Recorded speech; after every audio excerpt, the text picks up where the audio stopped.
Chapter 1154. After entering the imperial palace and arriving at the plaza in front of the Taiji Palace, Li Zixuan was greeted by a sea of people. With a cursory glance, he estimated that there were at least 1,000 people. Li Zixuan was elated at the sight of this. This was because the Taiji Palace would definitely not be able to accommodate so many people. When the time came, there would be a group of officials standing outside. He could also take advantage of the chaos and fall asleep behind them. Logically speaking, he was not at all interested in this nuisance of a court assembly. Although he had never experienced it before, he knew that it would be nothing more than Li Er leading the officials to recall how awesome their achievements were last year, reflect on their shortcomings, look forward to what breakthroughs they should make in the new year, and so on. In any case, Li Zixuan did not like to listen to such superficial things. Oh, Mark Yong? What a coincidence! Just as Li Zixuan's eyes were darting around, a familiar voice came from behind him. He turned around and saw an old acquaintance. Provincial Governor Wang. You've also come to Chang? Who else could this person be but Wang Yu? Back then, Wang Rinbiao's half-brother, Wang Rini, had urged the bandits to kidnap Han Yushi and failed. Wang Yu had personally come to Chang and to apologize to Li Zixuan. Now, more than half a year had passed, and Wang Yu's appearance seemed to have aged a little, with white hair at his temples. This old man has already arrived in Chang, and a few days ago. Mark Yong, and I hope you've been well. Wang Yu narrowed his eyes, his face amiable. However, his heart was not calm at all at this moment. After more than half a year, Li Zixuan had gone from being a lowly county boy to a marquis of the Great Tang. No one dared to underestimate him in court. But that was not the main point. The main point was that the Chui clan had collapsed under Li Zixuan's secret maneuvering. That was a 1,000-year-old clan that even Wang Yu had to be careful when dealing with. But it had collapsed just like that? Wang Yu couldn't help but secretly rejoice at his decision back then. If he had completely fallen out with Li Zixuan because of Wang Rini, then before the Chui clan fell, wouldn't their Wang clan have fallen first? After hearing the news from Chang'an, Wang Yu could not help but break out in a cold sweat every time he thought of this. Logically speaking, during the annual Yuanri Imperial Court meeting, there was no rigid rule that required the provincial governors of each province to personally come to the capital. They only needed to send their adjutants. However, Wang Yu had chosen to come personally for two reasons. On one hand, he wanted to use his wife, Princess Tong, and to further strengthen his relationship with the imperial family. On the other hand, he wanted to use Wang Rinbiao to deepen the friendship between the two families with Li Zixuan. Wang Yu had no reason to make an enemy out of a young man with such strength at such an age. Since you can't be enemies with some people, then you can be friends with them. Unlike the other arrogant aristocratic families, Wang Yu understood the Wang clan's current situation very well. As such, he was always able to make the right choice. I wonder if Governor Wang is still doing well in Sui province? As the saying goes, don't slap a smiling face. Moreover, Li Zixuan's enmity with the Wang family had long been resolved, so there was no need for him to deliberately keep a straight face. Everything is good. Everything was good. I heard that tens of thousands of flowers bloomed in the sky above Cloud Mountain last night. This old man was busy with mundane matters and had no chance to see it. It's truly a pity. Next year, oh no, it's this year's New Year. If there is such a wondrous scene on Cloud Mountain, this old man will definitely make time to personally take a look. Wang Yu stroked his beard and said with a smile. Li Zixuan smiled. The doors of Cloud Mountain are always open for Governor Wang. As Li Zixuan lived outside the city, he was relatively late. The two of them didn't chat much before the imperial court meeting was about to begin. At this moment, on the steps of Taiji Palace, an attendant holding a horsetail whisk stood there and shouted in a sharp voice, "The Yuanri Imperial Court meeting begins." Civil and military officials, envoys from various countries, enter the court for an audience. The previously noisy Taiji Palace immediately quieted down. The officials of all levels immediately lined up according to their ranks. Under the leadership of the civil official, Sun Wuji, they carried the imperial edict and walked up the steps toward Taiji Palace. Halfway through, Li Zixuan wanted to take advantage of the situation and sneak to the back of the line, but he was stopped by Wang Yu, Marqiong, and all the officials in this Yuanri imperial court meeting must be positioned according to their ranks and merits. They cannot stand randomly. Crown Prince Xianxia was a third-rank official, while the founding marquis was a third-rank official. As a result, Li Zishuan directly jumped to the sixth row of civil officials. Those standing in front of him were all the old officials who founded the country. This made Li Zishuan rather depressed. He originally wanted to catch up on sleep, but with his current position, how could he sleep? He didn't even have a place to lean on. After greeting each other, the officials began to pay their New Year greetings to Li Er. This New Year greeting wasn't just a simple kowtow or a sentence. It had to be read out by the Prime Minister. The entire greeting was long and awkward, so it had to be read out properly. Then, the various vassal towns and affiliated countries all had their own greeting, and the Prime Minister had to read them out one by one. Especially the greeting from the affiliated countries, it wasn't something that was difficult to understand. Many countries didn't even know how to express themselves in Chinese, so how could their greeting be smooth? It was even more difficult to read. But no matter how hard it was, it had to be read out. This was the face of the heavenly empire. Li Zishuan listened in the line and felt a toothache. He couldn't help but sympathize with Zhang Sun Wuji. He didn't know how many times this old man had to read the greeting to be able to smoothly read out these awkward greeting. Actually, in the later dynasties, it wasn't as troublesome for the officials to pay their New Year greetings to the emperor. In the Song dynasty, after New Year's Eve, they only needed to write a greeting card and hand it to the emperor. They didn't even need to enter the palace to attend any court meetings.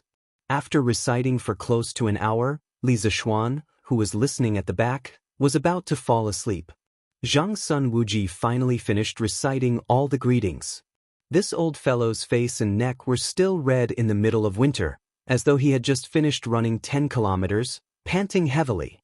Next, Fang Xianling stepped forward to give a report on the work of the government. He first praised the enormous achievements the Great Tang had made in the past year, such as how many rebellions had been quelled and how many bandits had been wiped out. He also mentioned how in the spring and summer of last year, there had been a small drought in the Guangzhou region, which had caused the food supply of the people to decrease. Fortunately, the wise Emperor Li Er had promptly issued a decree to reduce taxes, allowing the people to continue living.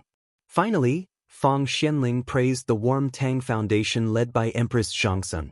Due to the warm winter operation initiated by the foundation, there wasn't a single person who starved or froze to death in Chang and the nearby counties.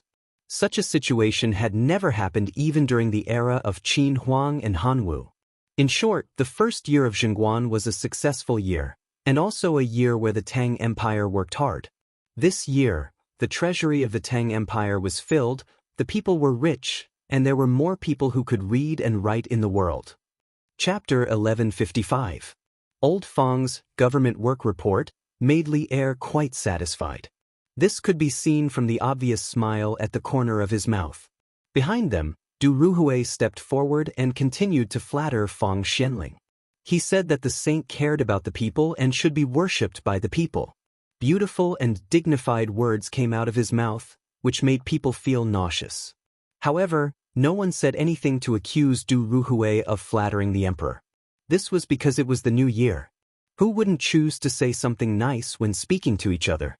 Unless these two had a grudge. However, there was one exception, and that was Wei Zheng.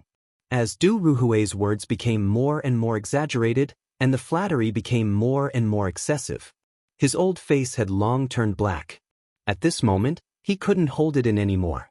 He raised his foot and was about to go up and accuse Du Ruhui, but he was stopped by Xiao Yu. Left Minister Wei, His Majesty has been cautious and conscientious for an entire year. Just let him do as he pleases for once. It's not a problem for the overall situation.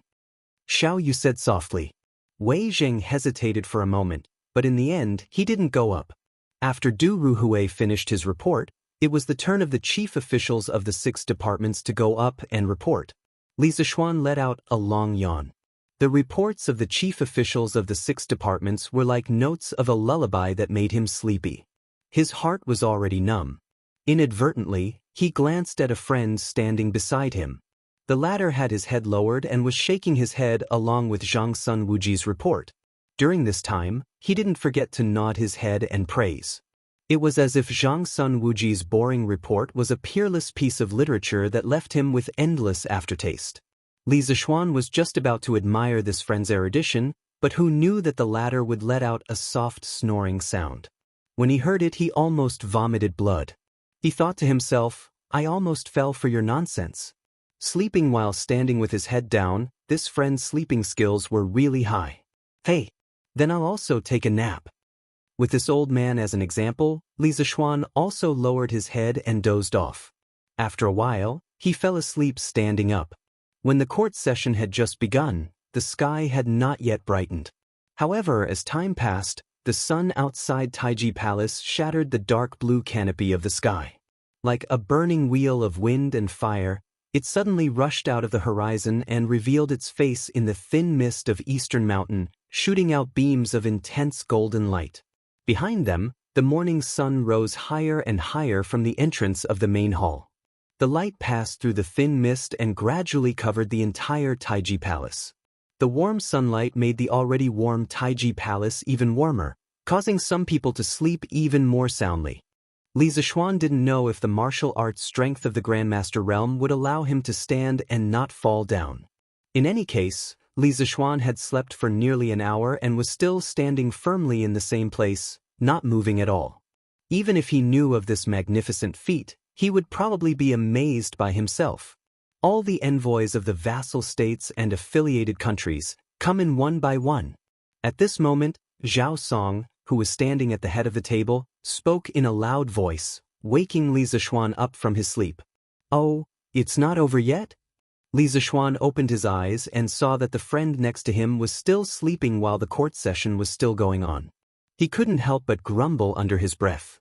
At the same time, he was deeply impressed by the sleeping skills of the friend next to him. "On behalf of my father and the 800,000 people of Lingnan, Feng Jidai wishes your majesty a new day of prosperity and longevity." Lingnan's chief, Feng Ong, had also sent an envoy to Chang, and to participate in the court session. Perhaps out of fear of death, Feng Ong did not come to Chang and personally. Naturally, the leader of the envoy was Feng Jidai, who was still in Chang and as a hostage. Good. Minister Feng has governed Lingnan and made the people live and work in peace and contentment. It can be said that you have worked hard and made great contributions. I am very pleased. Li Erda laughed. It was unknown whether he was really pleased or not. "The envoy of Zhenla pays his respects to your majesty, the Emperor of Tang. Our monarch wishes your majesty good health and the prosperity of the Tang Empire." The next envoy was quite interesting. He was also an old acquaintance of Li Zishuan, the envoy of Zhenla. The reason why he was interesting was that he had spoken completely in Chinese. Although there were some mistakes in his pronunciation, he spoke very fluently. This surprised Li Zishuan, who had just woken up from his dream. One must know that a few months ago, although this Puya too could speak a little Chinese, he spoke with difficulty. In just a few short months, this guy had actually practiced Chinese to such an extent? How could those foreigners in the future who couldn't learn Chinese endure this? "Good. Thank your monarch on behalf of me. Tell him that I welcome him to Chang and as a guest." Li Erda had obviously noticed Puyada's huge improvement in Chinese, and he smiled happily. When Li Zishuan heard Li Erda's words, he could not help but roll his eyes. He thought to himself that although Puyada was familiar with Chinese, he was not familiar enough to truly understand the profoundness of Chinese. Otherwise, he would definitely misunderstand that Li Erda wanted to capture their monarch and bring him to Chang and as a guest. "Thank you, your majesty." Puya too said a word of thanks and retreated. In fact, he had not only come to give his New Year's greetings, but also to send gifts. This time, his monarch had asked him to bring a lot of local specialties. There was no need to mention the ivory and tiger skin. The rest were mostly things like jade.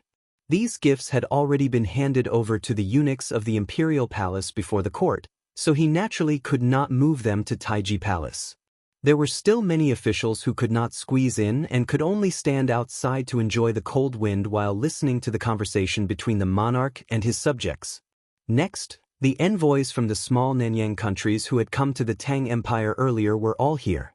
They all came forward to pay their New Year's greetings to Li Erda. Other than that, there were also envoys from Tubo, Gaochang, and other neighboring countries of the Tang Empire. Finally, another envoy came forward.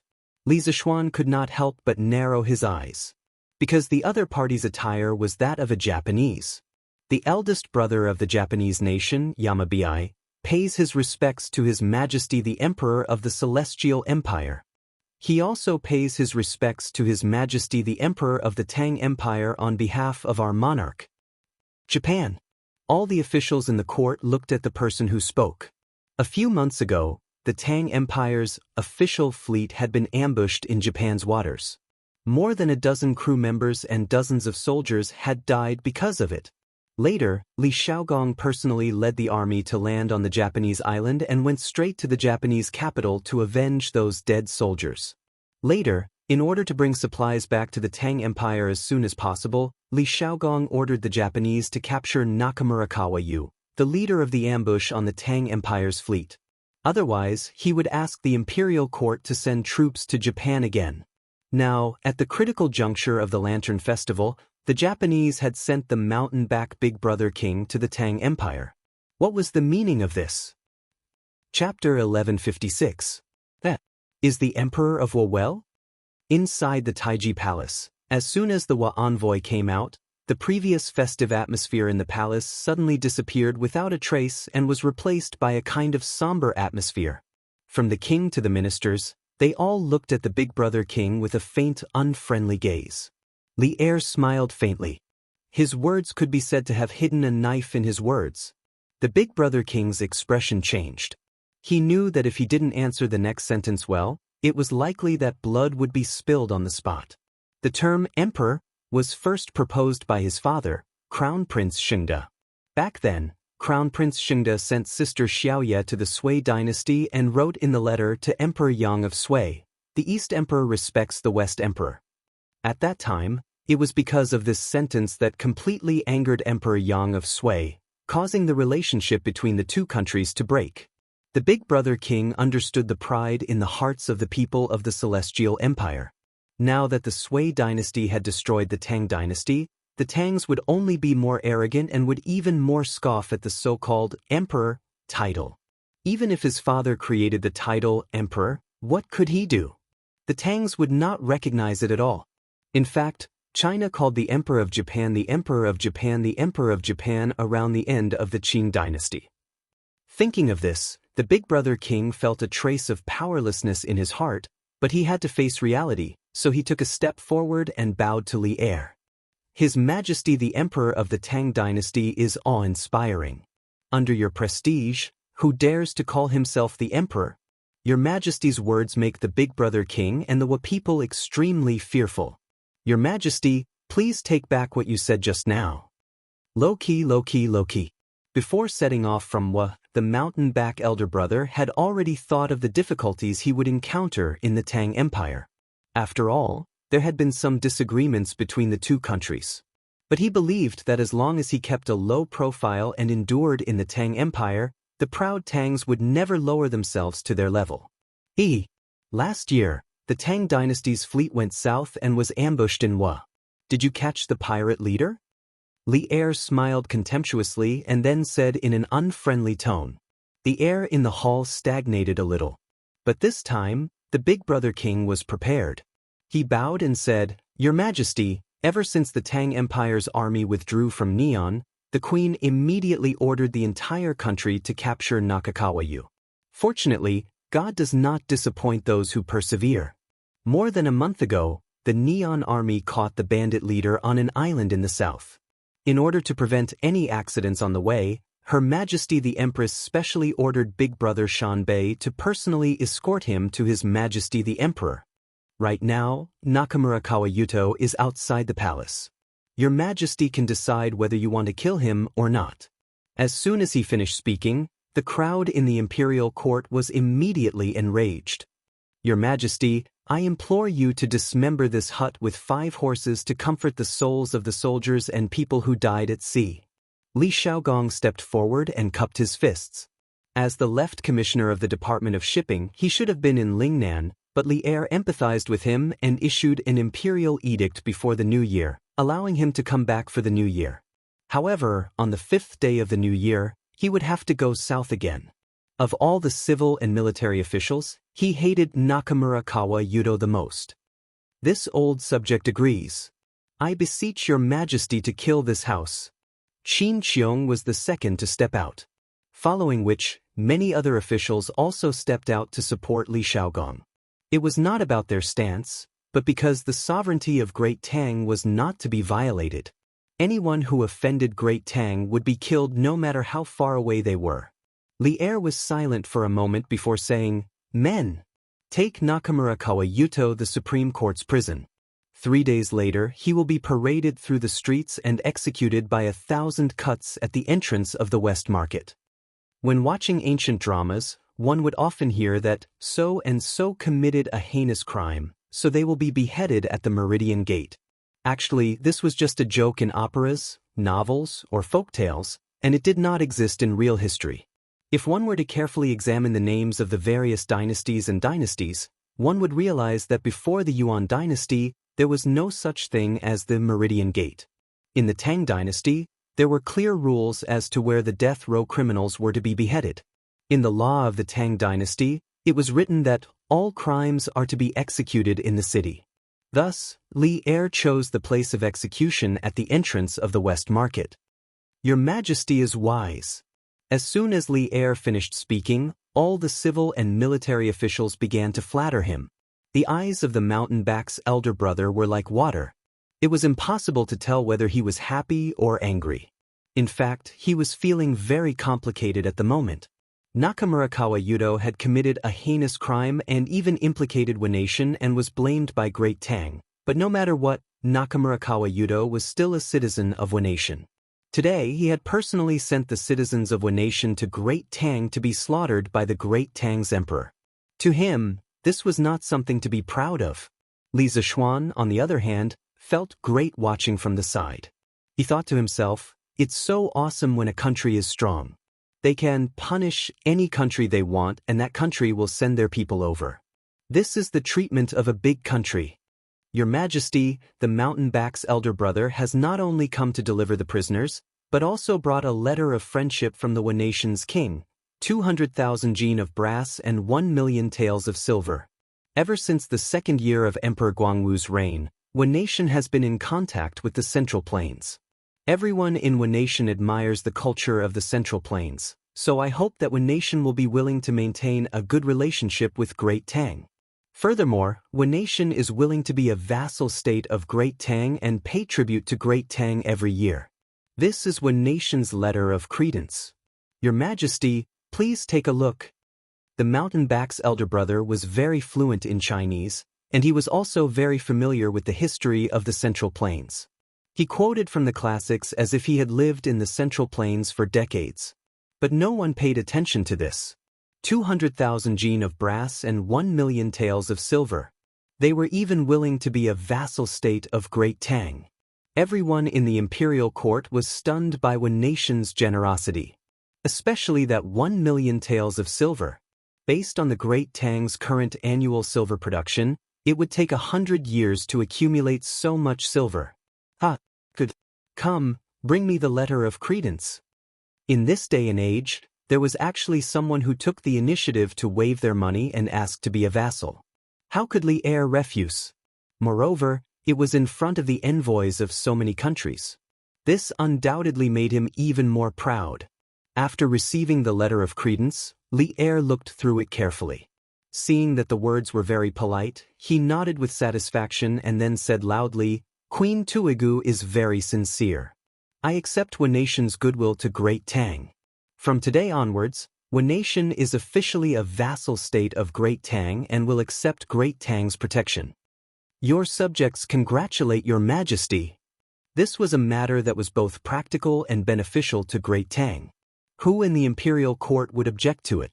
As soon as Li Er finished speaking, the civil and military officials congratulated him without hesitation.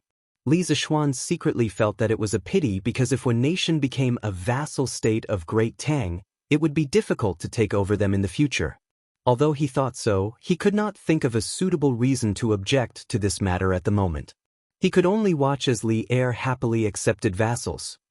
Chapter 1157. Translator, Endless Fantasy Translation Editor, Endless Fantasy Translation. Inside the Taiji Palace, everyone was beaming with joy because the Tang Empire had gained another vassal state today. The Big Brother King was also smiling, but there was a hint of inexplicable meaning in the corner of his eyes. After the hall quieted down again, the Big Brother King continued to bow to Li Er. Your Majesty, I have admired the culture of the Tang Empire since I was a child. Now that Wen Nation is a vassal state of the Tang Empire, I would like to stay in Chang, and for half a year to learn the classics, articles, systems, and laws of the Tang Empire so that I can use them to govern the people of Wen Nation in the future. I hope your Majesty will allow it. This change of address was really fast. A moment ago, he called himself by his name. Now that Wen Nation had become a vassal state of the Tang Empire, the Big Brother King immediately called himself a subject. It was said that when Li Shaogong led the army into the capital of Fanio and wiped out the Su family, there was no longer any dispute over the successor to the throne of Wen Nation. Therefore, the Big Brother King's words were not overstepping his authority. Li Zishuan narrowed his eyes and thought that the fox's tail had finally been revealed. It turned out that the Big Brother King had spent so much effort to learn the advanced culture and systems of the Tang Empire. Li Zishuan did not care about the classics and articles at all, but he was afraid that the Big Brother King would secretly learn the advanced production technology of the Tang Empire. Li Zishuan was about to object, but Li Er was faster than him. I allow it. I will also give you a house on Chongren Lane. How could Li Er, who was in the midst of joy, think of so many twists and turns? Moreover, the Big Brother King was willing to stay in Chang, and for half a year. This was undoubtedly expressing his loyalty to the Tang Empire. How could Li Er disagree? Li Zishuan sighed helplessly. It was too late to say anything now. The Big Brother King happily stepped forward and thanked him. Thank you, Your Majesty. Accepting Wen Nation as a vassal state was a pleasant surprise. The court meeting continued in an orderly manner until it was close to noon. Many people were so hungry that their stomachs were growling. It was not a good sign to go hungry on the first day of the new year. Thus, as soon as Li Er announced the end of the morning assembly, the civil and military officials immediately went back to their respective homes. I've been grounded at home recently, so I can't visit my uncles one by one. I'll just stay here and wish you a happy New Year's. I wish you all good health and good luck.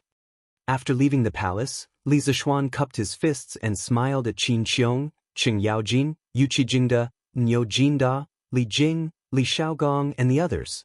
It wasn't that he didn't want to go door to pay his New Year's greetings, but he had to stay at home. Little Xian, we all understand your situation. You don't have to be so courteous. Qin Qiong said with a gentle smile. You're slacking off, using the imperial edict as an excuse to not pay us a New Year's greeting. Then we'll have to go to your house for a big meal later. When the time comes, if you have any good dishes, don't hide them. Oh, I don't want anything else, just hot pot. I understand now. Of all the hot pot in Tang Dynasty, your hot pot is the most delicious. Cheng Yaojin patted Li Zishuan's shoulder and said with a look of dissatisfaction. Li Zishuan said straightforwardly, Uncles, if you're willing to be my guests, I'll welcome you with open arms. When the time comes, there will definitely be plenty of hot pot and wine. Li Shaogong was dumbfounded when he heard that. He muttered, Hot pot? What's that? He had just returned to Chang and a few days ago. How would he know about these new things? Speaking of which, he had only noticed the new coal stove and honeycomb briquette in Chang, in city on New Year's Eve. Yu Qijingda licked his lips and said greedily, Shaogong, this hot pot is a kind of peerless delicacy. When you try it, you'll never forget it for the rest of your life. Niu Jinda, Li Jing, and the others nodded in agreement. Li Xiaogong's interest was piqued. I'm leaving for Lingnan on the 5th day of the new year. Time is tight, so let's do it tomorrow. I'll go to your house tomorrow to try that hot pot. Little Xian, you won't refuse, right? Let's go, let's go. The group of old foodies, led by Cheng Yaojin, immediately started to coax him shamelessly. Li Zishuan had no reason to refuse. Of course, I don't have any objections. Uncles, you just have to come to Yunshan tomorrow. Little Xian, I heard that you had a conflict with the king of Lu? After everyone agreed on the date of the gathering, they went back to their own homes. Cheng Yaojin purposely followed Li Zishuan behind and whispered to him when he saw that there was no one around. Li Zishuan's heart skipped a beat. He nodded and admitted, I did have a conflict with him last night. I beat up all his servants. Then, Li Zishuan told Cheng Yaojin about the situation at that time in detail. Bah! This bastard is really a good-for-nothing. How dare he cause trouble in Yunshan? If it weren't for the retired emperor's protection, this kid would have died many times in the palace. When Cheng Yaojin heard this, he spat a mouthful of saliva at the side of the road and cursed. After a while, his face turned solemn again.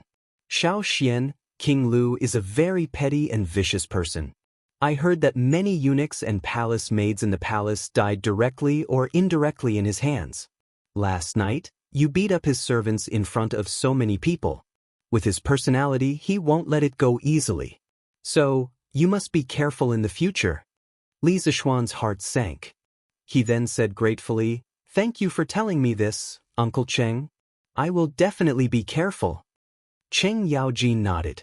After a while, he patted Li Zishuan's shoulder and said, But little Xian, you don't have to be too afraid of him. Even if that kid uses the retired emperor to suppress you, so what? The retired emperor was nothing more than a decoration in the imperial palace. Who will listen to him? The emperor? What a joke. I believe that even if the retired emperor wants to kill you, the emperor won't sit by and do nothing. I don't believe that the retired emperor doesn't remember the incident at the Black Tortoise Gate at all. If he dares to make a move on you, we'll see if the emperor, old Cheng, and your other uncles will agree or not. Li Zishuan's expression changed. Old Cheng's words were really too bold. If others heard it and it reached Li Er's ears, old Cheng would definitely not have a good time. However, this also proved that old Cheng really treated Li Zishuan as a family member. Otherwise, he wouldn't have said such heartfelt words. Hearing this, Li Zishuan's heart warmed. He nodded and said, Thank you, Uncle Cheng. However, there are some things that you shouldn't say. It won't be good for you if it gets out. I've lived for so many years. What's there to be afraid of? Besides, little Xian, you're not an outsider. Later, send some fireworks over. I plan to set off too for the Lantern Festival to celebrate. Cheng Yaojin never treated Li Zishuan as an outsider. He also never treated himself as an outsider. Therefore, he straightforwardly asked Li Zishuan for fireworks. Chapter 1158. After bidding farewell to Cheng Yaojin, Li Zishuan rode out of the city and headed towards Yunshan. Along the way, the passers-by talked about the fireworks show on Yunshan last night. That visual feast undoubtedly left a very shocking impression on everyone. Many people were so excited after watching the fireworks last night that they couldn't sleep the whole night. There were also some rich businessmen and children of big families who sent their subordinates to inquire about where to sell that kind of fireworks. However, these people were destined to be disappointed because Li Zishuan had no plans to sell those fireworks. When he returned home, it was already noon. Everyone was waiting for him to eat. Li Zishuan rubbed his stomach and realized that he had been tricked by old Li. That was because today's court assembly had nothing to do with him. So he woke up early in the morning and ran so far just to give old Li a New Year's greeting? Wasn't this too much of a trap? Xian, eat quickly. What are you thinking about? Mrs. Li saw her son holding chopsticks but standing there in a daze. She couldn't help but ask. Oh, nothing. Nothing. Li Zishuan snapped out of his daze and quickly started eating. As he ate he said, Oh right.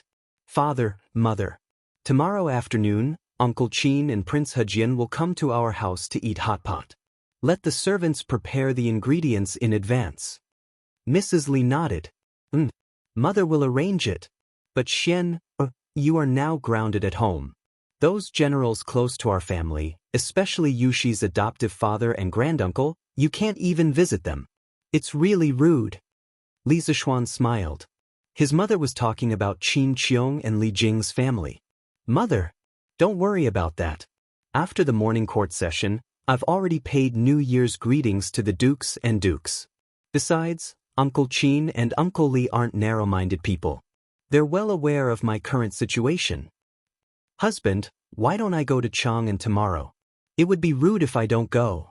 Han Yushi couldn't help but ask. Li Zishuan waved his hand and quickly said, No need, no need. When I, your husband, am released from confinement, I'll bring you to pay them a visit. At this time he could not go out. Pang Feiji and the others' martial arts were too low. If Han Yushi met some robbers on the way, wouldn't she be blind?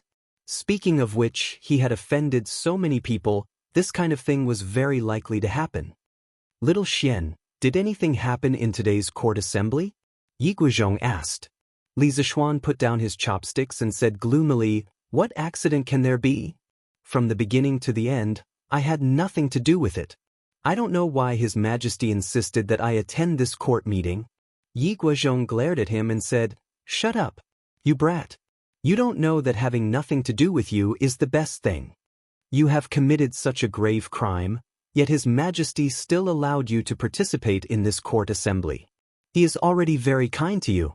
Little Xian, you have to understand His Majesty's painstaking efforts. Not having anything to do with you is the best thing. Yi Guizhong's words were quite reasonable.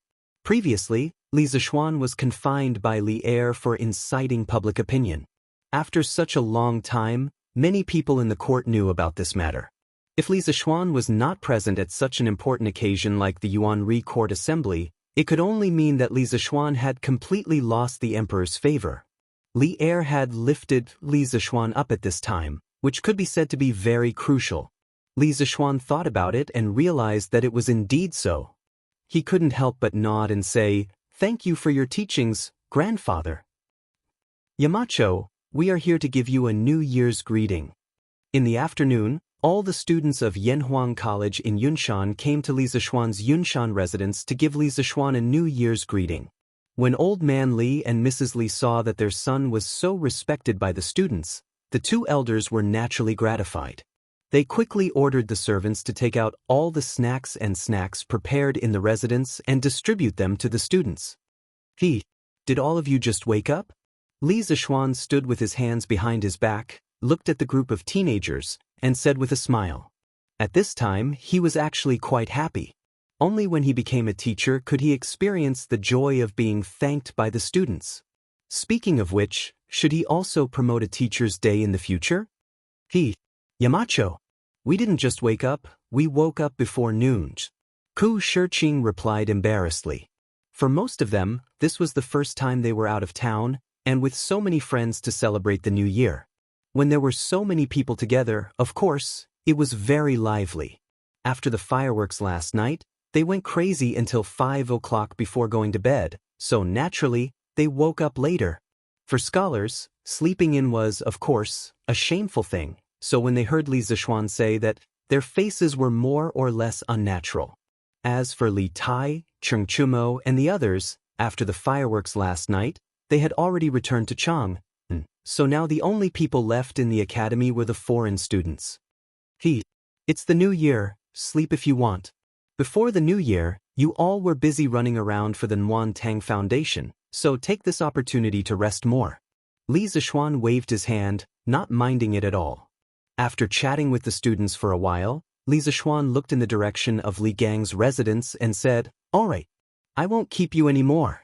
Since it's still early, you all should go and give Mr. Li Gang and Mr. Mo a New Year's greeting. Sir. The students responded and left the Li family's front yard one after another. Then, they majestically headed towards Li Gang's side yard. Hey, this bunch of brats, can't they come one by one if they want to give New Year's greetings? Why do they have to gather together? The courtyard is about to explode. Li Zishuan looked at the huge group of people and couldn't help but grumble softly. Han Yushi slapped Li Zishuan's arm and chuckled. Hubby, you're obviously not saying what you mean. With so many students coming to see you, you must be happy inside. Li Zishuan didn't feel annoyed at all that she had seen through his thoughts. He said, the one who knows me best is my wife. He, Xiao Xianyushi, you're all here. At this moment, Han Lijing's voice came from outside the front yard. Father-in-law? Come in and have some tea. Li Zishuan turned around and saw that it was his father-in-law, so he quickly went forward to welcome him. Speaking of which, he was a little guilty. He hadn't even gone to his father-in-law's place to give New Year's greetings, but his father-in-law had already come to give him New Year's greetings. Father, please come in and have a seat. I'll go and prepare some tea for you. Han Yushi said with a look of joy. Good. Let's talk inside, Xiao Xian. Chapter 1159. Xiao Xian, I'm here today to discuss something with you. In the main hall, Li Zishuan, Li Jingma, and Han Tianhu were seated. Han Lijing took a sip of tea and said seriously, "Oh, father-in-law, please tell me what you want to say." When Li Zishuan heard this, he immediately perked up. Ever since Han Lijing had returned from Yunzhou last year, Li Zishuan felt that his father-in-law had become a different person. Li Zishuan had no idea what had happened to Han Lijing in Yunzhou. He had asked, but Han Lijing refused to talk about it. There was nothing he could do. Now that Han Lijing had said that he had something to discuss with Li Zishuan's intuition told him that it might have something to do with Han Lijing's previous trip to Yunzhou. At this moment, Han Lijing was silent for a moment, then he said, "Little Xian, last year you opened up 5 mines in Hedong Road. This old man went to take a look at them one by one. Generally speaking, each mine brought great benefits to the surrounding citizens, because the citizens could work in the mines to support their families. But as far as I know, the mines also brought a lot of trouble to the people around it." Trouble? What trouble? Did someone get into an accident in the mines? Li Zishuan frowned. He had a bad feeling about it, so he quickly asked. Father Li, who was beside him, also looked nervous. Obviously, he didn't want anyone to die in his son's mines. Han Lijing saw that the father and son had misunderstood, so he quickly waved his hand and said, "No. The trouble I'm talking about is the dirty water from the mines. It often flows into the nearby rivers or lakes along the ditches.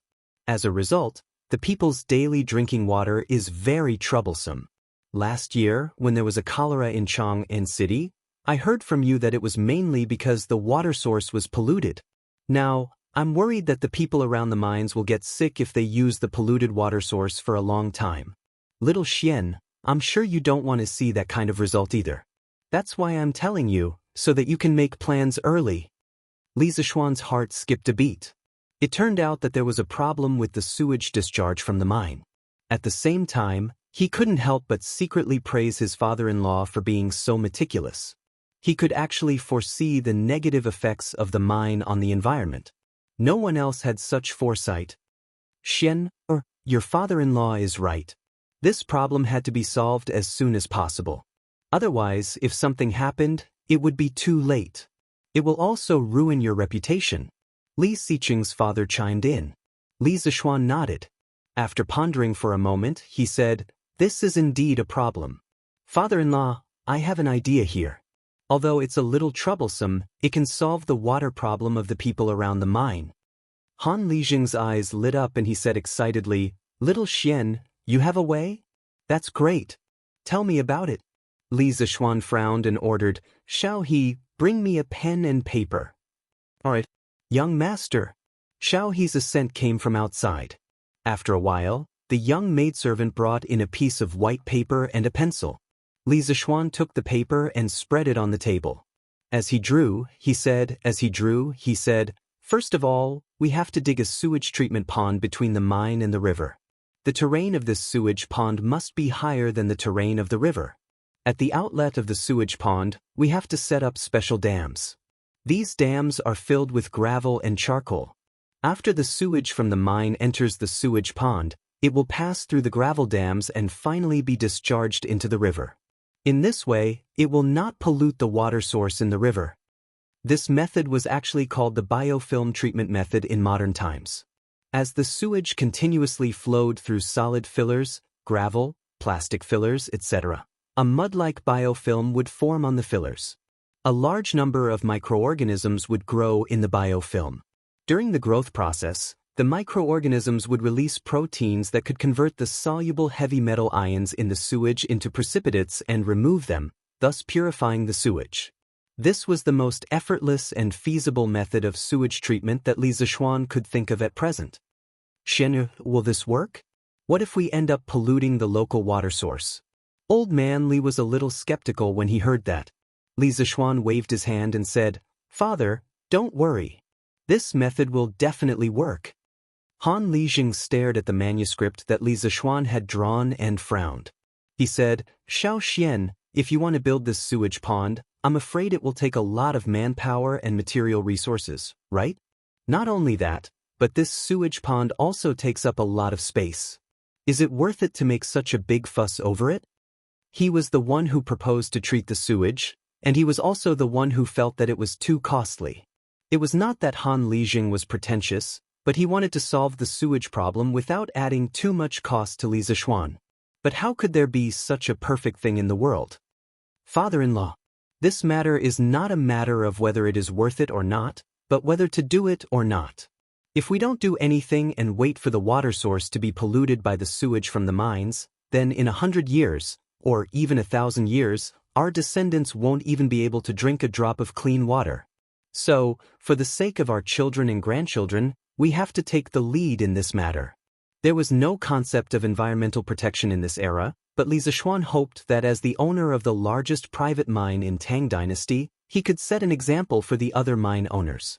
When the other mine owners became mine owners, they would more or less pay attention to environmental issues. Good. With your words, this old man is relieved. In a few days, this old man will leave for Hedong Road and urge the other mine owners to hurry up and prepare the sewage treatment pond. Hearing Li Zishuan's serious tone, Han Lijing nodded solemnly and said, "Right. Father-in-law, how many villages are there closest to this son-in-law's 5 mines?" Li Zishuan suddenly asked. Han Lijing did not understand, but he still replied, "There are 3, why?"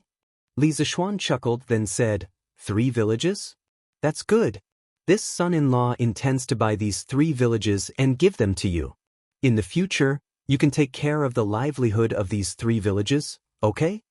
Han Lijing was shocked and hurriedly waved his hands. "Oh no. Xiao Xian, why are you buying villages for no reason? Even if you really want to buy them, you should buy them for yourself. Why must you give them to this old man?" Li Zishuan explained, Father-in-law, listen to me slowly. These villages are very close to the mines. If there is any pollution in the mines, they will be the first to suffer. If we want to control the pollution in the future, we must carry out a large-scale transformation of these 3 villages. Under such circumstances, the best way is to buy all of these villages first. And this son-in-law already has 8 big villages under his name, so he can't expand anymore. So, I can only give these 3 villages to you, father-in-law. Chapter 1160. In the end, Han Lijing accepted the 3 farmsteads from Li Zishuan, mainly because he couldn't bear to see the people near the mine get sick because of pollution. Li Zishuan gave his father-in-law the farmsteads not only to make it easier to manage the environment around the mine, but also to find some work for his father-in-law. Now that Han Yushi was married and Iron Egg was in school, under normal circumstances, only his father-in-law was at home. After a long time, it was inevitable that he would feel lonely. Last year, it wasn't that Li Zishuan didn't think about arranging a marriage for his father-in-law. After all, Han Lijing was only in his early 40s. However, when Han Lijing heard his suggestion, he almost turned hostile with Li Zishuan and became his enemy. After that, Li Zishuan didn't dare to mention this matter again, because he knew that his father-in-law still missed his deceased mother-in-law. There was a kind of love in the world, called to grow old together. There was also a kind of sorrow, called to be separated by yin and yang. Han Lijing's pursuit of love might have completely died with the tombstone.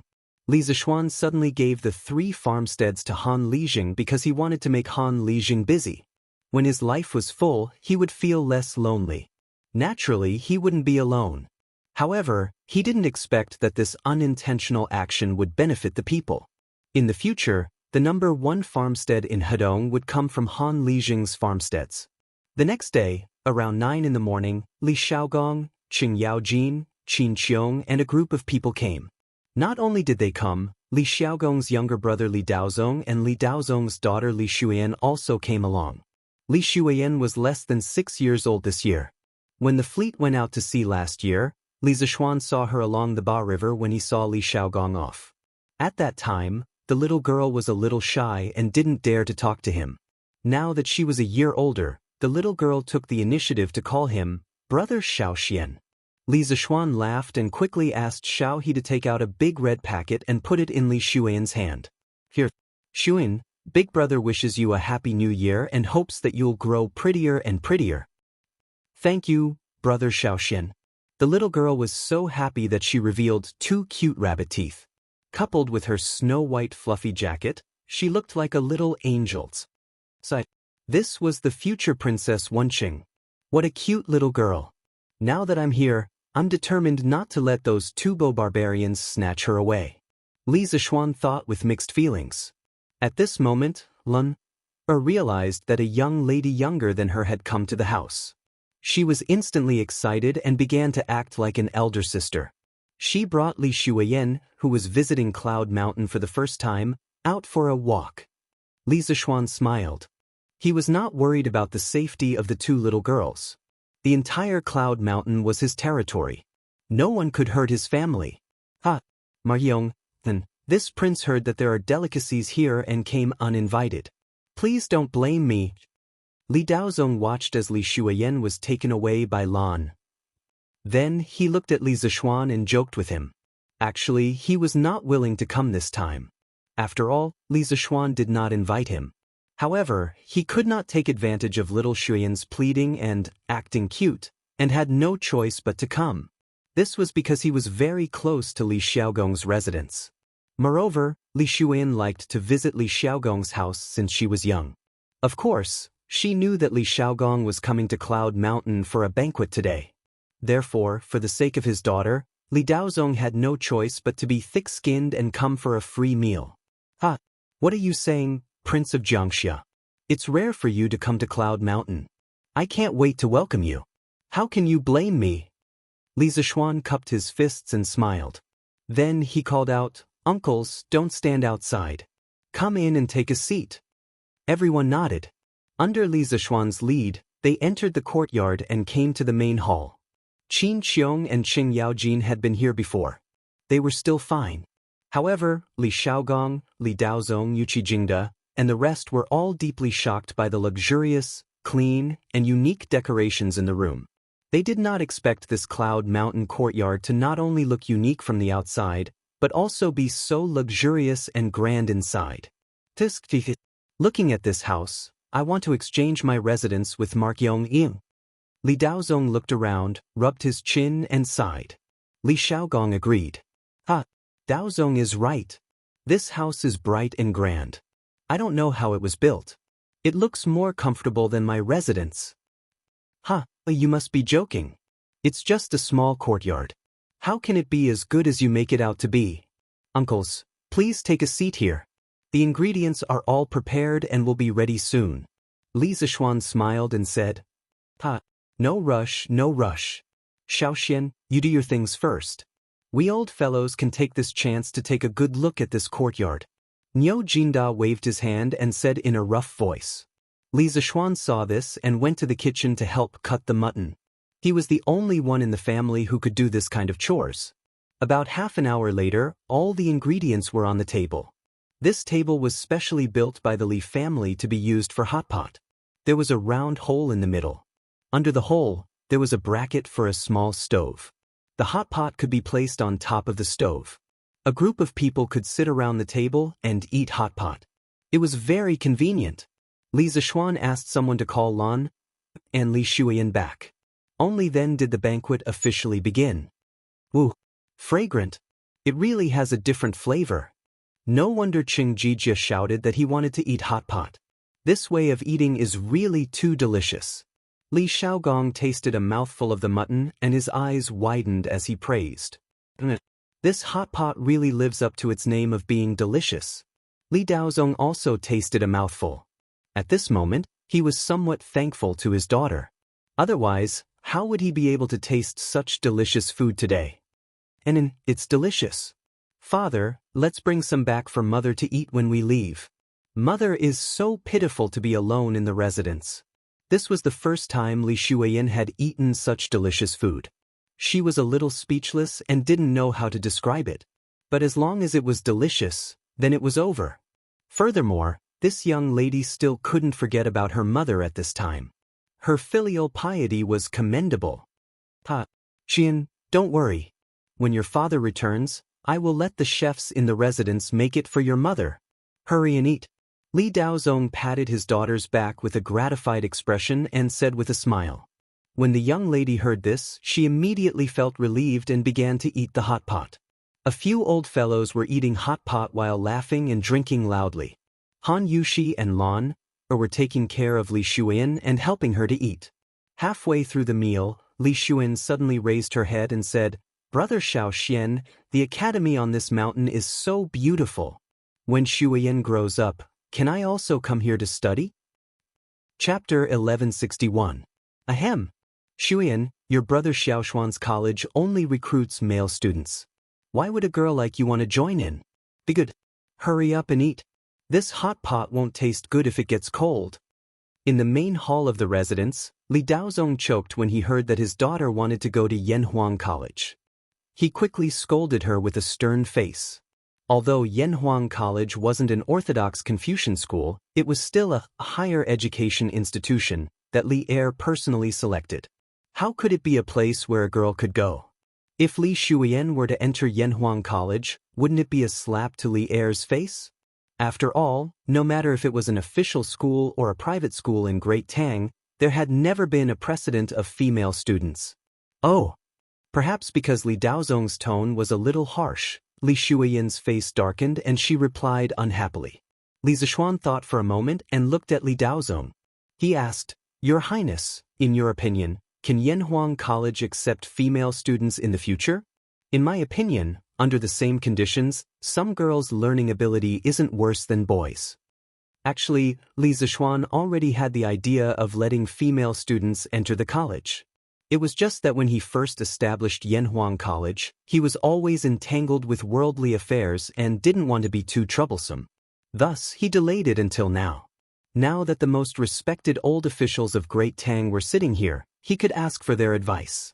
Li Xiaogong's expression changed and he said, "Xiaoxian, don't do anything foolish. Although this prince isn't a scholar, this prince still knows the 3 principles and 5 principles of Confucianism. Your Yanhuang College is built on engineering and has already been criticized by the world. If you let female students enter the college, the world scholars will definitely attack you and accuse you of breaking the principles of ethics. When the time comes, no one will be able to save you." "Uncle, why are others against Brother Xiaoxian letting female students enter the college?" When Li Shuiyin heard Li Zishuan's intention, she couldn't help but look at Li Zishuan with gratitude and admiration. Although she didn't understand the whole of Li Zishuan's words, she still understood the gist of it.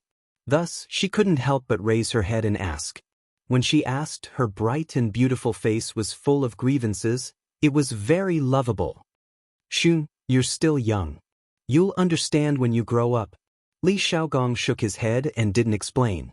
At this time, Li Jing also spoke with a solemn expression. "Little Xian, this old man knows that you have lofty ambitions and your ideas are often unexpected.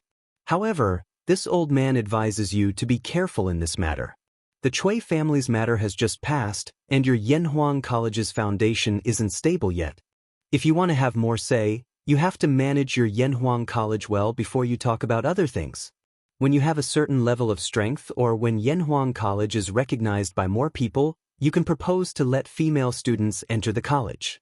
Perhaps the success rate will be higher." The legendary war god of the Tang Empire not only had a way of fighting, but also had a way of conducting himself. After hearing Li Jing's words, Li Zishuan couldn't help but feel deep admiration. He thought for a moment and nodded. "Thank you, Your Highness and Uncle Li, for your advice. Let's put this matter aside for the future. Uncles, please eat first." Li Jing was right. Regardless of the era or the environment, strength spoke louder than words. The Yanhuang Academy had just started. Whether it was the talents they had cultivated or the results of their research, they were still too little. If they wanted to have more say, they had to wait until the Yanhuang Academy had more weight in the hearts of the people and Li Er. Now wasn't the best time to propose to let female students enter the college. After eating and drinking to their fill, everyone rested in the courtyard for a while and then said goodbye. However, before leaving, Li Huairen inadvertently said something that made Li Huairen miserable. Xiaogong, I remember that the college organized a hot pot banquet for the students before. Why does it sound like it's the first time you've seen hot pot? Didn't your Huairen mention it to you before? What? The college organized a hot pot banquet before? Li Xiaogong's eyes widened and spat fire. He said angrily, that brat. After eating such delicious food, he didn't even say a word. See if I don't beat him up when I get back. If Li Huairen had told him about hot pot earlier, he would have had hot pot for every meal from the time he returned to Chang and before the new year to the time he left. After all, there was nothing in Lingnan. It was hard to eat hot pot. If he didn't eat to his heart's content in Chang, and wouldn't he regret it? After saying that, he waved goodbye to everyone and left in a huff. Your Highness, do a check. Huairen has to come back to class in half a month. Don't cripple his leg. As for the other places, Your Highness, you can do as you please. Plop. Li Xiaogong, who had just walked a short distance, almost fell to the ground. After sending off the guests, the house returned to silence. Li Zishuan sighed. He looked left and right, sizing up the room. He still felt that this New Year's celebration was lacking something. Yes, even if there were fireworks, dumplings, and couplets, he still felt that it was missing something. The night of New Year's Eve was indeed lively. Hundreds of thousands of people celebrated the New Year together on Yunshan Mountain and at the foot of Yunshan Mountain. It was hard not to be lively. However, after New Year's Eve, it was back to normal. It was very cold and quiet. That's right. How could I forget about this? Li Zishuan suddenly had an idea. He thought of a very useful artifact for the new year. Li Zishuan immediately got up and walked towards the backyard. At the same time, he instructed Pang Feiji to prepare some things for him. As for himself, he found the wind-chasing sword and went to the backyard. Just as Li Zishuan was about to start working, Yi Fashion came over. He saw Li Zishuan holding a sword and cutting wood in the backyard. He was curious and asked, "Cousin, what are you doing?"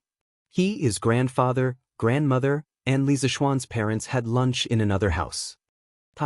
Fashion, you're here? Just find a place to sit. Li Zishuan greeted him and replied, "Cousin, I'm making a type of card now. A card that can be played. Later, our family can gather a few tables of Fight the Landlord." No, Fight the Bandit. That's right, what Li Zishuan wanted to do was make poker cards. It was just that he didn't have the cardboard shell to make poker cards, so he wanted to use his godly knife skills to cut out a deck of poker cards with the help of wood. It was the new year. Wouldn't it be nice for the family to gather and play a few rounds of Fight the Landlord? Oh, it couldn't be called Fight the Landlord, because their family was originally landlords. Therefore, Li Zishuan had an idea. He changed Fight the Landlord to Fight the Bandit. It just so happened that the king and little king in poker cards were equivalent to the mountain king in the bandit village. There were two kings. Chapter 1162.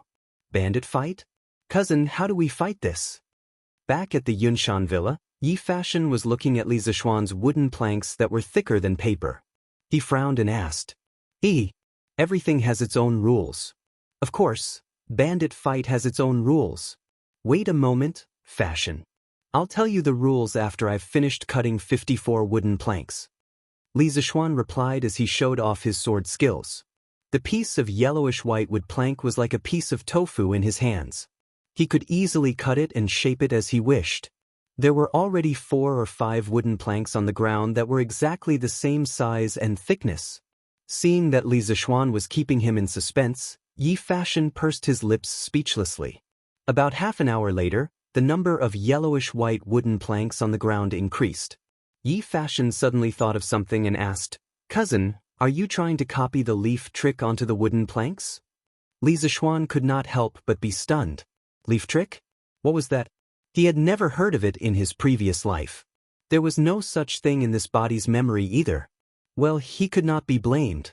His previous life had gone to Dragon Tiger Mountain to learn martial arts when he was very young. He might be familiar with Taoist classics, but he knew very little about Confucian classics. Fashion, what is leaf trick? Li Zishuan could not figure it out after thinking for a while, so he asked. Cousin, you don't know about leaf trick? This time, it was Yi Fashion's turn to be stunned. In his impression, his cousin was the kind of person who knew everything from astronomy to geography. How could he not know about leaf trick? Being stared at by his little cousin, like this, Li Zishuan's old face reddened, and he became somewhat angry out of humiliation. As the saying goes, a wise man's 1,000 considerations are bound to make a mistake. It's normal that your cousin doesn't know some things. Fashion, hurry up and tell me. Yi Fashion thought to himself, a wise man is bound to make a mistake. That's not the right way to say it. Although he thought this way, his original intention was not to embarrass Li Zishuan, so he explained, legend has it that during the war between Chu and Han at the end of the Qin dynasty, great General Han Xen invented a card game to alleviate the soldiers' homesickness. The planks were only the size of leaves, so it was called leaf trick. The leaf trick is very simple. The players draw the cards from the back, flip them, and use the big ones to control the small ones. When a card has not been played, it will be kept as a hidden card, and no one will be able to see it. When a leaf is played, it will be placed on its back, and the fighters will be able to deduce the cards that have not been played from the revealed cards. When Li Zishuan heard this, he was very surprised. This was because the way the leaf trick was played was very similar to modern poker. He had thought he had underestimated the wisdom of the ancients. He was sure that the Western poker had borrowed the leaf trick from China's ancient poker. In fact, it was indeed so. The Western poker had the shadow of the leaf trick in its playstyle and form. According to the speculations of many scholars, poker was evolved from the leaf trick. Speaking of the leaf trick, there was one person who had to be mentioned, the Empress of the Great Zhou dynasty. She was a real master of the leaf trick. She had written volumes such as The Little Leaf Trick, The Little Leaf Trick, and The Little Leaf Trick. Unfortunately, all of them had been lost. The leaf trick was really popular during the Song dynasty. From the literati to the nobles to the commoners, everyone loved the game. During the early Tang dynasty, the leaf trick was not popular. Hey, I didn't know you were so knowledgeable at such a young age. Li Zishuan joked with a smile. In fact, he was thinking that Yi Fashion was a good seedling. He was proficient in literature, science, arithmetic, and astronomy. If he came to Yanhuang College to further his studies, he would definitely become a representative of the next generation of engineers. It was a pity that this little cousin was determined to travel the world and save the world. Compared to cousin, I'm still far behind. Yi Fashion said modestly. Li Zishuan smiled but did not say anything. He continued to cut the wooden cards at the dock. After another quarter of an hour, the 54 wooden tablets were all peeled.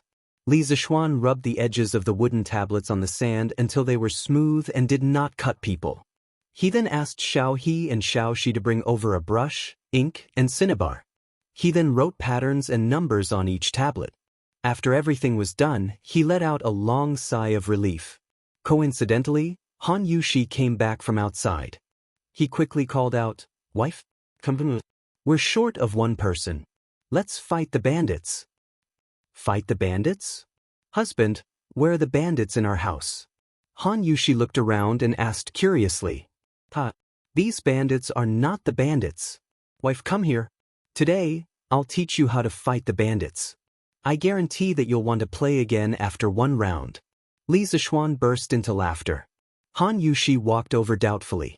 Li Zishuan called Yi Fashion over and pointed at the numbers on the wooden sign. Wife, Fashion, look. There are numbers on every card. 3 is the smallest. The order is... In just half an hour, Han Yushi and Yi Fashion understood the rules of Fight the Landlord. No, Fight the Bandits. Li Zishuan adjusted the wooden cards in his hand and said with a smile, "Okay. You know the basic rules. As the saying goes, standing on the shore can't learn how to swim. Let's play first. You'll fully understand after you experience it." Sit. Han Yushi nodded. She was eager to try. She felt that fight the bandits seemed to be more interesting than Ye's play. Yi Fashion pursed his lips. He did not show any excitement, nor did he refuse. The three of them took the cards in order. They were Yi Fashion's landlord, bandits. Yi Fashion looked at the cards in his hand and frowned. No. An ace was the biggest. Why should he call? Li Zishuan was Yi Fashion's landlord. At this time he was beaming with joy. Call the bandits. After that, he reached for the cards in his hand. It was a 7 and a pair of kings. Super double. Li Zishuan laughed proudly. Cousin, what do you mean by super double? Yi Fashion was puzzled. When they were talking about the rules, they did not mention this.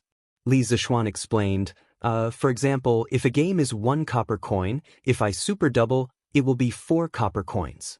If I win, each of you will give me 4 copper coins. If I lose, I will give each of you 4 copper coins. If there is a bomb in the middle, it will be a bomb. On top of that, it will be doubled. Do you understand? The two of them nodded. Li Zishuan asked, Are you two going to double? Facing such an aggressive Li Zishuan, the two of them shook their heads. 3, 4, 5, 6, 7, 8, 9. Li Zishuan threw out a straight. He secretly thought that the 7 in his hand was very important. Han Yushi.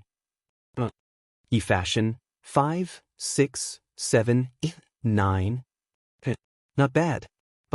4 kings. No. 3 with a pair. 3 with 2 with a pair of 4. Pass. King bomb, 1 with 3.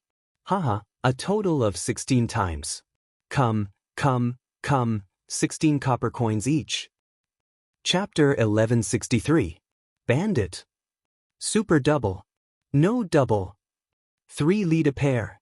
3 lead a pair. Straight. Bomb. King bomb. After playing bandit fight once, Han Yushi felt the charm of it and suddenly became uncontrollable. In the main hall, the three of them were in full swing on the card game. Planes and bombs flew together, and straight and even pairs danced together.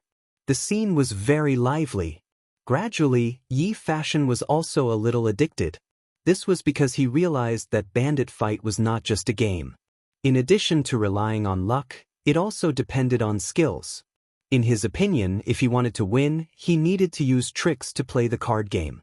In order to make the opponent play the cards in the way that was most beneficial to him, he would do anything from the playing skills to the mental level to deal multiple blows to the opponent. Besides, cooperation was the essence of bandit fight. Through tacit cooperation to play a card game, one could understand the true joy of bandit fight. Based on this understanding, Yi Fashion's bandit fight skills became better and better. From the initial huge loss of more than 50 copper coins, he actually began to make money later. This child had gradually evolved from a bandit fight rookie to a bandit fight expert. Starting from 0, the three of them actually played until 5 o'clock in the evening. Lan went crazy somewhere in the afternoon and only came back in the evening. Seeing the three of them in the room playing a kind of wooden card with patterns on it, the little girl suddenly seemed to have discovered a new world. She cried and shouted that she wanted to play too. Cousin-in-law, it's getting late. I have to go back. Yi Fashion looked at the sky and his face turned red. He quickly got up and said. In his heart, he was secretly guilty. He wanted to save the world and spread Taoism. How could he indulge in playing for an entire afternoon? Fashion, come play again tomorrow. Your card skills are getting better and better. Li Zishuan's eyes flashed and he laughed. Yi Fashion opened his mouth and wanted to refuse, but the words of refusal couldn't come out of his mouth. He could only rush out of the door. Husband, I'm going to cook. Go play with Lan. Han Yushi's tender face was slightly red. She didn't expect that once she sat down, she would sit until usual hour. She even forgot to prepare dinner.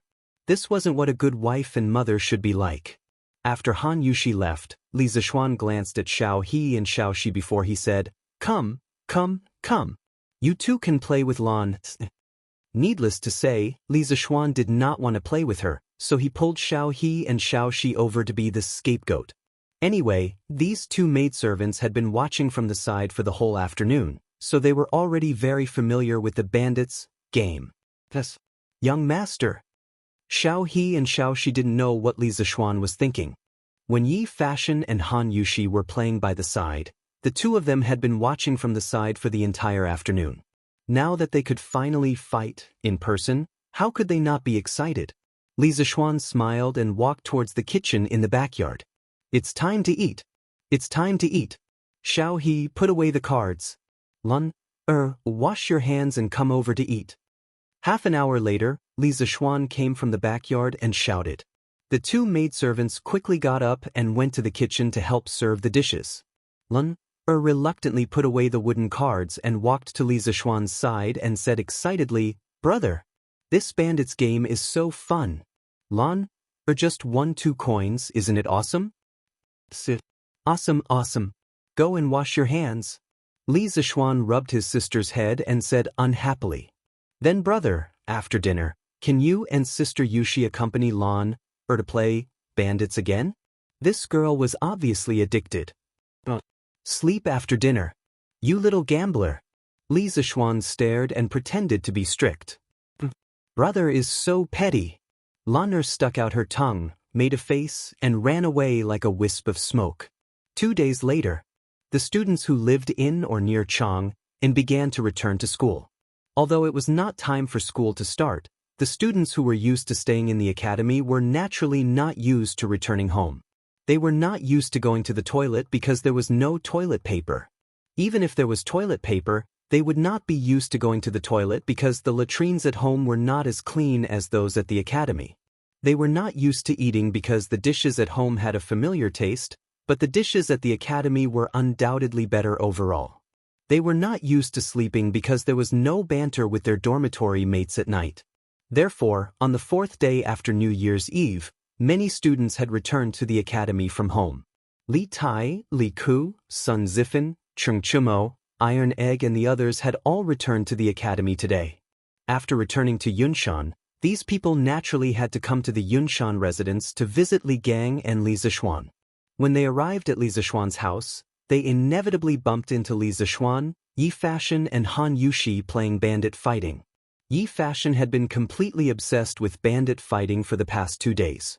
His consciousness told him not to indulge in it, but he could not help but come over every day. Therefore, Li Zishuan's house gradually expanded from 1 table of cards to 2 tables, then 3 tables. Li Zishuan had cut 2 more sets of wooden cards in the past 2 days. Otherwise, these 3 tables of cards would not be able to be set up. It's called bandit. Damn. It's a trump card. Ha. Super double. Li Tai was a lucky bastard. His trump card was actually a pair of kings. This guy immediately activated his super multiplier mode. Damn. If I had known earlier, I would have become a bandit. Cheng Chumo almost vomited blood when he saw this. The title of landlord, bandit, was originally his, but he did not dare to ask for it because he did not even have a king in his hand. If you want to blame someone, blame yourself for being such a coward. 3 for 5 pairs. Li Tai smiled proudly and threw out 3 pairs of kings at the beginning of the game. Actually, for him, he did not care about money. It was just a few coins per game. With his current wealth, even if he sat here and lost for a month, he would not feel the pinch. What he enjoyed was the joy in the process of winning money. Every time he picked up a card, it was a surprise and anticipation. Every time he threw out a bomb, it was incomparably satisfying. Every time he threw out a card in his hand, he could not help but cheer. Once you fell in love with this kind of simple happiness, it would be difficult to extricate yourself. Just in time, 7, 8, 9. Li Ku laughed in surprise and threw out the corresponding land card in his hand. He was now addicted to bandit fighting. Cheng Chumo laughed mischievously. Naturally, he would not block his teammates' cards. Li Tai's eyes widened as he said gloomily, F***CK. Little Ku, you are ruthless. I don't want it anymore. You play. Chapter 1164. The 5th day of the 1st lunar month, commonly known as the Broken 5th Day. According to Investiture of the Gods, Xianxia became a god, and his wife who betrayed him was given the title of God of Poverty. In the legends, Xianxia's wife was a very annoying woman who betrayed her husband. After being given the title of God of Poverty, she became even more annoying. No one has ever heard of anyone who likes a God of Poverty, right? Therefore, on the 5th day of the first lunar month, people broke her and told her to go back immediately. Broken 5th day means, after breaking all the taboos before the 5th day, all can be broken on this day. Generally speaking, from New Year's Eve to the 5th day of the new year, there were many rules and taboos, such as no cooking, no leaving the house, no speaking inauspicious words, no sweeping and watering, and no opening of the shop. But on the 5th day of the first lunar month, all taboos are broken. During the Spring Festival, all the shops in Chang and city close on the 1st day of the first lunar month, but choose to open on the 5th day of the first lunar month, because the 5th day of the first lunar month is also known as the God of Wealth's holy day. It is believed that choosing to open on this day will bring in wealth and treasures. Just after 9 in the morning, the doors of the East and West markets that have been closed for many days finally opened.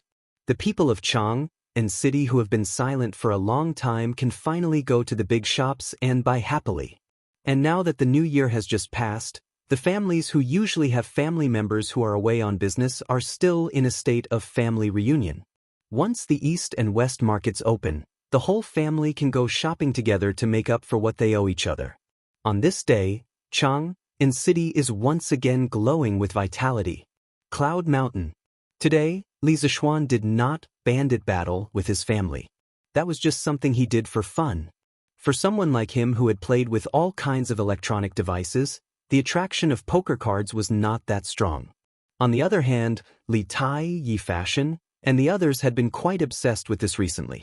Yesterday, Li Zixuan had simply given them the 2 decks of cards at home. It is said that last night, the student dormitory of Yanhuang College was very lively. Li Zixuan was too lazy to care. As the saying goes, it is better to let loose than to block. Anyway, it is the holiday period, and he also ordered Li Tai not to use cards to gamble in the academy. If these students want to play, then let them play. Only children who knew how to play would have good grades. This was a philosophy that Li Zixuan adhered to. In his previous life, the top students around him were all better at playing basketball, football, and video games than he was. After dismissing the group of little gamblers, the courtyard suddenly quieted down. Li Zixuan was currently in his study, revising the blueprint. Zhengguan's 2nd year was up, and many of the big projects that he had not started before had to be started. Dams, machine tools, and power stations were all major projects. There were many problems involved, and it was not something that could be considered in a short period of time. Young Master. The eldest young master of the Wang family sent someone to deliver a letter. While he was deep in thought, Xiaoxi knocked on the door of the study room and said softly, "Oh, hurry up and bring it in." In the study, Li Zixuan snapped out of his thoughts and hurriedly said, "Jiya." Xiaoxi came in with a letter. She passed the letter to Li Zixuan and said, "Here, young master." It was sent by Miss Ling on a horse. She has already left the mountain. Li Zixuan felt something in his heart. He looked towards the northwest and said after a while, "Okay, I got it." Xiaoxi bowed and left the study room. She was very considerate as she closed the door behind her. Li Zixuan lowered his head and tore open the letter. He took out a piece of paper with a line of small characters written on it. "I won't go out on the 1st day of the new year, and I won't go home on the 5th day of the new year. The road to Qizhou is long and difficult. I will remember your teachings. I will be honest, and work hard to bring prosperity to everyone. After parting today, I don't know when we will meet again. If you come to Qizhou in the future, I will drink and chat with you. Take care." A letter from Wang Renbiao. I didn't expect Renbiao to go to Qizhou so soon. I wish him a safe journey. Li Zixuan put away the letter, looked towards the northwest, and sighed softly. Before the new year, Wang Renbiao had told him that he would go to Qizhou after the new year. However, Li Zixuan didn't expect him to leave on the 5th day of the new year. Qizhou was located more than 50 kilometers northwest of Chang and city. It was considered a relatively wealthy county. Wang Renbiao's trip to Qizhou was most likely to be arranged by the Wang family for gilding, so basically nothing would happen. The imperial edict has arrived. Coincidentally, Li Zishuan had just put down the letter when a sharp voice came from outside the house. Then Xiao He's hurried voice was heard. "Young master, someone from the palace is here." "Yes, they are here." Li Zishuan frowned, got up, and went out. "Marquis Yong, and receive the imperial edict." An old eunuch stood at the door. His eyes were gloomy, and his cold aura made the air around him a little colder. Li Zishuan narrowed his eyes. He had never seen this old eunuch before and looked unfamiliar. Li Zishuan, listen to the imperial edict. Suppressing the doubts in his heart, Li Zishuan bowed and said, "His Majesty summons you to the palace immediately for an audience. Quickly pack up and follow me into the palace."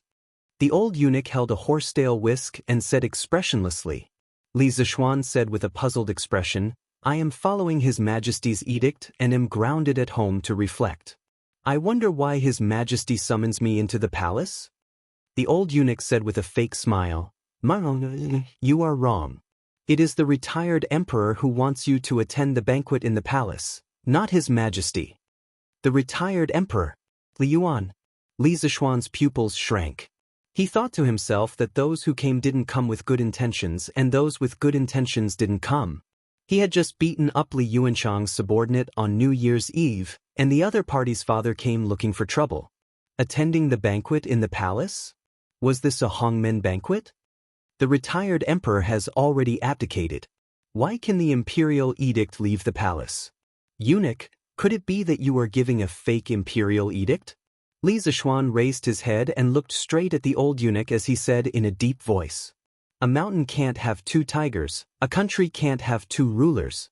Li Yuan was the retired emperor, but now that Li Er was in power, Li Yuan naturally couldn't meddle in the affairs of the country. At most, he could only do whatever he wanted in the palace.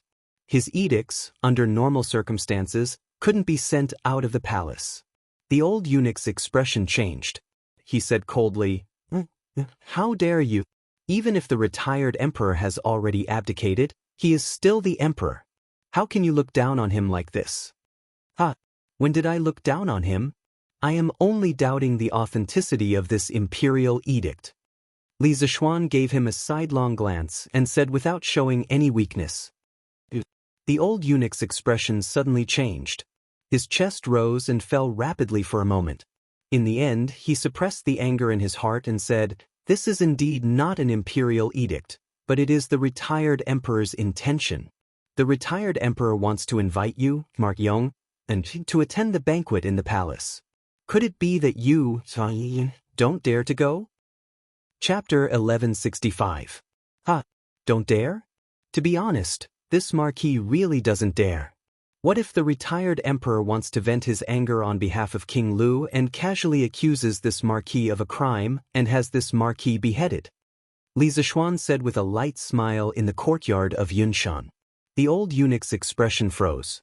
Although the situation that Li Zishuan said was true, the old eunuch didn't know what to say for a moment because Li Zishuan didn't act according to common sense. What a joke.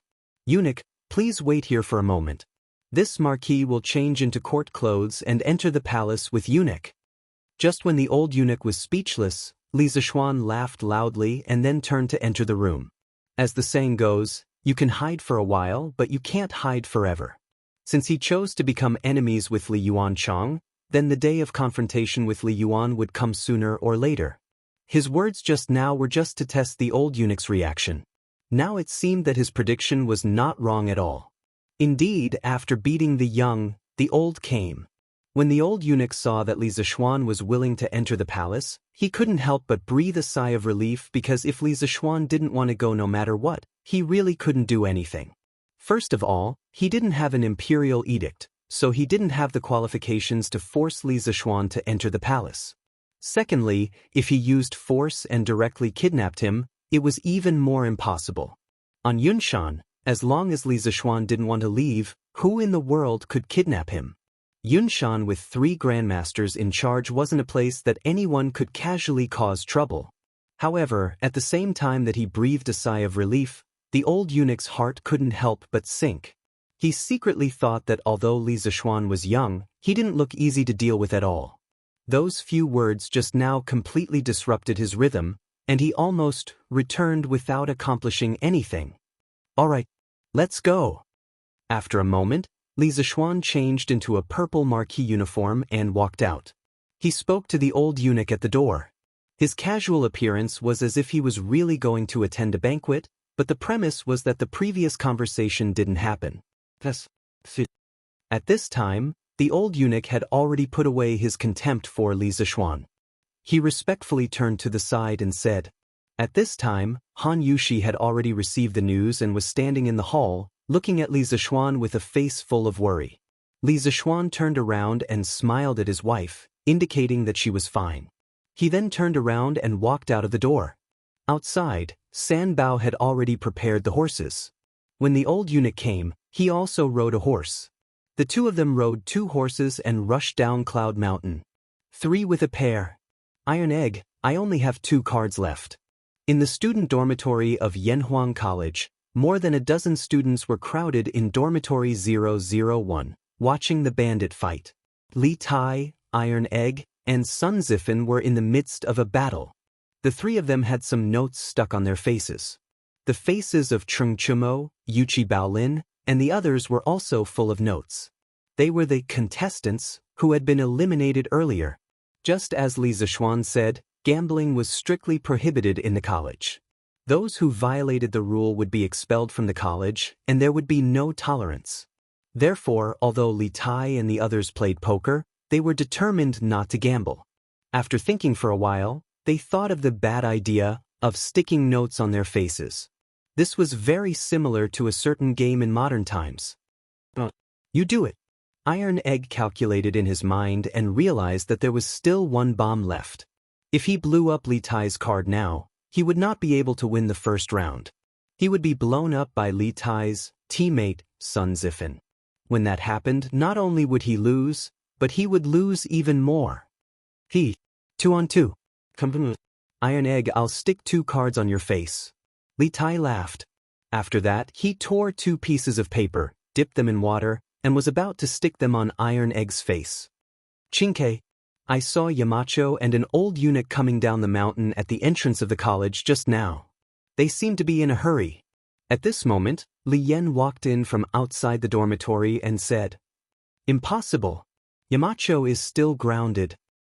Li Tai subconsciously wanted to say that it was impossible, but when he thought of the news that Li Zishuan was grounded and that many students of the college did not know, he quickly shut his mouth. At this time, he did not have time to stick the paper on Iron Egg. He turned around and asked, Li Yen, you just said that Yamacho was taken away by an old eunuch. What does that old eunuch look like?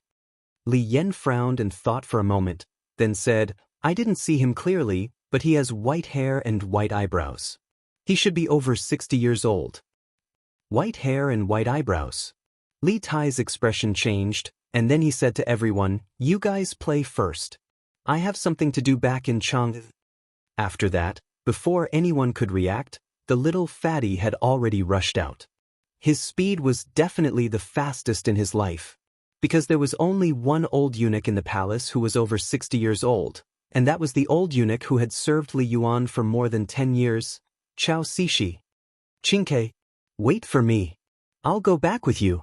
At this time, Li Ku also thought of something. His expression changed and he quickly chased out. Ma Yin, this way please. In the palace, under the old eunuch's lead, Li Zishuan came to Taiji Palace and then went west, arriving at an independent courtyard. The courtyard had rockery, gardens, pavilions, terraces, and pavilions. It was just like a small paradise in the palace. After Li Yuan became retired emperor, he lived in Taiji Palace for the first few years. It was not until the 4th month of the 3rd year of Jingguan that he moved out of Taiji Palace and moved to the Tin Palace. In the courtyard, Li Yuan was half lying under the winding corridor, sunbathing, surrounded by a flock of orioles and swallows. He was really happy. An old cow eating young grass. This old fellow is really shameless. Didn't I hear that the old fellow was planning to die of exhaustion in the flowers? Such a happy way of dying. Why didn't he make the best use of his time? Why did he have to come and find trouble with me? Seems like he's treating me as a soft persimmon. When Li Zixuan saw Li Yuan's shameless appearance of enjoying the blessings of multiple wives, he could not help but criticize in his heart. Associating it with the official records, Li Yuan gave birth to 9 younger siblings for Li Zixuan in 2 years. The corner of Li Zixuan's mouth could not help but twitch. They all said stud horses, stud pigs, and so on. But compared to Li Yuan, this old lecher, they were all weak to the max. Father Emperor, Mao is here. There was even a third wheel standing beside Li Yuan. When Li Yuanchang saw Li Zixuan coming over, his face could not help but be delighted. He hurriedly came over and bowed to Li Yuan. At the same time, it was unknown whether this brat did it intentionally or unintentionally. His gaze swept across the chest of a concubine sitting beside Li Yuan without leaving a trace. This brat will definitely be a lecher in the future. Li Yuan was wise all his life, but in his later years, he gave birth to a bunch of repulsive melons and cracked dates. Other people did not notice Li Yuanchang's gaze, but it was caught by Li Zixuan. Instantly, a label of scum was pasted onto Li Zixuan's forehead by Li Zixuan. This subject Li Zixuan greets retired emperor. Etiquette still needed to be met. Li Zixuan took a few steps forward, then bowed towards the Great Tang's supreme leader in name. Chapter 1166. It's this kid who bullied you? In a courtyard beside Taiji Palace, Li Zixuan hadn't even raised his head when he heard Li Yuan speak. His tone was full of indifference and casualness. Presumably, in the eyes of this former emperor, crushing Li Zixuan to death was as simple as crushing an ant. Father Emperor, it's him. At that time, I only wanted to go up Yunshan to see the fireworks and tell you about it after returning to the palace. But who knew that the Marquis of Yong and relied on his imperial brother's favor to seriously injure 4 of my imperial bodyguards in public? Father Emperor, you have to uphold justice for me. Li Yuanchang immediately changed to an aggrieved expression. He didn't have the slightest bit of manliness on his body. Instead, he was like a coquettish little girl acting coquettishly in front of Li Yuan. Finished speaking, he used the corner of his eye to glare viciously at Li Zixuan. That look seemed to be saying, "Let you be proud at that time? Now I'll make you kneel and beg for mercy." Seeing this, Li Zixuan instantly felt his hands itch unbearably. If it was another occasion, he would definitely beat the shit out of this little bitch. Wasn't he just relying on the fact that he was the 2nd generation of the imperial family? After a few years, when Li Yuan dies, let's see how you can still be arrogant. Kid, you actually dare to bully my son. You really have guts. Drag him out and chop him up to feed the dogs. Without any interrogation process, he directly sentenced Li Zixuan to death. Hearing this simple sentence, Li Zixuan's heart instantly surged with hostility. This old thing wants to chop me up and feed me to the dogs? Isn't this too unreasonable? Regardless of whether he committed a crime or not, even if he beat up Li Yuanchang's subordinates for no reason, it's impossible for him to be beheaded. Li Yuan's unreasonable sentence, the civil and military officials of the imperial court wouldn't agree. Li Heir wouldn't agree. The Tang dynasty law wouldn't agree. As the person involved, Li Zixuan would even more disagree. He originally thought that Li Yuan would give him a chance to explain. Who knew that the other party didn't even look at him from beginning to end and directly wanted to chop off his head? Simply going too far. Here. At this moment, 2 strong women appeared. Yes, they were really like iron towers. They were even stronger than most men. They were just like some sumo wrestlers in Japan in his previous life. 2 strong women walked over from the side and grabbed onto Li Zixuan's arms. They wanted to drag Li Zixuan out and behead him, but the first time, it did not move. The second time, it still did not move. The third time, the fourth time, the 5th time, the 2 women were so tired that their foreheads were covered with a layer of sweat, but Li Zixuan was still standing there motionless. What a joke! How could an ordinary person defeat a martial arts master of the Grandmaster realm with brute force? You dare to defy the imperial decree? Li Yuan also noticed the movement on this side. He pushed aside several beautiful concubines beside him, stood up and said furiously. Li Zishuan raised his head and looked straight at Li Yuan. He said, neither servile nor overbearing. Dare I ask, retired emperor, this subject only injured a few servants of Prince Lu. According to my Tang dynasty's laws, at most I will compensate some money. Why does retired emperor want to chop off this subject's head? Li Yuan did not get angry. Instead, he laughed and said, why? Because I am the monarch and you are the subject. If the monarch wants the subject to die, the subject has no choice but to die. You even studied the sage books in vain. Li Zishuan retorted, killing a subject for no reason, this is what a fatuous monarch does. 12 years ago, Yang Guang caused chaos in the world. Retired emperor led 30,000 troops to rise from Taiwan. He went to Chang and eradicated a group of bandits. The world is one, the will of the heavens is secondary, the people's hearts are united. It can be said that his meritorious service is unparalleled and splendid for 1,000 years. This subject believes that with retired emperor's wisdom, he will definitely not indiscriminately kill a meritorious subject. Speaking also needs to be skillful. In any era, there are classes. Facing the ruling class of feudal society, if one does not talk about strategy and blindly acts recklessly, no matter how high one's martial arts is, there will only be one road to death in the palace.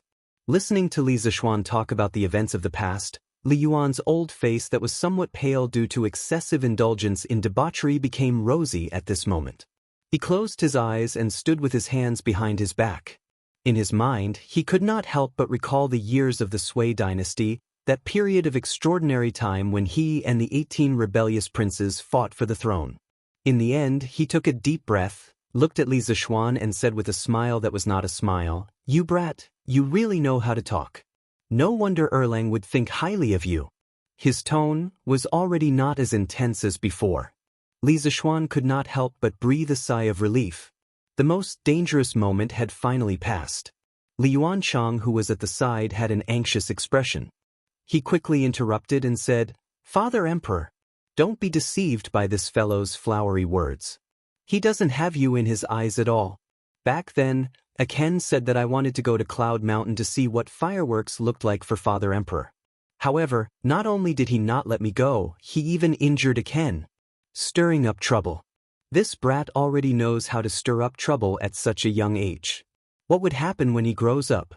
A cold light flashed in Li Zishuan's eyes. Without waiting for Li Yuanchang to finish speaking, he stepped forward and said, "Retired Emperor, Aken has something to discuss with you alone. Please dismiss your attendants." Audacious. Marquis Yong, and you want everyone to withdraw. Could it be that you want to assassinate my Father Emperor? Father Emperor, don't be afraid. The hen will protect you. A trace of anxiety flashed in Li Zishuan's eyes. He immediately jumped in front of Li Yuan and pointed at Li Zishuan and said loudly, "Damn, I didn't expect this little bastard to be so good at acting." Li Zishuan cursed in his heart. Soon after, he moved his feet slightly and instantly arrived in front of Li Yuanchang. Just as Li Yuanchang was about to cry out in fright, Li Zishuan had already returned to his original position. All of this happened in the time it took for a spark to fly off a flint. It was so fast that it made people feel like it was a dream. It was as if Li Zishuan had been standing in the same spot from beginning to end and had not moved at all. The guards in the courtyard were all shocked. They quickly pulled out their MO swords from their waists and ran over to surround Li Zishuan. Facing the heavy encirclement, Li Zishuan's expression did not change. He looked at Li Yuanchang and Li Yuan and said, "Aken did not mean to offend. Aken only wanted to say that if Aken really had ill intentions towards retired emperor, I would have already made my move. What's more, Your Highness Prince of Lu, didn't you say that you wanted to protect retired emperor? Why are your pants wet? Where did your guts go? Or are you just putting on an act to show off how filial you are in front of retired emperor?" As far as the eye could see, there was a puddle of water where Li Yuanchang was standing. This brat was actually scared to the point of wetting his pants. At this moment, his face was flushed red. Moreover, he was about to cry from anger because of Li Zishuan. Poison. Li Zishuan's tongue was really too poisonous. Li Yuan frowned. To be honest, at that moment, he was indeed astonished by Li Zishuan's martial arts. He did not expect that Li Zishuan's martial arts at such a young age would be stronger than some old generals. However, what made him most angry was Li Yuanchang's performance. It was said that a tiger father would not beget a dog son. He, Li Yuan, had several sons who were all heroes. However, this son in front of him was a complete coward. Too shameful. Yuanchang, you withdraw first. Li Yuan reprimanded with a black face. Chapter 1167. Father Emperor. Li Zishuan hastily wanted to argue a few more words, but Li Zishuan just happened to stab him in the back. He took a step forward, cupped his hands, and said loudly, "Retired Emperor, what this subject is going to say next is related to His Highness King Lu's life and death. I hope that retired Emperor will dismiss your attendance." Once these words came out, everyone in the courtyard changed color. Li Zishuan was so scared that his little face turned white. Li Yuan stared fixedly at Li Zishuan's eyes. After a long while, he waved his hand and said, "All of you, withdraw." The guards looked at each other. In the end, they still put away their weapons and withdrew from the courtyard. At this moment, Li Zishuan was no longer as arrogant as before. He also withdrew with the guards. Inside the courtyard, only Li Zishuan and Li Yuan were left. You have guts. If you were born a dozen years earlier, there would definitely be a place for you in this vast land. Erlang might not even be able to compare to you. Li Yuan looked at Li Zishuan and said with a complicated expression.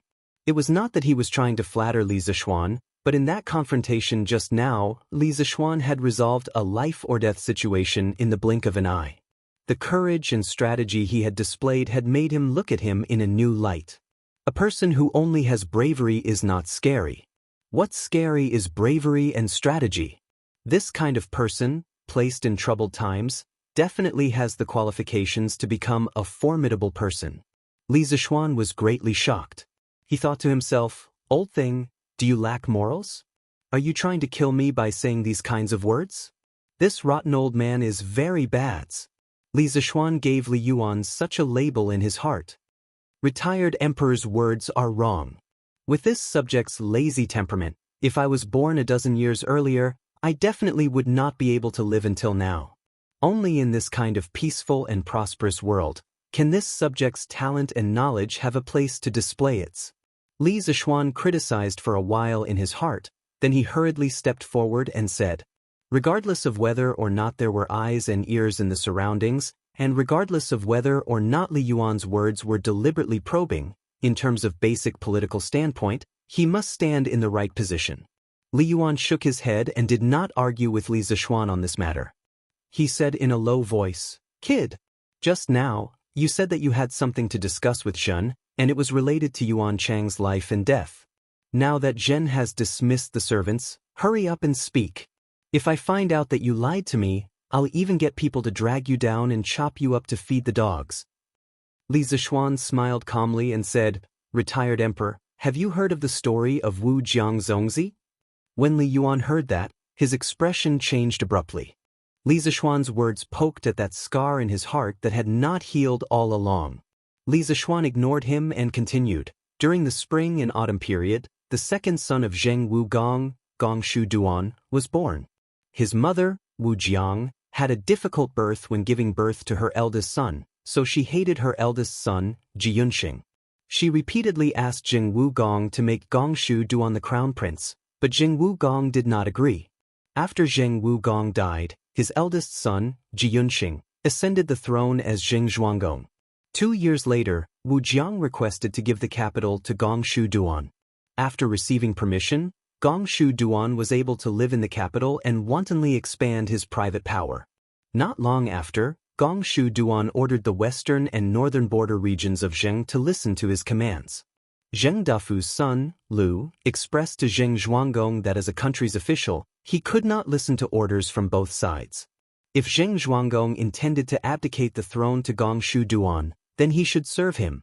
Otherwise, he should get rid of him and not let the people have other ideas. Zheng Zhuanggong, due to his mother's spoiling of his younger brother, still did not interfere. Gong Shu Duan was even more unbridled. He took 2 lands as his fief and the area under his control expanded to Lin Yen. In the 5th month of the 49th year of King Ping of Zhou, Gong Shu Duan reorganized the city walls, accumulated food, repaired equipment and weapons, and replenished the infantry chariots, preparing to attack the capital of Zheng. He also contacted Wu Jiang in the capital as a spy and had her open the city gates at that time.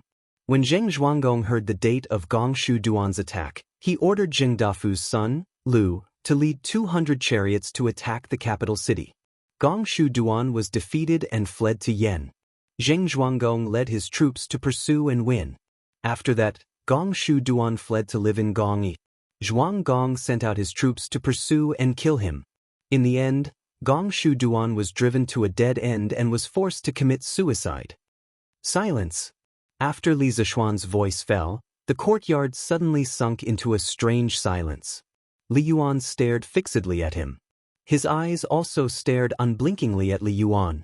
His purpose in telling the story was to tell Li Yuan that his excessive spoiling of Li Yuanchang was only pushing him step by step toward the edge of the abyss of death.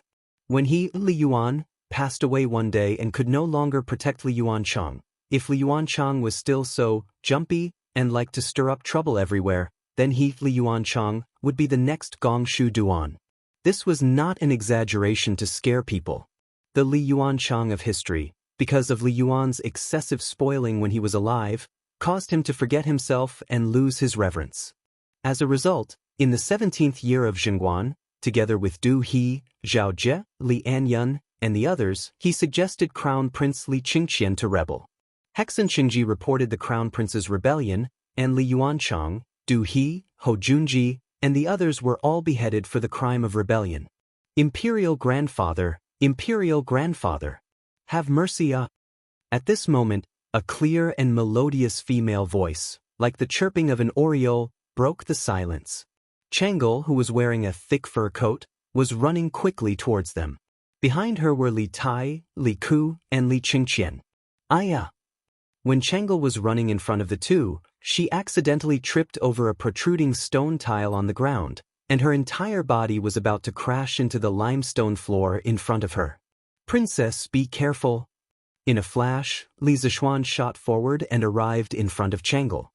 He firmly grabbed the latter's shoulder with one hand, preventing her from falling. Brother Xiaoxian, you're fine? That's great. Changel took a few quick breaths, turned her head to look at Li Zishuan, and said happily.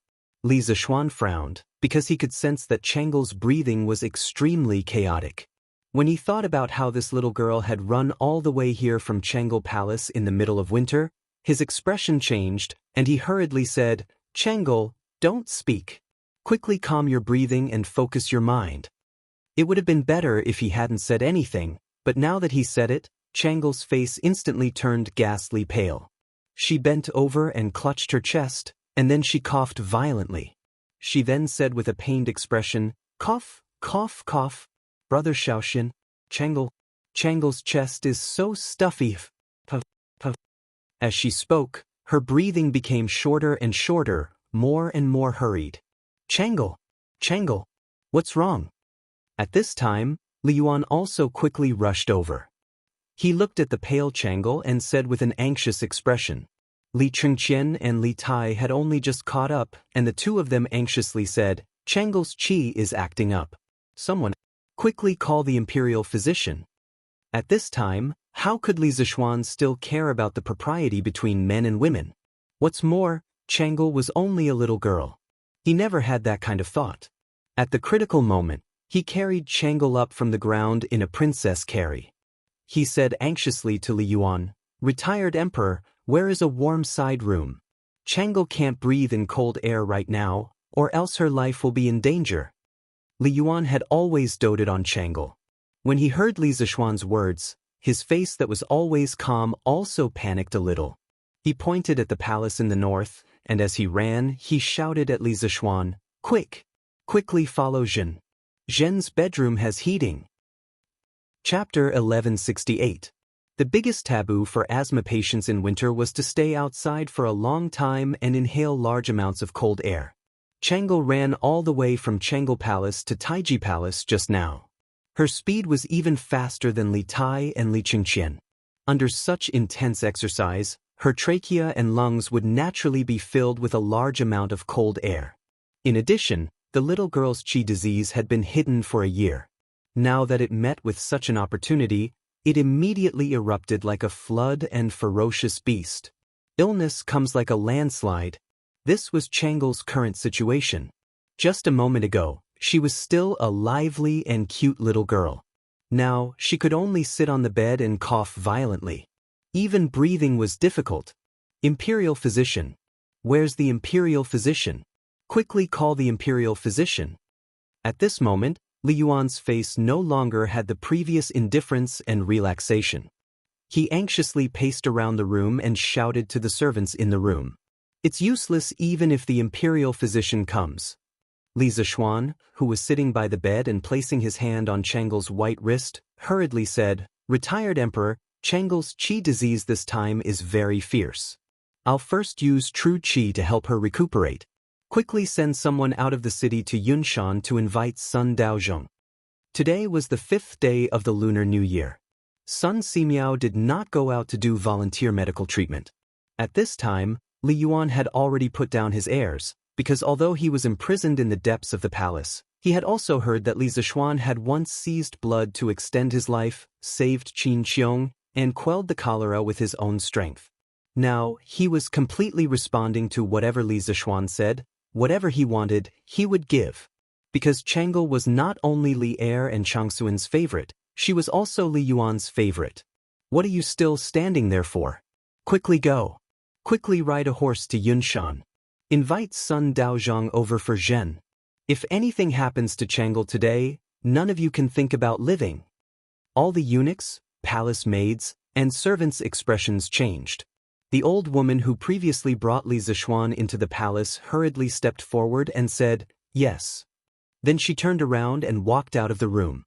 Imperial grandfather. Let Ke go. Ke has martial arts and is good at horsemanship. Going back and forth can save a lot of time. Li Ku stood up and volunteered. Li Yuan's eyes lit up and he said, "Good.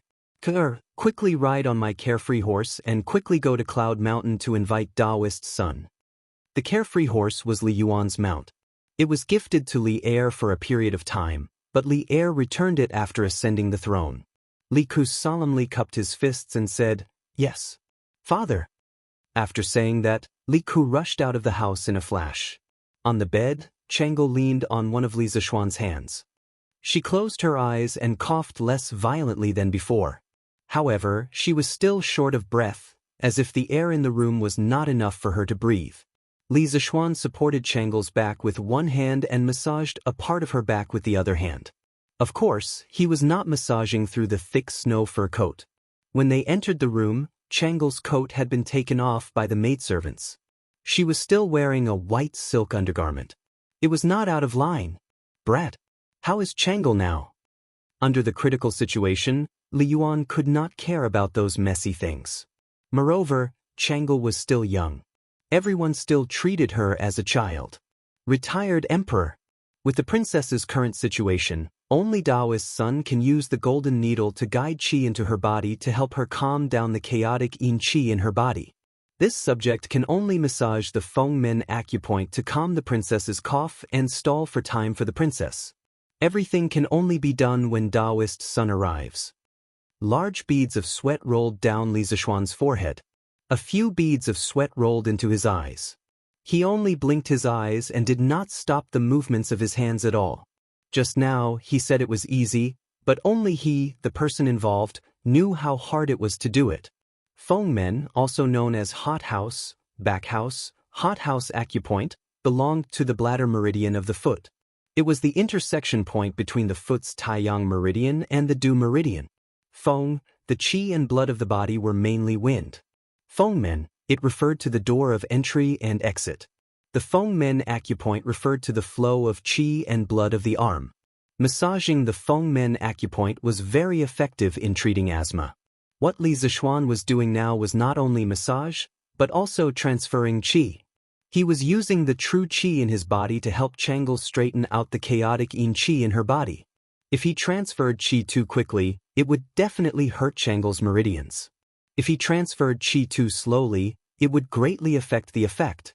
Moreover, it was even harder to control the strength now that it was separated by clothes. Even with Li Zishuan's martial cultivation at the Grandmaster realm, he could faintly feel a trace of strain at this moment. He could not let Changle die. When he thought of the little girl running all the way here just to save him from Li Yuan's hands, he felt a stab of pain in his heart. At this moment, he somewhat regretted that he did not learn Sun Simiao's set of golden needle technique previously. Because at this moment, if he used the golden needle to guide qi into her body, he could not say that he could completely cure Changle's qi, but he was absolutely confident that he could pull Changle back from the gates of hell. What are you all in a daze for? Quickly go wipe the sweat of this brat, for the Marquis of Yong. When Li Yuan saw that Li Zishuan was working so hard, he could not help but have a trace of favorable impression of this junior in his heart. Thus, he berated his group of concubines. These concubines were merely playthings that he had gathered during his imprisonment. He did not care at all. Li Zishuan's eyebrows twitched and he hurriedly said, Don't. This subject appreciates retired emperor's good intentions. This subject cannot be distracted right now. I would like to trouble retired emperor to let irrelevant people withdraw. What a joke. No matter what, they were Li Yuan's women. He was not willing to have anything to do with these women at all. Li Yuan said to everyone in the room, half believing and half doubting, All of you withdraw. The chamberlains, palace maids, servant women, and the group of concubines all withdrew. Changle. How is Changle? Not long after, a series of hurried footsteps and Li Er's anxious shout came from outside the room. Following that, Li Er walked in with long strides, followed by Empress Zhang's. Greetings to Imperial Father. Greetings to Imperial Mother. Li Tai and Li Qingqian saluted one after another. Li Er waved his hand. When he saw Changle with her eyes tightly closed on the bed, as well as Li Zishuan behind Changle who was sweating profusely, his heart ached. He looked at Li Yuan and said, Imperial Father, how is Changle now? Her life is not in danger for the time being. Li Yuan replied, and then said unhappily, How are you a father? You clearly know that Changle has a qi disease, but you did not send people to take good care of her. You actually let her run around in this cold weather. Do you still have this daughter in your heart? Li Er was stunned and almost cursed. He thought in his heart, if you did not bring Li Zishuan here, would Changle run over in a hurry? This son did not think it through. Imperial Father, please calm down. After a long time, Li Er finally lowered his head and admitted his mistake. Chapter 1169. When a person found it difficult to breathe, their consciousness would soon become blurry. Changle was in such a state now. She felt that the air around her had solidified. It was difficult for her to take in a breath of fresh air. Her consciousness gradually became blurry, but the only thing that made her feel comfortable was the warm hands on her back. She could vaguely feel that the hands were sending waves of invisible energy to her, helping her to absorb the air in the room. A glimmer of hope suddenly appeared in the crisis of certain death. She didn't want to die. She vaguely remembered that she was carried in by that man. His chest was so warm, and his breath intoxicated her. She hadn't had enough, so she didn't want to die like this. She wanted to live. She wanted to live. Don't sleep. I don't want to die. If I die, I won't be able to see him again. I don't want to die. A strong desire to live suddenly erupted in this delicate body.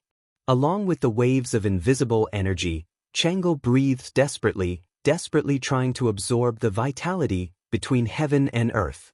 Her weak pulse and heartbeat were suddenly fed back to Li Zishuan's hands with great strength. Changle, don't give up. As long as you don't give up, no one in this world can take you away from me. Not even the King of Hell can. While she was in a daze, Changle heard a familiar voice by her ear. That voice sounded so gentle, yet so confident and resolute. Yes.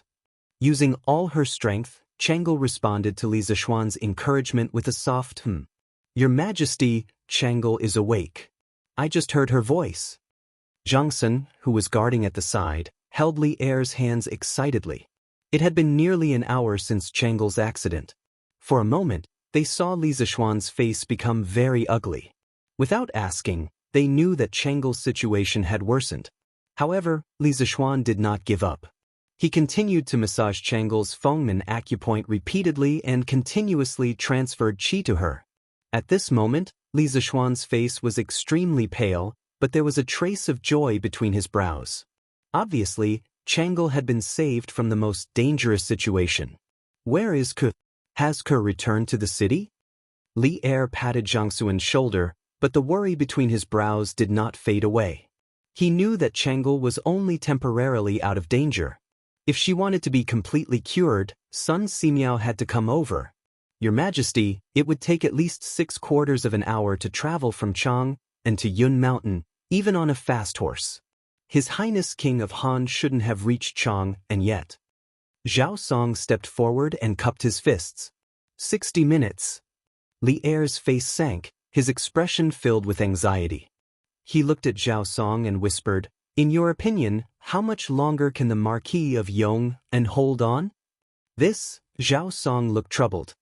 He looked at Li Zishuan, gritted his teeth, and said, "Your Majesty, actually, with the Marquis of Yong and middle stage strength, it is reasonable to say that he can't hold on after such a great loss. This old servant thinks that he should be holding on with his mind at this moment." Hearing this, Li Er's expression changed slightly.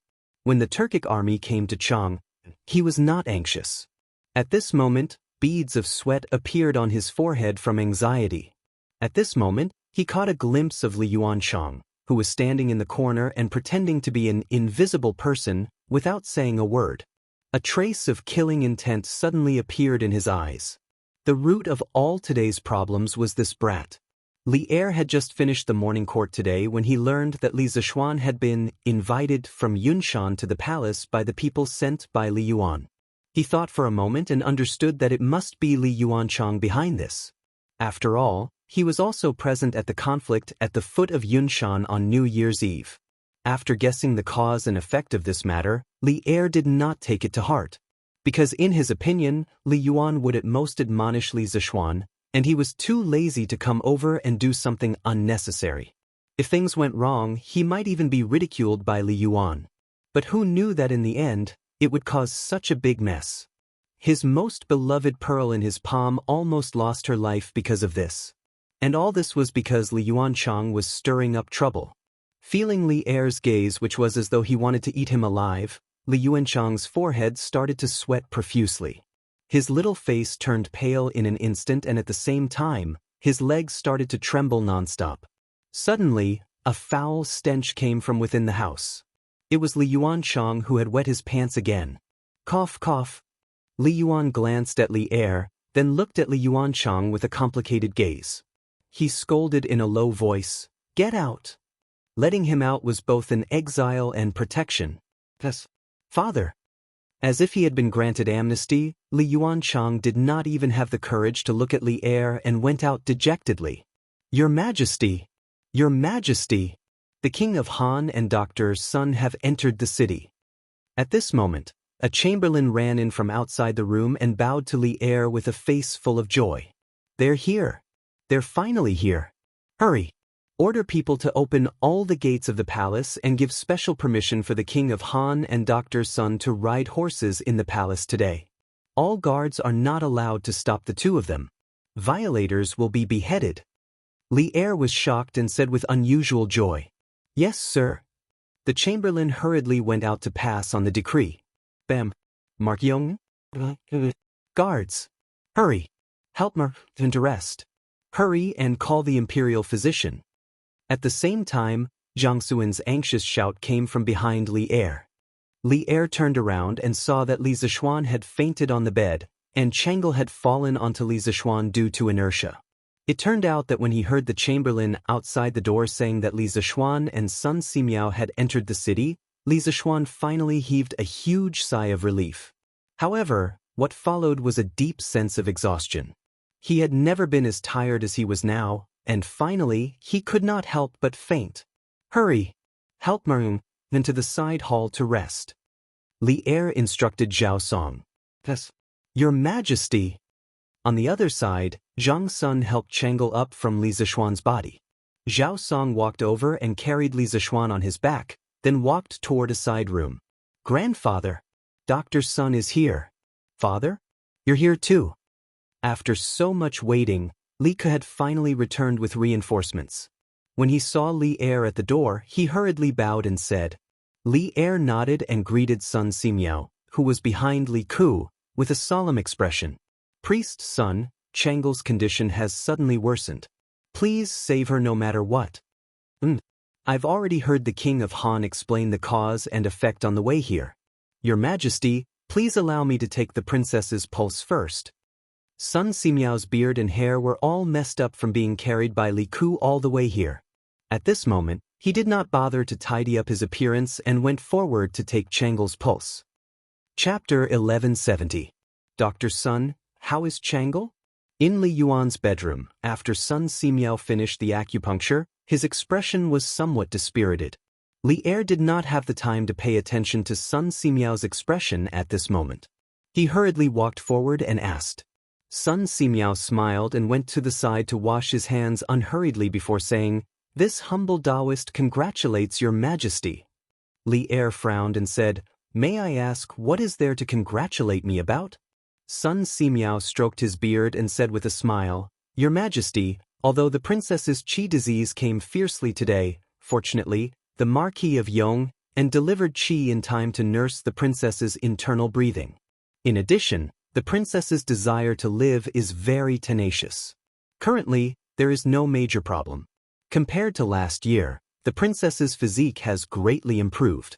When this humble Daoist was performing acupuncture just now, I actually felt a trace of extremely weak Daoist true qi in her body. If this humble Daoist had not practiced medicine for decades and was extremely sensitive to qi, I'm afraid I would not have been able to detect the existence of this trace of true qi. What? Li Er's eyes widened in shock and said incredulously, There is Daoist true qi in Chang'e's body? Could it be the Marquis of Yong'an's true qi? Sun Simiao smiled and shook his head, saying, Absolutely not. The Marquis of Yong'an's true qi is pure and majestic, but the true qi that this humble Daoist felt just now was soft and weak. This should be the true qi that the princess cultivated herself. In other words, the princess might have unintentionally stepped into the martial artist's realm of drawing qi into the body. Drawing qi into the body. When these words came out, the entire room was shocked. Everyone, including Li Yuan, all widened their eyes and were inexplicably shocked. The Tangs revered martial arts. There were so many martial artists in the world, but compared to the huge population, the proportion of martial artists was still very low. Martial artists who could cultivate true qi were even fewer. An originally soft and weak little girl suddenly became a martial artist with true qi. No matter how one listened to it, it felt inconceivable. How is this possible? Chang'e has never practiced martial arts in this year. How can she cultivate true qi in her body? Waves of shock surged in Li Er's heart. He still found it hard to accept this reality. Your Majesty, Chang'e has practiced it. She practiced Taiji Fist for half a year. Empress Zhangsun suddenly thought of something and quickly added. Taiji Fist. Sun Simiao's eyes lit up and his face suddenly became excited. If that's the case, then it makes sense.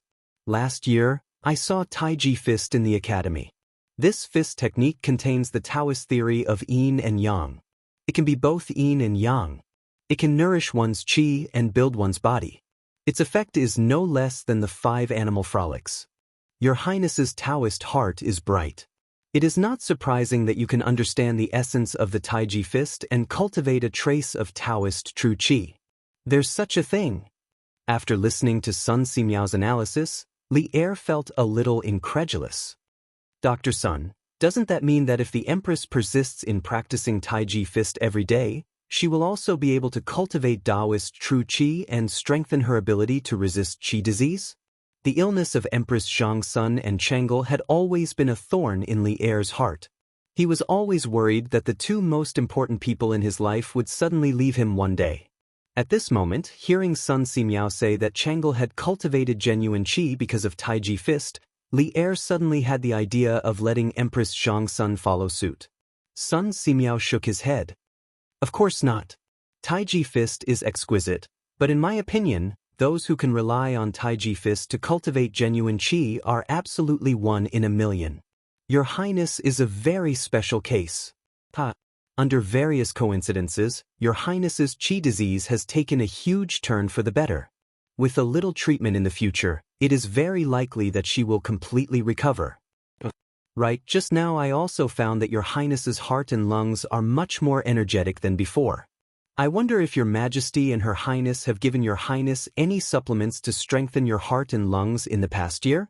If it were not for this, Your Highness would be in great danger today. When Li Er heard that Chang'e might completely recover, he was naturally happy. However, after listening to the second half of Sun Simiao's words, he frowned and fell into deep thought. After thinking for a while, he shook his head and said, "There has been no change in Chang'e's diet. I have also never heard of anything in this world that can help Chang'e treat her qi disease and strengthen her heart and lungs." Your Majesty, Divine Doctor Sun definitely wouldn't say something that wasn't true. There must be some details that we've forgotten. Wait for me to call Chang'e's personal maid over. She knows Chang'e's usual diet the best. We will know after asking her. Empress Xianxia thought for a long time but couldn't think of anything. However, she believed that Sun Simiao wouldn't talk nonsense, so she suggested. "Come, quickly call Li Er over." Empress Xianxia shouted and ordered. After a while, Chang'e's personal maid was brought in by an inner attendant. Without waiting for her to greet him, Li Er asked directly, "I'm here to ask you, is there anything unusual about Chang'e's diet in the past few months?" It had been more than 2 hours since Chang'e fell into a coma. Those who were well informed in the palace knew that something had happened to Chang'e. At this moment, hearing Li Er's question, Li Er was almost scared to death because she subconsciously thought that Li Er was suspecting that Chang'e's accident was related to her daily diet. Her face suddenly turned pale. "Your Majesty, this servant has personally tasted Princess's daily diet. It is absolutely... You, don't be nervous. His Majesty doesn't mean to blame you. Moreover, Chang'e is doing very well now. His Majesty and I just want to ask if Chang'e has eaten anything unusual but very beneficial to her body recently." Empress Xianxia saw Li Er's nervous face and knew that this girl was thinking wrongly. She smiled and comforted her. Li Er heaved a sigh of relief. She blinked her eyes and thought seriously. Suddenly she said, "Your Majesty, Your Majesty. This servant remembers. If there is anything unusual that Her Highness the Princess has eaten in the past 6 months, it is only fried locusts. Last autumn, ever since Mark Yong and advised Her Highness to eat more fried locusts, Her Highness the Princess has to eat 1 serving every day." Locusts? Li Er's expression shook. He clapped his hands and said, "I also remember. Last year, Mark Yong and said that eating locusts is beneficial to treating qi disease. Dr. Sun, I wonder if there is such a saying?" Sun Simiao frowned. He closed his eyes and pondered for a while with a serious expression. Suddenly, he said with a joyful face, "Locusts have a warm nature and can open orifices. It is indeed a good medicine to treat qi disease. Why didn't I think of it in the past? Mark Yong and is really a medical prodigy. If he is willing to study medicine wholeheartedly, his medical skills will definitely not be inferior to mine in the future. Dr. Sun, go take a look at Marung. I reckon that he is already exhausted to the point of collapse." Li Er looked towards the side hall and sighed faintly. He thought to himself, "Looks like I have wronged Li Zishuan in the past." However, it was impossible for him to apologize. He was the emperor, so how could he apologize to others? At most, he would give Li Zishuan more compensation in other aspects in the future. Chapter 1171. Sun Simiao was right. It was indeed 1 in a million to be able to sense qi with Taiji Fist alone. Chang'e was able to create miracles mainly because she didn't want to die. Moreover, she worshipped Li Zishuan unconditionally. Since Li Zishuan said that Taiji Fist was beneficial to resisting qi disease, she naturally had to practice it seriously every day. She never had any doubts in her heart. All she needed to think about was practicing hard every day. She couldn't relax for even a day. Perhaps it was because of this pure worship and persistent pursuit that she could become the lucky one in a million, and also give her the opportunity to completely get rid of qi disease. Even in the 21st century, with the advanced medical conditions, she was considered a miracle in the medical field. Why hasn't my husband come back yet? Did something happen in the palace? I heard that my husband injured King of Lu's guard. This time, the retired emperor suddenly summoned my husband. Is he deliberately making things difficult for my husband to vent his anger for King of Lu? In the Yunshan residence, it was almost noon. Han Yushi still hadn't seen Li Zixuan return. She became more and more worried. Thinking of the conflict between Li Zixuan and Li Yuansheng, Han Yushi's heart gradually sank. Yushi, what did Xian go to Chang'an for? Why hasn't he come back yet? Mrs. Li felt that Han Yushi's expression was a little abnormal, so she asked, Mother, my husband just went to Chang and to explain some things to the members of the Chamber of Commerce. He should be back in the afternoon. Let's eat first. It won't be good if it gets cold. Han Yushi said hurriedly. This was also what Li Zixuan told her before he left. The purpose was to not let the family worry. Oh, in that case, let's eat first. Mrs. Li replied suspiciously. Yi Guizhong's eyes flashed. He said thoughtfully, Xiao Xian is now grounded. How could he leave Yunshan? Yushi, tell me honestly, did something happen to Xiao Xian? Tell us and we can help him together. Indeed, the older the ginger, the spicier it was. Yi Guizhong instantly noticed the loophole in Han Yushi's words. As soon as she finished speaking, everyone in the family turned to look at Han Yushi. Han Yushi immediately felt as if she was sitting on pins and needles. She hesitated for a moment before telling the truth. Father, mother, grandfather, grandmother, hubby today. As Han Yushi spoke, the expressions of Yi Guizhong, Li Jingma, and the others gradually turned solemn. In the end, Yi Guizhong said, There's no need to overthink it. It's definitely the retired emperor who was instigated by His Highness King Lu to summon little Xian into the palace for revenge. Mrs. Li suddenly panicked and hurriedly asked, Father, in that case, what should he do? We have to think of a way to save Xian. Yi Guizhong heaved a sigh and shook his head. The palace is heavily guarded. How can ordinary citizens like us enter the palace to save little Xian? Seeing Mrs. Li's gloomy face, Yi Guizhong couldn't bear to say, Yuzhu, you and Jingma don't have to worry too much. Although the retired emperor can decide the life and death of anyone, now that His Majesty is in power and little Xian is deeply favored by His Majesty, it's impossible for His Majesty to not know about him entering the palace. When the time comes, he will definitely not sit idly by. Hearing this, everyone was slightly relieved. Suddenly said, Father, Mother, Lan, saw Brother Xiaoka riding down the mountain with Grandpa's son in the morning. Is someone sick? Brother and doctor's son went to see a doctor? What? Priest's son was also invited into the palace? Yi Guizhong frowned. If that was the case, the situation would be even more complicated. Li Zixuan had a dream. It was a very long dream. In the dream, he returned to the modern era. But with him, he returned to the modern era with his martial arts, his family, friends, and Li Er. In the dream, he brought a group of ancient people to the modern era to go shopping, sit in the car, watch television, play games, and have a lot of fun. This dream seemed to have no end. Time passed quickly in the dream. 1 year, 2 years, 3 years, until a few decades later. At that time, the group of Tang Dynasty people that he brought to the modern era all told him that they wanted to go back to the Tang Dynasty. Because although the Tang Dynasty was more backward than the modern era, it was still their Tang Dynasty. Their Tang Dynasty. In the end, everyone went back, and he was the only one left in the modern world. Loneliness, helplessness, coldness, loneliness, all kinds of negative emotions lingered in his heart. Even though he was dreaming, his expression was still full of sadness. I want to go back too. That is also my Tang Dynasty. Li Zixuan in the dream suddenly said firmly. Little Xian. Little Xian. Li Zixuan, who was sleeping, suddenly heard a familiar call. Gradually, he opened his eyes with great effort and saw a white-bearded old Taoist sitting by the bed, looking at him with a smile. Who else could it be other than Sun Simiao? Little Xian, you're finally awake? Sun Simiao smiled gently.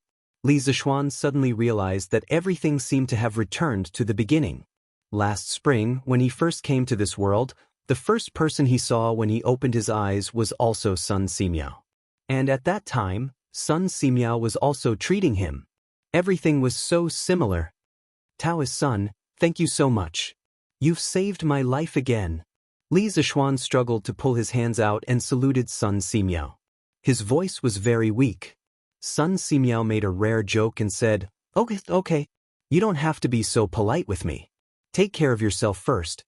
Otherwise, who will help me build the Tang Dynasty Joint Medical Center? Li Zishuan smiled and said, Oh right. Taoist priest, is Chang'e out of danger? Of course, he had confidence in Sun Simiao's golden needle technique. This was just a casual question. Sun Simiao smiled and said, She's out of danger? Little Xian, I'll tell you a piece of good news. This time, I'm very confident that the princess's qi will be completely cured. How is this possible? Li Zishuan found it hard to believe. After all, even in modern times, it was impossible to completely cure asthma. I never lie. Little Xian, take care of yourself for a while. I'll go back to Yunshan after prescribing a medicine for the princess. Sun Simiao said casually. Not long after, Old Man Sun left, but Li Yuan came.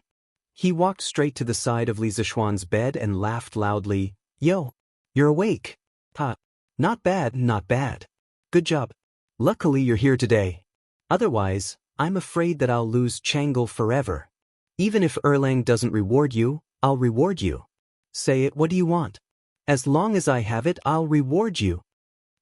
Chapter 1172. Taiji Palace, Li Yuan's bedroom. Looking at the smiling Li Yuan in front of him, Li Zishuan secretly curled his lips. He thought to himself, just now you, this rotten old man, should have wanted to chop off this young master's head. Now your face changes really quickly. Retired Emperor, this subject is on good terms with Qin Ke and the Crown Prince. Saving the princess is a matter of course. I don't ask for any reward. Li Zishuan felt that his body had already recovered some strength. Thus, he got off the bed and cupped his hands towards Li Yuan. In order to avoid some criticism, he could only involve Li Tai and Li Qingqian. Li Yuan's eyes glared, and he said unhappily, What? You think Zhen can't give you a reward? Although Zhen can't leave the palace now, Zhen still has all kinds of treasures and wealth. If you want beauties, Zhen can also give you hundreds. If you want to be promoted, Zhen will speak to Erlang. I don't think he will disobey Zhen. This old geezer is really narcissistic. Li Zishuan didn't want to be entangled with Li Yuan on this matter. He quickly said, Retired Emperor, this subject definitely didn't mean that. This subject is now deeply indebted to the Emperor. Wealth, official titles, and beauties are not lacking. Therefore, this subject really doesn't need a reward. He was very clear in his heart that whether it was official titles or wealth, he had already reached a peak. Advancing further would definitely be a disaster and not a blessing. Moreover, he didn't save Chang'e for a reward. He just felt sorry for this little girl who had been suffering from illness all this time. It's rare for you to be modest today. However, what should be rewarded should still be rewarded. At this moment, Li Er walked in with Empress Zhangxin, Li Qingqian, Li Tai, and Li Ku. Li Er's face was flushed red as if he had won a battle.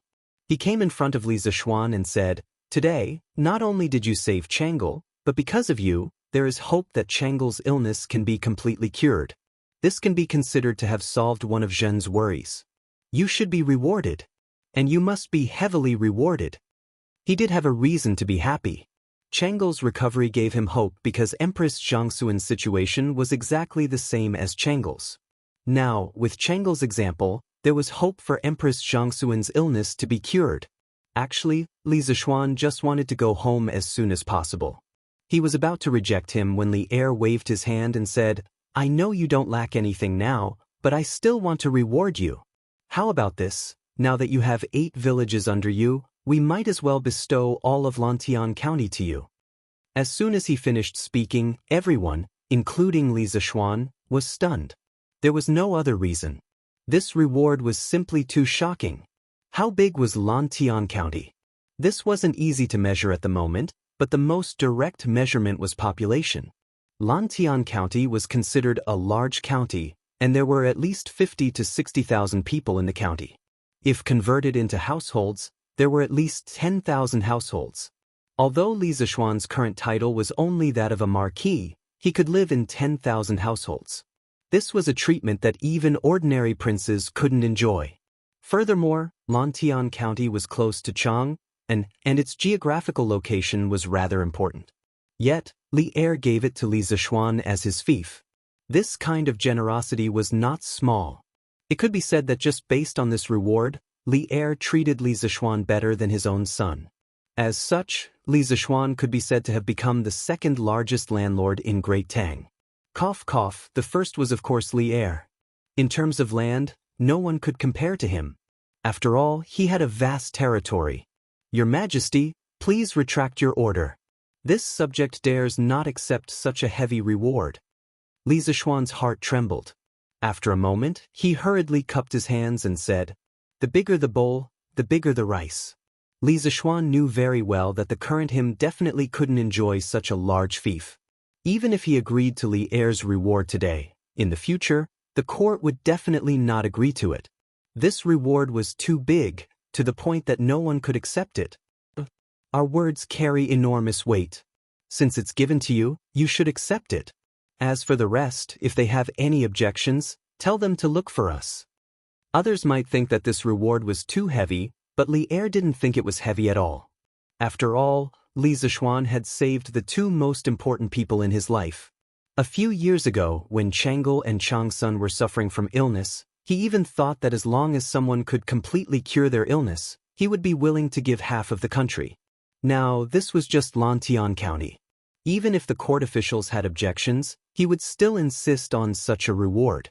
Everyone had their own selfish motives, and Li Er was no exception. For the sake of his loved ones, he would definitely not regret being selfish for once. Your Majesty, Li Zishuan wanted to say more, but Li Er waved his hand and said, "Enough, there's no need to say any more. Giving you Lantian County, other than because you cured Chang'e's illness, another reason is that us heard that you're very good at governing a place. Right now, Plum Village, Han Family Manor, and the rest of your fiefs have all become rich lands that everyone in the vicinity of Chang and is envious of. We have bestowed the entire Lantian County to you in hopes that you can continue to work hard and help us manage this county well. You've exhausted yourself today, us won't keep you any longer. Go back and rest early." Then, this official will take his leave. At this point, Li Zishuan knew that no matter how he tried to persuade Li Er wouldn't change his mind. In fact, he also secretly hoped that his fief could be bigger, but he couldn't tell the exact reason. Perhaps this was the special plot that Chinese people had towards land. He just hoped that in the later court meetings, when the civil and military officials quarreled with Li Er over this matter, they wouldn't drag him into it. After cupping his hands towards Li Er, Empress Xiangsun, and Li Yuan, Li Zishuan walked out of the room. Li Chengqian, Li Tai, and Li Ku followed closely behind. "Little Xian, it's all thanks to you today. I owe you for this. It is yours. If you need anything, as long as it's within my power, I definitely won't hesitate," Li Chengqian said with a face full of joy. Li Zishuan frowned and couldn't help but say, "Chengqian, I already told retired emperor earlier that saving Chang'e was because of friendship. Moreover, you're the heir to the throne. I hope that you won't make this kind of promise to anyone under any circumstances. It's not good for you." Li Chengqian was a bit too excited just now. He also knew that Li Zishuan's words made sense. Hearing this, he said embarrassedly, "Little Xian, you're right. Then I'll prepare a table of good wine some other day to thank you for saving Chang'e today. How about it?" Li Zishuan laughed loudly and said, "Huh, drinking wine is fine. Just don't make me pay the bill when the time comes." Li Chengqian laughed in spite of himself and said, "Little Xian, you're joking. Even if it was a year ago, I could still afford to treat you to a drink." Li Zishuan smiled but didn't say anything. Then he looked towards Li Tai and Li Ku. His gaze was slightly heavy as he asked, "How did Chang'e know that I was here? Was it you who reported the news? She ran all the way from Chang'e Palace to here.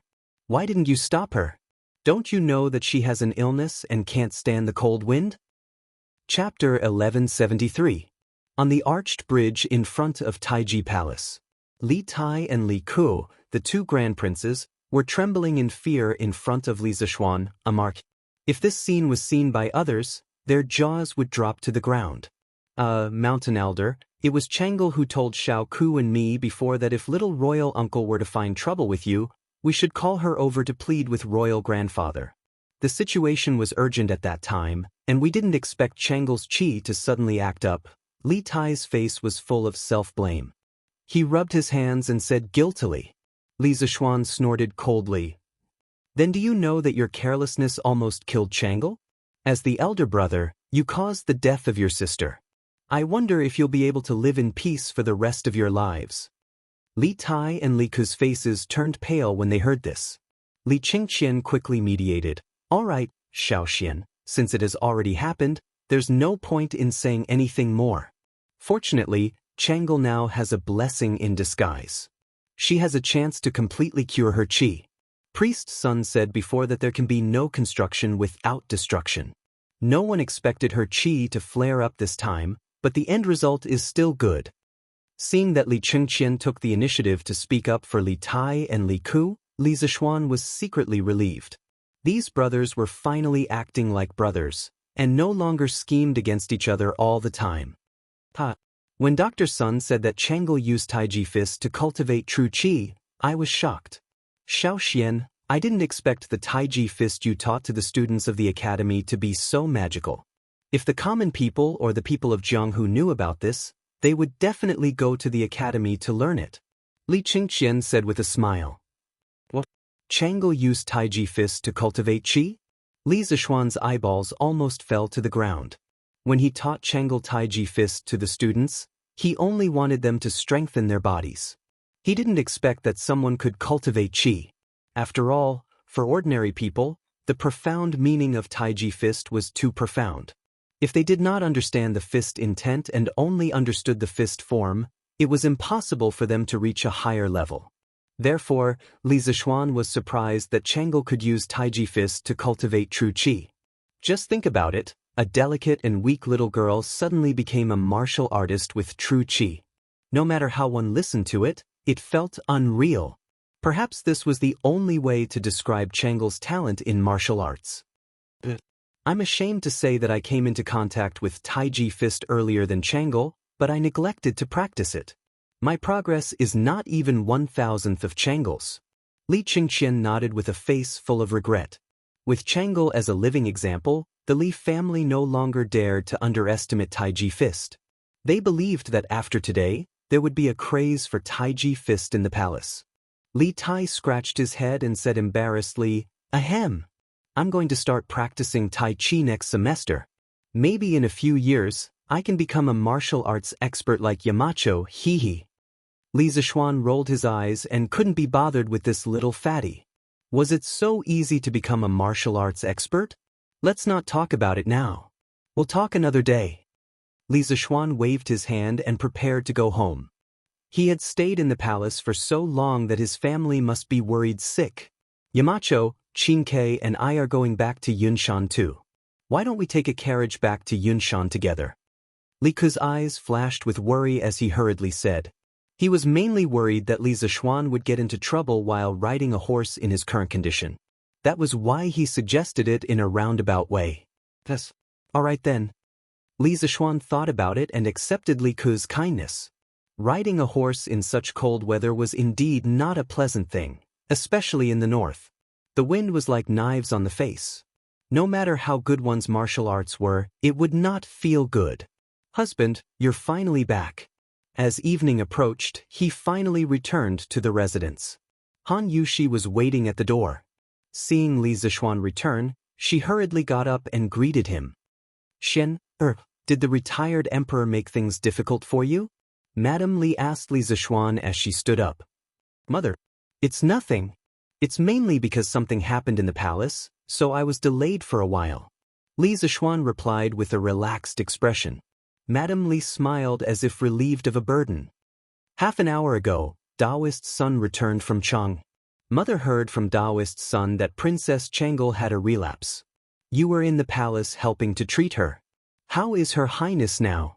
She's fine. According to Divine Doctor's son, it's very likely that she'll recover in the future. Li Zishuan avoided the topic.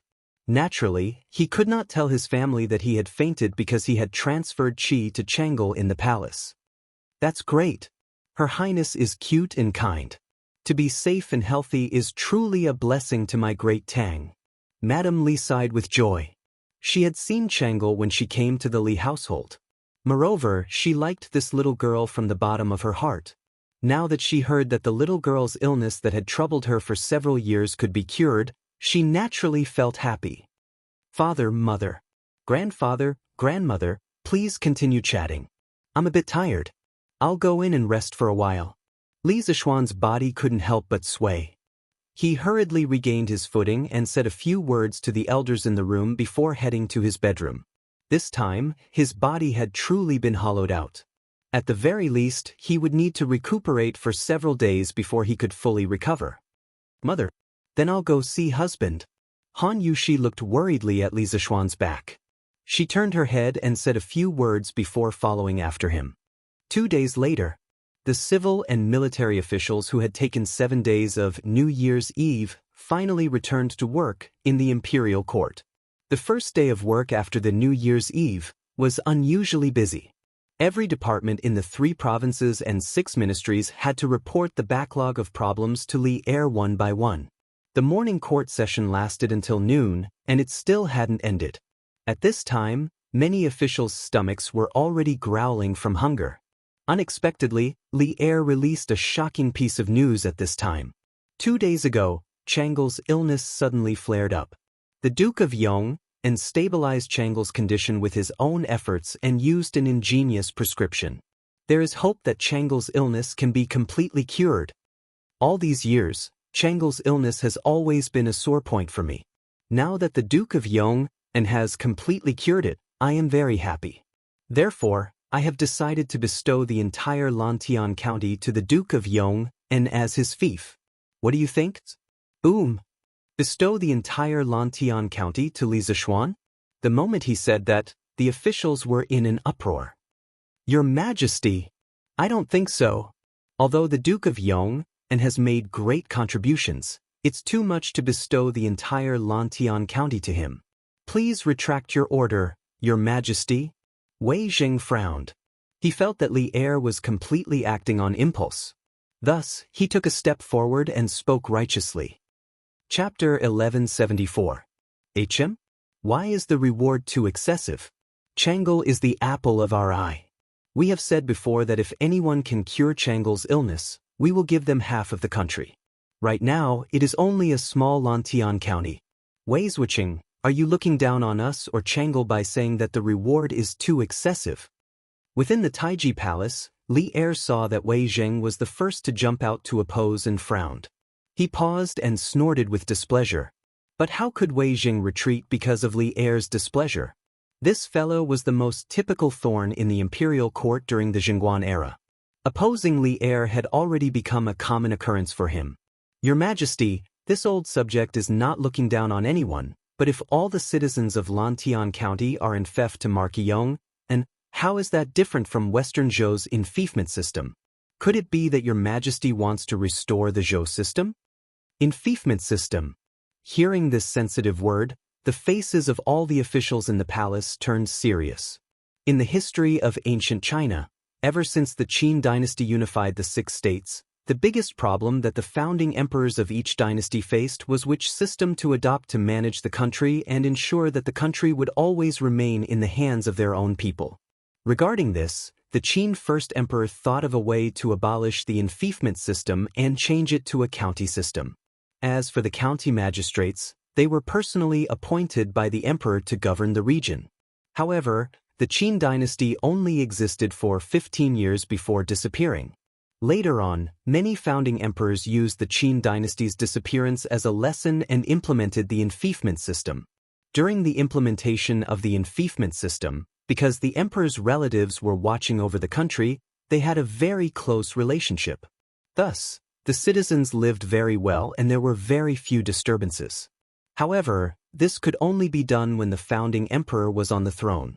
Once the founding emperor died, there would be another catastrophe. Many vassals would start to fight for the throne and start to rebel. For example, the Western Han's rebellion of the state of Qi, and the Western Jin's rebellion of the Eight Princes. However, during the Tang dynasty, although there were painful lessons from the Han and Jin dynasties, Li Er still wanted to use the enfeoffment system to reward his son and the officials who helped him obtain the throne. According to historical records, in the 7th month of the first year of Zhenguan, Li Er sought out Xiao Yu to discuss the enfeoffment system. Xiao Yu was a person who greatly respected the Zhou rites and could be said to be the most enthusiastic proponent of the enfeoffment system. At that time, he said, "Based on my observation of the previous dynasty, I believe that the enfeoffment system will last for a long time." The Qin dynasty had 6 states, but the second generation died. The Han dynasty had the world, and the commanderies participated in the construction, but it took more than 400 years. The Wei and Jin dynasties were abolished and could not last forever. Li Er was overjoyed that he had finally found a like-minded person. He was about to issue a decree to reward the officials who had rendered meritorious service. But at the crucial moment, Li Er's idea was vehemently opposed by the officials led by Fang Xianling, Du Ruhui, Wei Zheng, Li Baiyao, and Yan Shirgu. In their view, the enfeoffment system was the root of the country's troubles. Once this loophole was opened, the Tang Empire would inevitably be plunged into a chaotic state of war. Thus, at that time, the imperial court was divided into the anti-enfeoffment system and the enfeoffment system. But after Li Er's consideration, he finally decided not to enfeoffment system. The anti-enfeoffment system faction obtained a temporary victory. Now that the old matter was brought up again, Fang Xianling, Du Ruhui, and the others could not sit still. Bastard! How could Li Er, who was sitting at the head of the table, not know what was at stake? His expression changed as he slammed the table and stood up. He pointed at Wei Zheng and said angrily, "Wei Xuanxing, don't confuse the public. I am only giving Lantian County to the Marquis of Yong, and as a fief. What does this have to do with the enfeoffment system?" Seeing Li Er so angry, the officials in the imperial court immediately dispelled the idea of joining in the fun. Now that Li Er had ascended the throne for a long time, he had accumulated more and more power. Many officials were still afraid of him getting angry. Fang Xianling and Du Ruhui looked at each other. Finally, the two of them looked at Zhang Sun Wuji at the same time. But the latter actually closed his eyes and crossed his arms, standing on the spot as if he was asleep. What a joke! Chang'e was Zhang Sun Wuji's niece.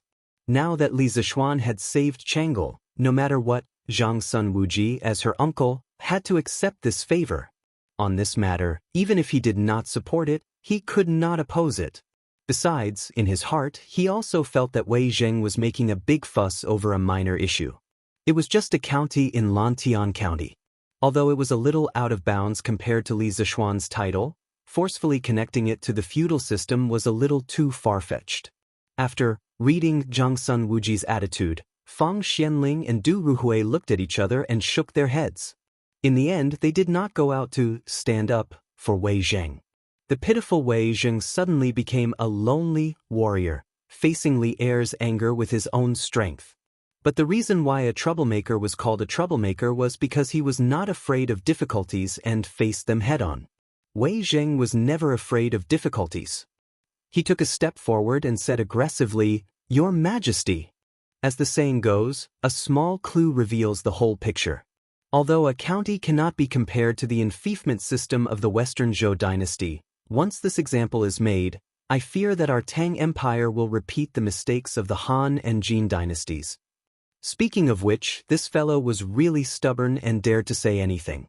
If it was in the Ming and Qing dynasties, just based on his words, the emperor would chop off his head and even exterminate his entire family.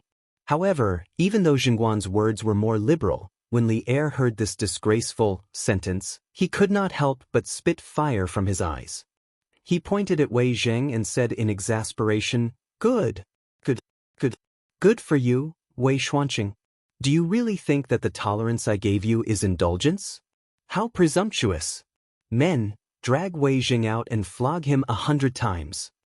As soon as these words came out, everyone in the hall was shocked. Ever since the Qin and Han dynasties, especially during the Sui and Tang dynasties, the monarchs had always treated their ministers with respect. It was extremely rare for them to use torture on their ministers.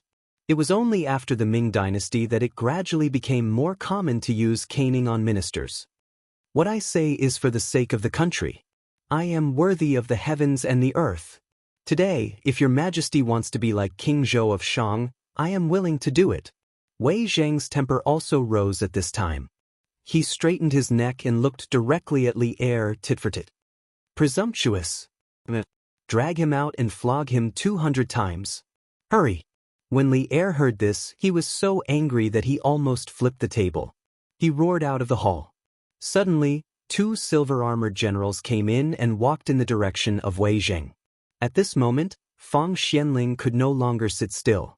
If these 200 flogs were to be flogged, wouldn't Wei Zheng die directly? He quickly stepped forward and said, Your Majesty, please calm down. Your Majesty, please calm down. Wei Wuxing is straightforward and outspoken.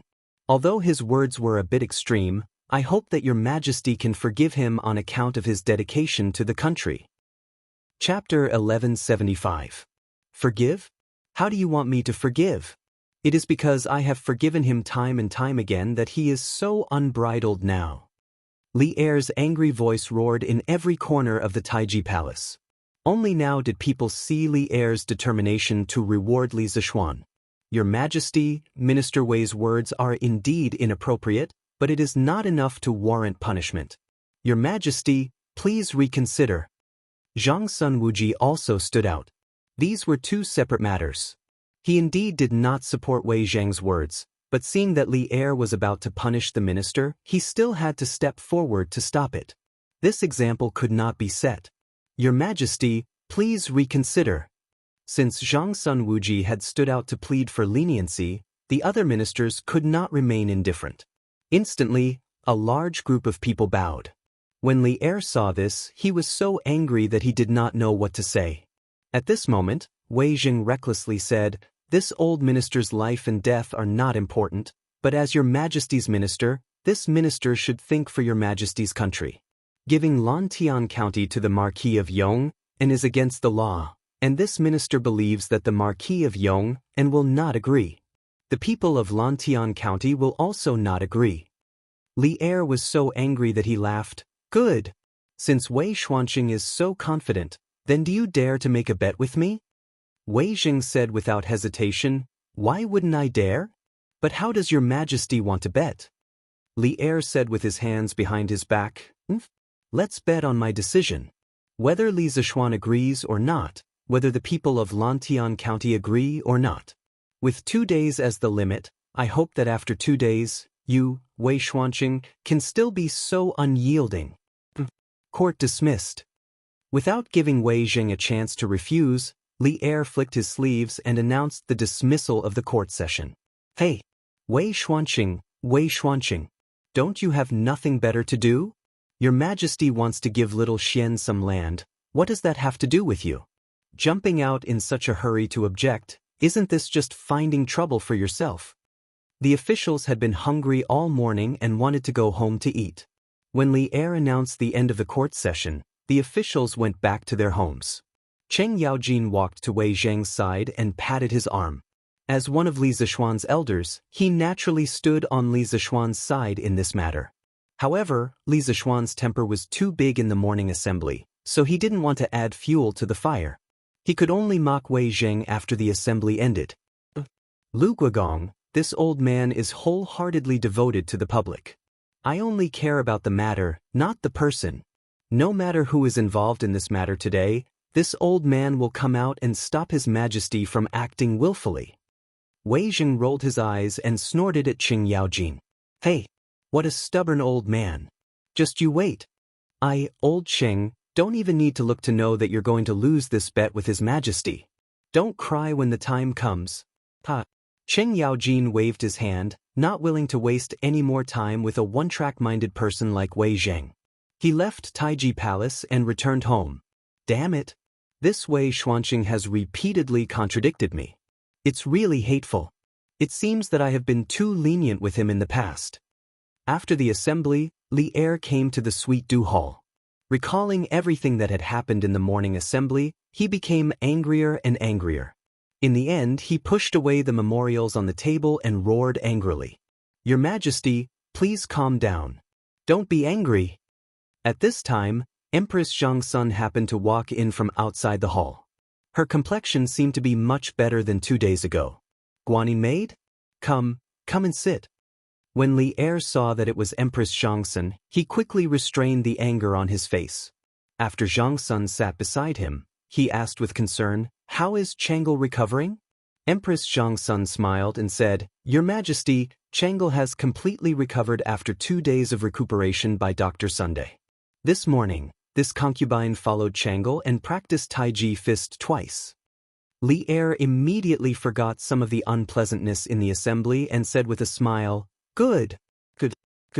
Guanyin maid, you have to practice Taiji fist every day in the future. If I have time, I will practice with you. I heard from the Marquis of Yong, and that even if ordinary people can't sense qi when practicing Taiji fist, if they practice more, it will only be good for the body. When the locusts flood this summer, the palace's food must have locusts every day. In the long run, Guanyin maid, your qi will definitely slowly improve. Li Qingxian's prediction was right. After the incident with Chang'e, there was indeed a craze for Taiji fist in the palace. Not only Empress Zhangsun, but some of the concubines, princes, and princesses in the harem also followed to practice Taiji fist. Now, Li Er could be considered to have performed a real-life version of delicious. Last year, when the Academy used locusts to make the delicacy soaring to heaven, Li Er wanted to find trouble with Li Zishuan after learning the truth. Unexpectedly, he was now looking forward to eating locusts in the palace again. Yes, delicious. The changes in the world could be said to be wonderful. Thank you for your concern, Your Majesty. This concubine understands. If there was a chance to live longer, she believed that no one would be willing to die early. Why wouldn't Empress Zhangsun want to live a healthy life with Li Er? Therefore, when she practiced Taiji fist, she was more serious than anyone else. At this time, she looked at the scattered memorials on the ground and bent down to pick them up while smiling softly. On the way here, this concubine heard that Wei Xuanqing contradicted Your Majesty in the morning court. I think Your Majesty should be worried about this matter just now? Humph! That stubborn old man. When Wei Zheng was mentioned, Li Er immediately became angry. He briefly recounted what had happened in the morning to Empress Zhangsun. At the end, he couldn't help but add, Guanyin maid, do you think this Wei Zheng is arrogant because he is pampered? He completely took our previous tolerance for him as indulgence. He actually compared me to King Zhou of Shang and compared himself to Shanggan? If I were King Zhou of Shang, Wei Zheng would have died who knows how many times.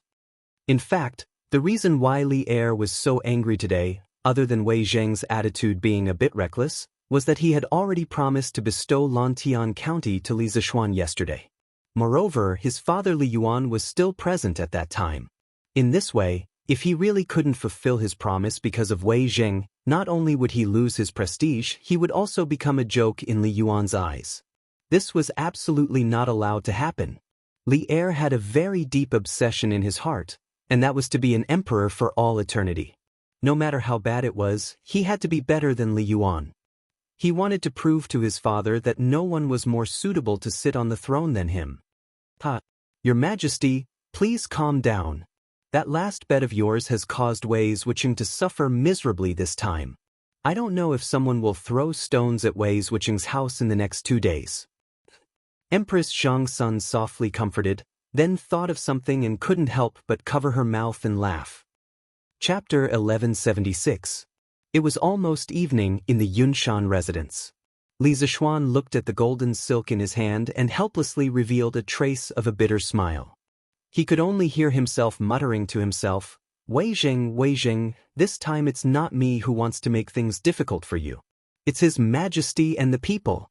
After that, he picked up the pen and paper on the table and scribbled a few lines of words. Then he put it in an envelope and left the study.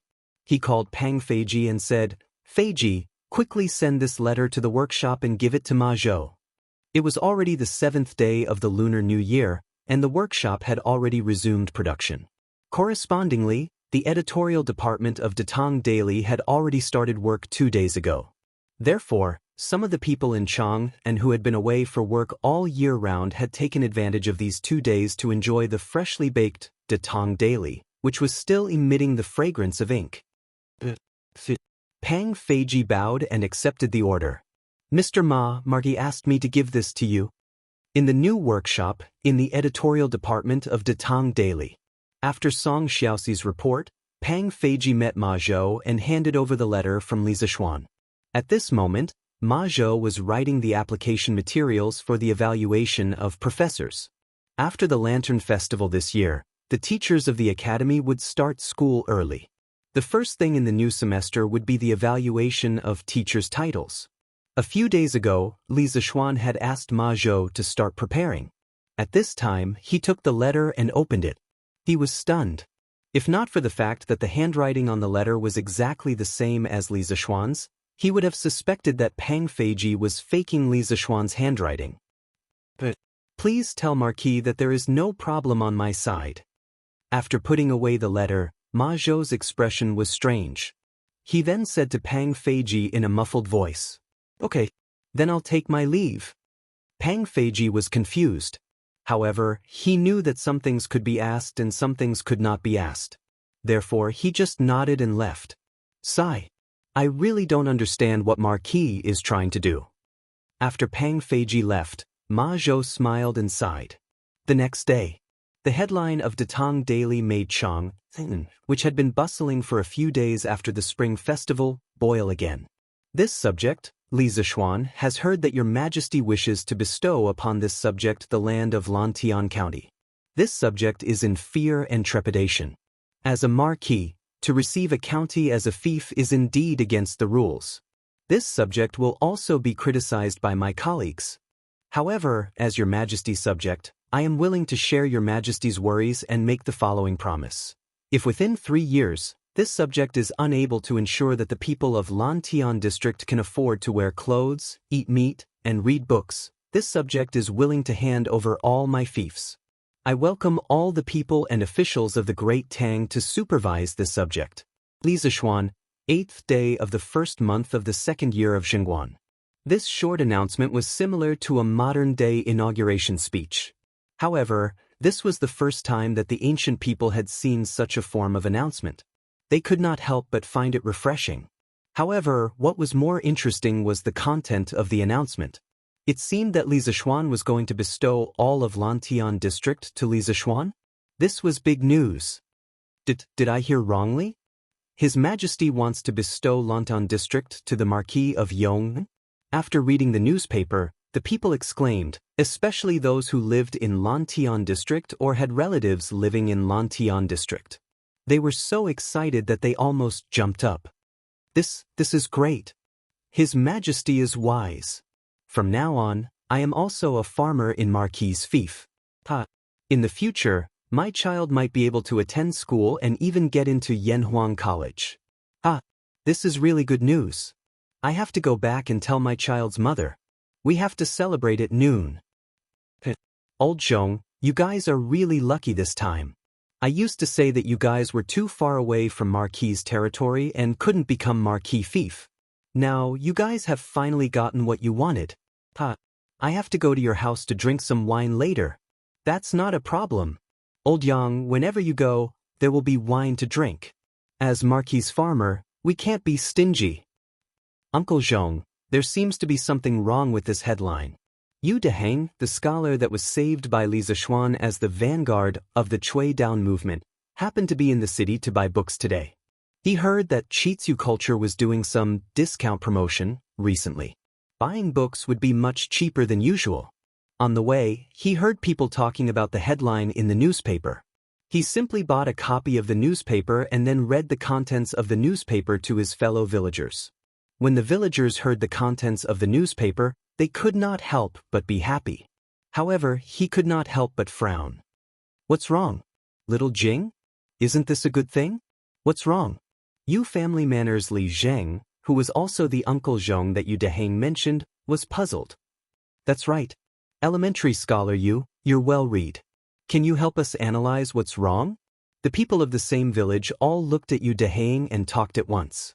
It could be seen that this scholar was very respected in their village. Uncle Zhong, think about it. If the emperor really gave Longtime County to the Marquis of Yong, and why hasn't the emperor issued an imperial edict for such a huge matter? Furthermore, the Marquis of Yong and didn't have to put these words in the newspaper. I think there must be a deeper meaning behind this. Elementary scholar Yu frowned and said in a low voice. Uncle Zhong heard this and fell into deep thought. After a while, he nodded and said, Little Jing, what you said makes sense. There's something wrong with this. But no matter what, our village is about to be merged into Marquis fief. This is a joyous matter. Yu Deheng shook her head and said, Uncle Zhong, I'm afraid things aren't that simple. You see, Marquis said in the newspaper that as a Marquis, he received a county as his fief. This is against the rules and will cause criticism from his colleagues. Therefore, I'm guessing that there are court officials who are objecting to the emperor giving Longtime County to the Marquis of Yong and as his fief. What? Someone objected? Who dares to object? Isn't this asking for our lives? We finally have the chance to become Marquis' villager. If we lose it because of them, then when will the people of our Yu family manor be able to eat meat and wear clothes? Uncle Zhong's eyes widened when he heard this and his voice involuntarily increased by an octave, attracting the attention of the passers-by. Uncle Zhong is right. Elementary scholar Yu, who exactly is objecting? This is a joyous matter for our village. We can't let anyone ruin it. The villagers were all filled with righteous indignation. Faced with the happiness that was about to fall into their bowl, no one wanted to watch it slip by. Yu Deheng thought for a while and said, Who exactly wants to stop the emperor from giving Longtime County to the Marquis of Yong'an? Let's split up and find out. Chapter 1177. It wasn't just the people of the Yu family manor. There were nearly 100 villages in Longtime County, and there were more or less villagers who came to Chang'an City today. Even those who didn't enter the city could obtain the news from the newspaper through various channels. When they heard that the entire Longtime County would become Li Zishuan's fiefdom, the commoners were undoubtedly elated. However, as the news spread, more and more people discovered the hidden meaning behind this announcement. Go, go, go! Old 7th Lu, quickly go to Chang'an City. I heard that there are people who don't want Longtime County to become Marquis Yong'an's fiefdom. Let's quickly go to Chang'an City to take a look. What? Didn't Zhao Wazi say that His Majesty had already decreed that Longtime County would become Marquis Yong'an's fiefdom? Why did he change his mind now? Sigh. That's because you didn't read the newspaper carefully. Our village's Sir Wu said that Marquis Yong'an's words aren't as simple as they seem. Go, go, go. Quickly go. Alright, old Wang, wait. If someone really dares to mess up this matter, I, old 7th Lu, will be the first to not let him off. Similar conversations occurred in various villages in Longtime County. The commoners who didn't go to the market were now heading towards Chang'an City. A flood was about to sweep over. It's left Deputy Wei. Scholar Yu, I heard from a servant in Assistant Minister whose house that left Deputy Wei was the only one who strongly opposed His Majesty giving Longtime County to Marquis Yong. At 8:45 in the morning, the Yu family manor's dozen or so villagers gathered at the entrance of the East Market. One of the villagers said to Yu Deheng with a face full of resentment. As expected, Yu Deheng muttered to himself. Then he looked at Zhong Lijing and said, Uncle Zhong, what should we do now? To be honest, if it wasn't for this matter, left Deputy Wei would have always been my role model. However, if all the other villages in Longtime County were to be merged into Marquis' fiefdom, it would be beneficial to everyone. In terms of national law, left Deputy Wei's objection is indeed understandable. However, he neglected the feelings of us ordinary villagers. Zhong Lijing's gaze darkened. He looked at the surrounding villagers, who were all agitated and eager to fight, and slowly opened his mouth to speak. Wei Wuqing is indeed a good official who cares about the people, but he can't just focus on the law and ignore the interests of the people of Lantian County. Let's go to Wei Wuqing's house and ask him for an explanation. Good. To demand an explanation. Let's go and demand an explanation. As soon as Zhong Lijing finished speaking, he immediately received unanimous approval from the villagers. In the past, their Yu family manor wasn't Li Zishuan's fief, but they still managed to get by. However, humans were creatures. Once they were given hope and then disappointed, most people wouldn't be able to accept it. The villagers of the Yu family manor were now in such a situation. They saw that they had the hope of leading their families to a good life, but it was all ruined by Wei Zheng alone. How could they tolerate this? In addition, after learning that Wei Zheng was the instigator behind this, the people of the other villages all rushed to Wei Zheng's house in Yongxing Lane. There were more and more people, and they gradually formed a mighty torrent. They came from different villages, but at this moment, they all had the same goal, and that was to make Wei Zheng yield and stop interfering with Li Zishuan's reward. Madam! Madam!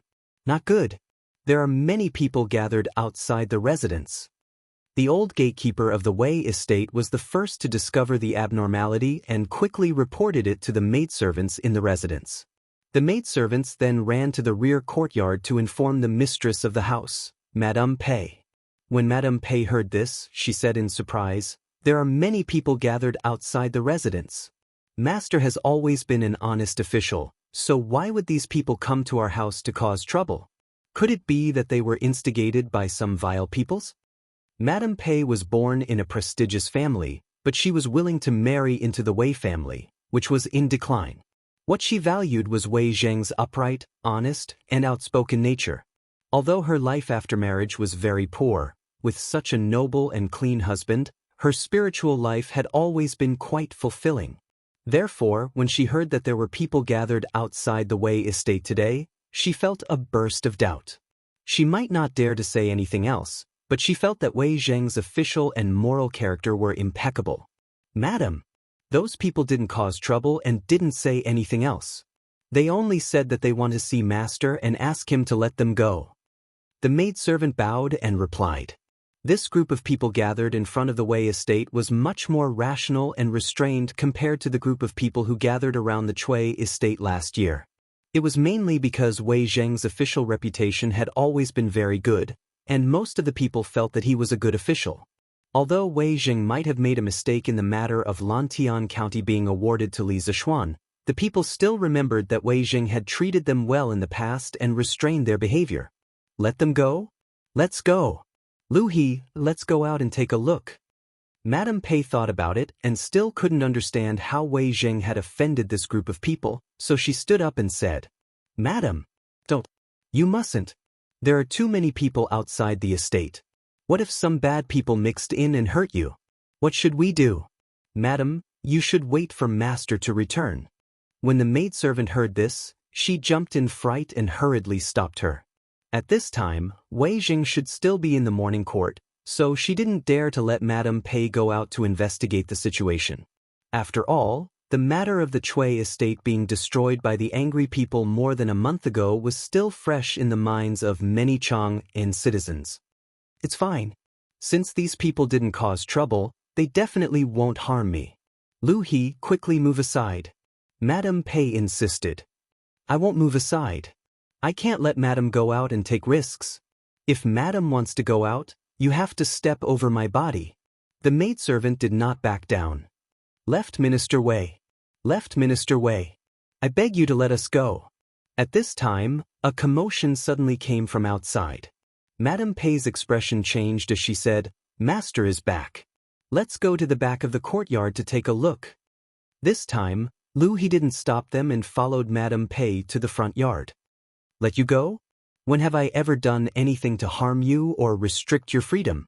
In front of the Wei estate, Wei Zheng had just returned from the morning court and saw many citizens gathered in front of the estate from afar. His heart sank and he hurriedly came to the front of the crowd. When he heard the citizens all asking him to let them go, he couldn't help but feel puzzled and asked, "Student Yu Dehang greets left Minister Wei." Just as Wei Zheng finished speaking, Yu Dehang walked out and cupped her hands towards Wei Zheng. Then she said, "This student comes from the Yu family manor, which is the northernmost manor in Longtime County. Last year, under the management of Marquis, the 8 manors in Longtime County's fief of Mark Yong, and were all well-fed and well-clothed. Now that we heard that His Majesty wants to bestow the entire Longtime County to the Mark Yong, but left Minister Wei, you have a different opinion, so we came here to implore left Minister Wei to change your mind and let His Majesty bestow the entire Longtime County to the Mark Yong." Chapter 1178. Relying on law is not enough to govern, and relying on virtue is not enough to govern. A country has its laws and a family has its rules.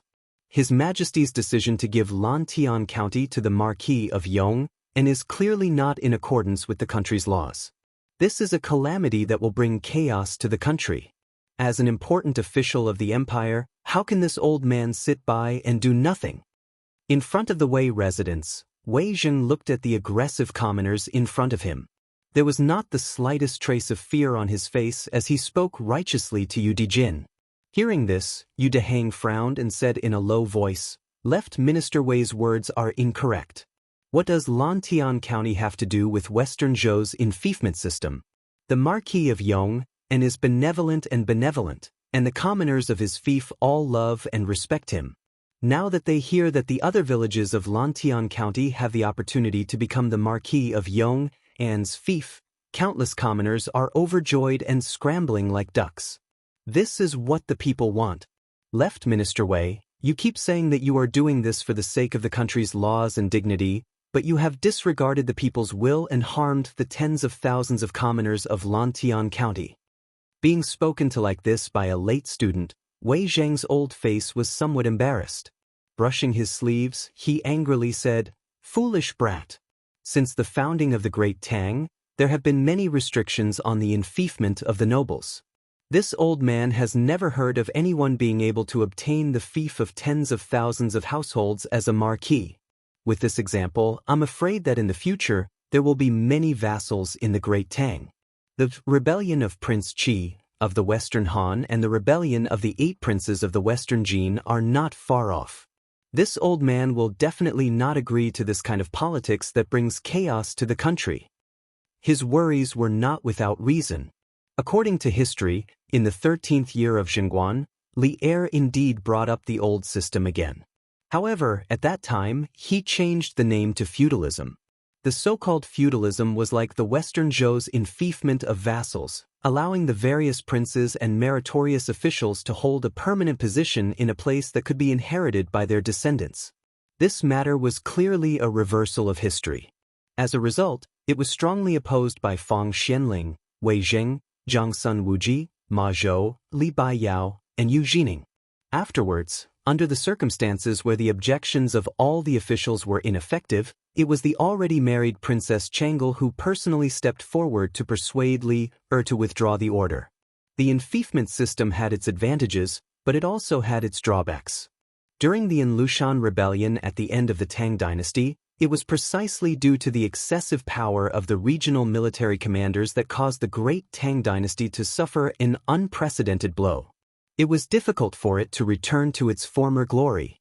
Therefore, it was hard to say whether the enfeoffment system was good or bad.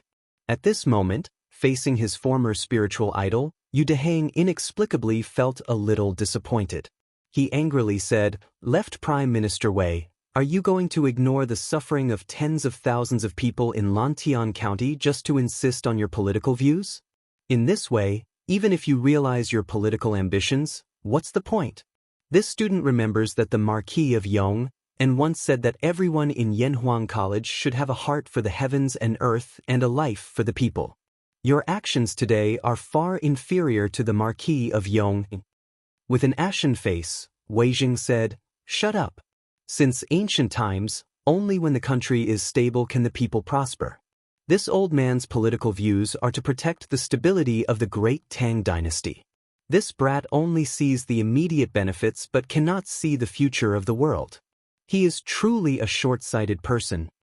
At this moment, Yu Deheng no longer cared about being polite. He retorted sarcastically, "Left Prime Minister Wei is truly eloquent. This student does not understand how bestowing Lantian County to the Marquis of Yong and would affect the stability of the country. What you are worried about is that the Marquis of Yong and will gradually grow in power like the Dukes of Western Zhou. However, Lantian County is close to Chang. Rather than doubting the loyalty of the Marquis of Yong, and why not worry about the lives of the people in the counties surrounding Chang? Furthermore, the Marquis of Yong and had once said that if the people of Lantian County could not afford to eat meat, wear clothes, and study within 3 years, then he would automatically relinquish all of his lands. From this, it can be seen that the Marquis of Yong and only wants to let the people live a good life and not for the sake of fighting for power and profit. As for us villagers, we only want to live a good life under the rule of the Marquis of Yong. Firstly, we do not violate the laws of the country. Secondly, we do not harm our personal morals. Why must left Prime Minister Wei force us? We only want to follow the Marquis of Yong and live a good life. We only want to live a good life. We beg left Prime Minister Wei to grant us this wish. Yu Deheng's last sentence could be considered to have spoken the hearts of all the villagers. Immediately, the several hundred villagers in front of the Wei residence all began to talk at once. Humph! Wei Zheng's insistence for many years was completely worthless by Yu Deheng's words. He wanted to say something, but when faced with the knife-like gazes of the people, he could only brush his sleeves and turn around to enter the house. Because at this moment, a trace of confusion appeared in his heart. Thinking about how he, Wei Zheng, had been cautious and conscientious all his life, wasn't it all to let the people live a good life? But now, he had become the target of the people's condemnation. Could it be that he had really done something wrong? Old master, are you all right? In the front yard of the Wei residence, Madame Pei came over with a gentle expression and asked Wei Zheng with concern. "Sigh. I'm fine." Wei Zheng shook his head and sighed tiredly. At this moment, he seemed to have aged several years. Madame Pei wanted to say something but hesitated. Seeing this, Wei Zheng smiled bitterly and said, "Madame also wants to persuade this old man to give up?" Madame Pei hesitated and said, "Old master, this concubine understands your ambitions, but there are times when people need to know how to be flexible. The Marquis of Yong and obtaining a bigger fief will only benefit more people. This is in line with old master's original intention of helping the people. Why do you insist on being stubborn and offending tens of thousands of people just because of something that hasn't happened yet?" Wei Zheng opened his mouth with difficulty and said, "But, madam, the laws of the country cannot be violated, the ratio cannot be changed. Old master, the Marquis of Yong, and taking control of Lantian is still unknown whether it will be a blessing or a curse for the Great Tang. Why don't you wait 2 years and see?" Moreover, the Marquis of Yong and also said that if he doesn't have any political achievements in 3 years, he will voluntarily withdraw from all his fiefs. In other words, in these 3 years he is only helping the emperor and the imperial court to manage Lantian County. "Old master, what are you worried about?" Madame Pei said in a gentle voice. When Wei Zheng heard this, he couldn't help but feel enlightened. Because according to this, in these 3 years, Li Zishuan was only helping the imperial court to manage Lantian County. As long as he didn't do a good job, Li Er could take back all his fiefs at any time. This was very different from the hereditary fief system. Madame's words are like pearls. This husband will carefully consider it. Wei Zheng was silent for a long time before he came back to his senses. He waved his hand at Madame Pei and then walked into the room. However, his back seemed a little bent at this moment. Chapter 1179. Xiaojing, did Wei Zhuqing agree or not? Zhong Lijing and the other villagers couldn't understand the battle of words between scholars. Seeing Wei Zheng flick his sleeves and leave, Zhong Lijing was a little puzzled. Yu Deheng shook her head and sighed. "Uncle Zhong, tell everyone to disperse. Let's go back and eat first." Zhong Lijing understood the hidden meaning in Yu Deheng's eyes. His expression darkened, and he turned around to look at the main entrance of the Wei estate. He let out a long sigh and then turned around to shout at the villagers of the Yu residence, "Let's go! Listen to Scholar Yu and go back first." Li Jing? We're going back just like that? Wei Wuxing hasn't agreed to us yet, a villager said in surprise. Zhong Li Jing said in a bad mood, "Just go when I tell you to go. Why are you talking nonsense?" Although the Yu residence's villagers were unwilling, they still obediently left because of Zhong Li Jing's scolding. However, the other villagers weren't as good-tempered as Yu Deheng. "We originally had the chance to become a villager of the Marquis of Yong, but hateful Wei Wuxing had to ruin it." "But that's right. I heard that Wei Wuxing was a good official, but now it seems that he's a treacherous official." Hey. Some of the more irritable commoners cursed and spat at the Wei estate's gate or picked up stones on the ground and threw them into the Wei estate's courtyard. Bang! Which wicked person is throwing stones into the sky? A cry of pain immediately sounded in the Wei estate's courtyard. The commoners outside hurriedly scattered when they heard the sound. After all, since ancient times, commoners didn't fight with officials. However, they couldn't throw stones openly, but no one could control them if they secretly threw them. Therefore, in the afternoon, the servants and maidservants of the Wei estate suffered because no one knew if a sudden disaster would fly over in the next moment. A stone or feces would fall from the sky and land on their heads. Hee. Now it's Wei Xuanqing's turn to have a headache, right? Imperial Palace West Court, Lizheng Hall. Li Er put down the newspaper in his hand and smiled at Empress Zhongxin. "Your Majesty must have seen today's headlines, right? I don't know what the Marquis of Yong is thinking to suddenly publish such a notice on De Tong Daily. It looks like he's purposely hinting to the people that someone doesn't want Longtime County to be his fief." Empress Zhongxin had clearly read today's newspaper. When she heard this, she couldn't help but giggle. Li Er smiled but did not speak. Seeing this, Empress Zhongxin's eyes turned and she suddenly said, "His Majesty should have given the Marquis of Yong some sort of decree? Otherwise, how could there be such a coincidence in this world?" Li Er's expression froze. He opened his mouth, but neither admitted nor denied it. Hey, this kid didn't put in any effort at all, and he wants to obtain 10,000 households' land. How can there be such a cheap thing in this world? Empress Zhongxin smiled, and then a worried expression appeared on her face, saying, "It's just that the Marquis of Yong is talking too big this time, right? There were 60 to 70,000 people in Longtime County. To let everyone be able to afford to eat meat, wear clothes, and study was extremely difficult. Not to mention 3 years, even if it was 10 years, no one would be able to do it." Li Er frowned, thinking in his heart that all of this was done by this kid on his own initiative. This emperor did not ask him to make such a promise. Although this was what he thought in his heart, but towards Li Zishuan's ability, Li Er still had a lot of trust. Thus he said, "Guanyin maid, rather than worrying about this, why don't you guess if Wei Zheng will admit defeat in tomorrow's morning court? Because this matter to other people was an impossible matter, but to Li Zishuan, it might not be so. And with that kid's character, if he wasn't confident in something, he would definitely not speak rashly." Empress Zhongxin carefully thought about it. It seemed like the awesome that Li Zishuan had boasted back then had all come true. In comparison, letting the people of the fief have enough to eat and wear wasn't an impossible matter. This concubine heard that when it was close to noon, Wei Wuxing's house was surrounded by the citizens of Longtime County. However, with Wei Wuxing's unyielding character, I'm afraid that even if the citizens opposed, he wouldn't easily give up. So I guess that in tomorrow's morning court, Wei Wuxing will definitely not admit defeats. Li Er's eyes flashed and thoughtfully said, "Hee. Then let's wait and see." The next day, before the morning court, under the steps in front of Taiji Palace, the officials gathered in groups of 3 to 5, whispering to each other as they waited for the morning court to begin. "Hey, Wei Xuanqing, I heard that your house was very lively yesterday. How was it? Did you get hurt?" Wei Jing came later today. The officials stood in front of Taiji Palace for half an hour before he arrived. As soon as he arrived, he was mercilessly mocked by Cheng Yaojin, the this old demon.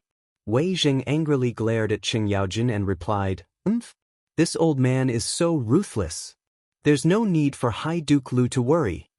After saying that, he walked towards the position of Fang Xianling and Du Rui. There was no other way. When a scholar met a soldier, there was no way to reason clearly. In terms of shamelessness, he was far from Qing Yaojin's opponent. Morning court. Fortunately, he didn't come very early today.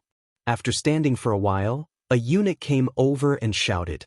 The officials lined up and entered Taiji Palace one by one. After the monarch and minister greeted each other, Li Er directly looked at Wei Zheng and said, Minister Wei, the 2 days have passed. Tell me, who won this bet? The officials in the hall all cast their eyes on Wei Zheng, guessing in their hearts how Wei Zheng would answer.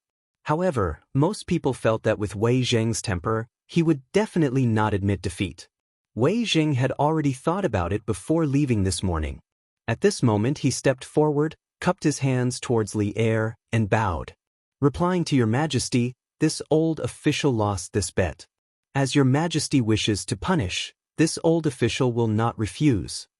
Everyone, including Li Er, couldn't help but be stunned. The dignified Wei Zheng actually admitted defeat? Was this still the flamethrower Wei who dared to scold Li Er for half a day? Li Er was stunned for a moment. He thought that he would have to waste his breath. He didn't expect Wei Zheng to admit defeat so easily. After a pause, he laughed. Minister Wei is wholeheartedly devoted to the country. What crime is there? Back then, I only said that it was a bet, but I didn't say what the stakes were.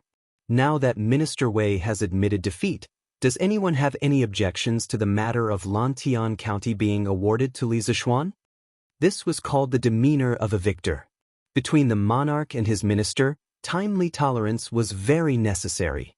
Wei Zheng naturally cupped his hands and said, This old official has no objections. The reason why he admitted defeat today was not because the people threw stones and feces at his house, but because he was deeply affected by his wife's words yesterday. Since Wei Zheng did not object, what reason did the other officials have to object? Thus, they all cupped their hands and said, This official has no objections. Good. In that case, from today onwards, I will bestow Longtime County to the Duke of Yong. Chapter 1180. Your Majesty, today is already the 9th day of the Lunar New Year. I plan to leave tomorrow and bring the Cui family to Zhengzhou. In the Taiji Palace, after Li Er announced that Longtime County was officially under Li Zishuan's control, Wei Zheng cupped his hands and continued. Li Er was overjoyed. No, his expression turned solemn. He pulled a taut face and said seriously, I'll have to trouble you with the Cui family's matters. In order to prevent any accidents, I will send a team of imperial guards to escort you along the way. When we reach Zhengzhou, I will have all the officials in Hunan listen to your orders. Wei Zheng would escort Cui Junchuo to Zhengzhou and thoroughly investigate the corruption of the officials of Hunan province. This was originally decided before the new year. Now that Wei Zheng had taken the initiative to leave for Zhengzhou before the Lantern Festival, Li Er naturally had no reason to disagree. He even had some faint expectations in his heart, because his ears could finally be quiet for a while. Cough cough. Although he thought so in his heart, Li Er still looked serious on the surface. The image of a harmonious ruler and his subjects was reflected in the minds of all the officials. Your Majesty, Your Majesty! Wei Zheng bowed and said. After experiencing this incident, Wei Zheng felt that there were still some areas that he needed to improve on in terms of governance. He could use the excuse of going to Zhengzhou to reflect on it. Li Er nodded and announced that the morning assembly would continue. At noon, as the morning assembly ended, Zhao Song rushed out of the palace on a fast horse with an imperial edict in his hand, heading straight for the east city gate of Cheng. Some of the quick-witted citizens saw the direction Zhao Song was heading in and roughly guessed what was going on. Someone from the palace came out to deliver the imperial edict. It's heading towards the east of the city. Could it be that the bestowment of Longtime County has been decided? If that's the case, that's great. The people of our manor have been looking forward to merging into the Marquis of Yong and's fief for the past 2 days. Although it was only a guess, the tens of thousands of people in Longtime County hoped that this guess would come true. In a moment, all eyes were focused on Cloud Mountain. There lived a young man who was like an immortal. His chest was deep and he was talented. In the Cloud Mountain area, he could make clouds and rain with a flip of his hand. Sometimes, a single word from him could bring endless wealth to the people. In the eyes of the merchants, he was the god of wealth. In the eyes of the people, he was the Yamacho of Yanhuang College. He was the Marquis of Young Master. Head Steward Zhao was here. The imperial edict is here. In the imperial court, Li Zishuan and Wei Jing had a battle of wits and courage. It was very lively. On Yunshan Mountain, Li Zishuan had just finished his lunch and was sitting in the small courtyard, watching the flowers bloom and wilt in front of the courtyard, watching the clouds roll and disperse in the sky, quite leisurely. At this moment, Xiao He hurriedly ran over, shouting as she ran. "Oh, I'm coming." Li Zishuan nodded and stood up. It had been 4 days since the incident in the palace. His body had more or less recovered. Not only did his strength not decline, but it had also improved slightly. However, it was only a slight improvement. If he wanted to break through, he would have to wait a few years under normal circumstances. However, Li Zishuan was not in a hurry. After all, he was still young. Moreover, with his talent and understanding, it was still very possible for him to enter the great Grandmaster realm in his lifetime. Head Steward Zhao, long time no see. Long time no see. After a while, Li Zishuan walked out of the house and saw Zhao Song in the front courtyard. The two old acquaintances naturally had to exchange a few pleasantries. After going through the ceremony to receive the imperial edict, they finally got to the main topic. Zhao Song opened the imperial edict and read, "The Emperor of the Tang Empire decrees, all great doctors must calm their nerves and resolve their illnesses. They must have no desires, and must first show great compassion to others. Today, there is the Marquis of Yong, who has superb medical skills and miraculous hands, who saved my beloved daughter Changle from danger. I am very happy and specially grant him Lantian County. In addition to his previous fief, he will have a total of 13,527 households to live in. I, Li Zishuan, accept the imperial edict and thank you for your kindness." Li Zishuan heaved a sigh of relief in his heart, then stepped forward to receive the imperial edict. Initially, he was not willing to accept such a large fief like Lantian County. However, since Li Erqiang gave it to him, he had no choice but to accept it. After thinking about it, although his fief was bigger and his responsibilities greater, he would have more manpower and resources to use in the future. Only when there were more people working together could more wealth be created in society. Old Man Li, Madam Li, Han Yushi, and the 3 members of the Yi family were all dumbfounded. They had seen the announcement on Datang Daily yesterday, but they had thought that as long as Wei Jing did not yield, the imperial edict would not be issued. However, it had only been 2 days and the imperial edict had been issued. In other words, from today onwards, the entire Lantian County would belong to the Li family. In the entire Tang Empire, they were the nobles with the most fief under the title of prince. Li Zishuan's fief had already far surpassed those dukes in the imperial court. He, Marquis of Yong, and congratulations. Zhao Song congratulated him with a smile. Thank you. Li Zishuan immediately asked Xiao He to bring the money and stuffed it into Zhao Song's hands. Although Zhao Song was not greedy for money, he was still very willing to share in the joy of this kind of money. After everything was done, Zhao Song bade farewell and left. Cloud Mountain immediately became a sea of joy. Little Xian, from today onwards, all the land in Lantian County belongs to our family? Yi Yuzhu asked in disbelief.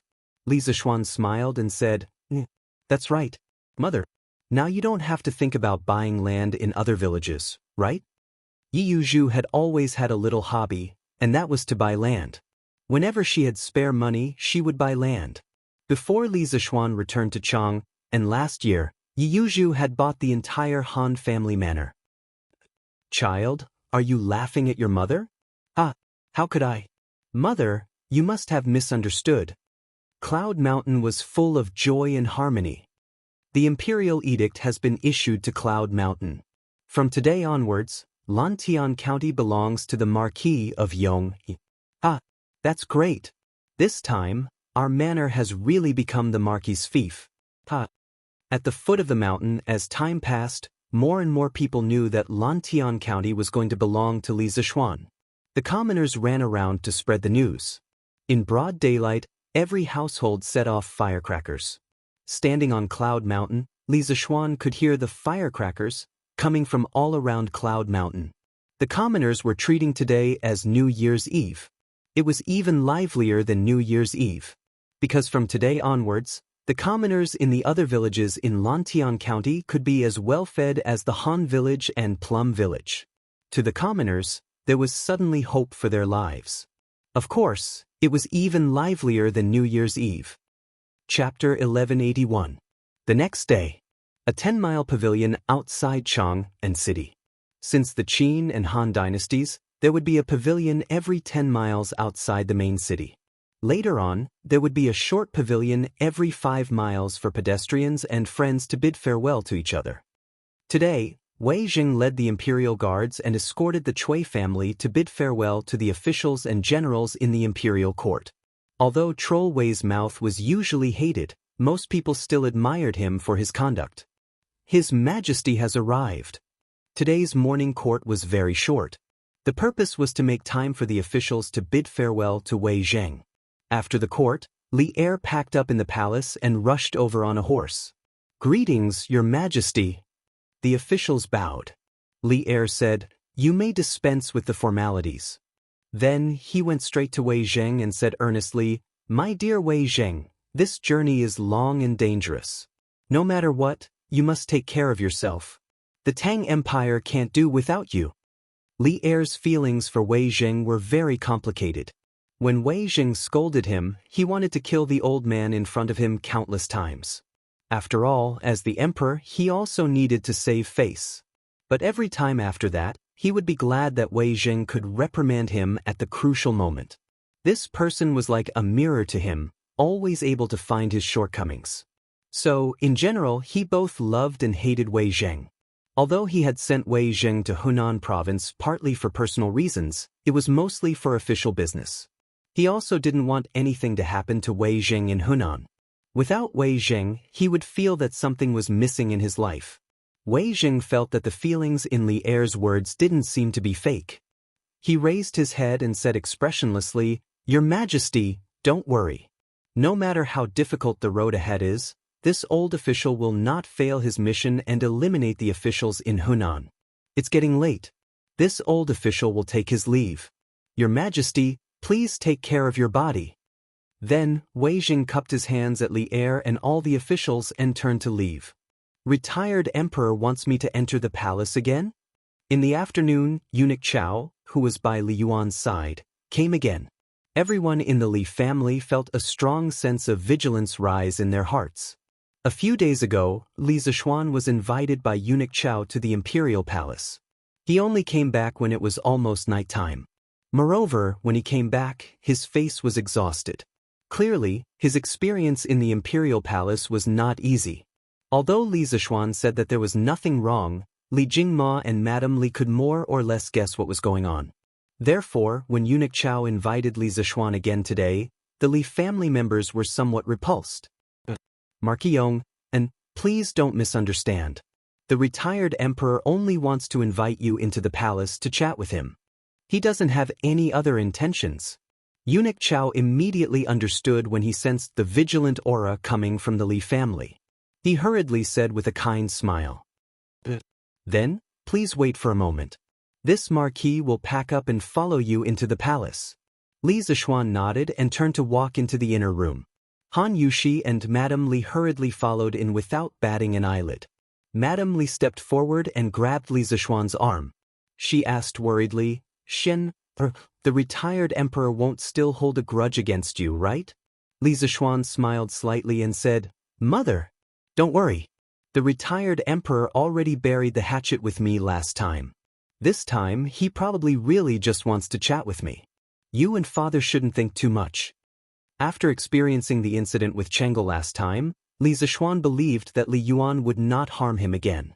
Although this old man was sometimes a bit overbearing, he could still distinguish between good and bad. If that's really the case, then mother can rest assured. Madame Li heard this and let out a long sigh of relief. Then, husband, this concubine will help you change your clothes. Han Yushi happily stepped forward and said, "But," putting on his court attire, Li Zishuan rode with Chao Cixi to Chang'an City. Actually, if Li Yuan had no ill intentions towards him, he would rather like this old man summoning him into the palace from time to time. Because this way, he could ignore the confinement order and legitimately descend Cloud Mountain. You're here? No need to be so courteous. Sit. Passing through Taiji Palace and arriving at Li Yuan's courtyard, unlike the cold words last time, Li Zishuan received Li Yuan's warm reception this time. And Li Yuan Chang, that little thing, was actually also there. The father and son sat around a table. There was even a wooden card on the table. Li Zishuan cupped his hands and bowed, then sat across from them. We heard about this kind of bandit fighting game from Qingke. Since we have nothing to do today, we wanted to find Mark Yong and to play a few rounds. Li Yuan saw Li Zishuan put his gaze on the wooden card on the table and said with a smile. Li Zishuan glanced at Li Yuan Chang beside him without leaving a trace, then said to Li Yuan, "Since retired emperor has such a refined interest, then this subject is naturally willing to accompany you." Li Yuan laughed heartily and said, I heard that this bandit fighting game must have a prize to be interesting. Marquis Yong An's family is rich, so you definitely aren't someone who lacks money. Why don't we play a few rounds with 100 rounds as the base?" Li Zishuan couldn't help but be amused. He thought to himself that it was rare for him to go out, and he actually met someone who wanted to take the initiative to give him money. If he didn't agree to this kind of thing, then there was really something wrong with his brain. This subject has no objection.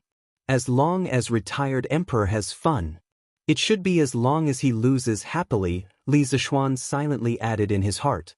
Although he didn't know how Li Yuan's card skills were, he, as the founder of Landlord, Bandit Fighting, was confident that his grasp of the rules and skills would definitely win against the two people on the field. Besides, with his powerful mental strength, his brain was simply a natural card holder. Facing him, this human cheat, what could Li Yuan and Li Yuan Chang use to fight with him? Imperial Grandfather, Chang'e has come to pay respects to you.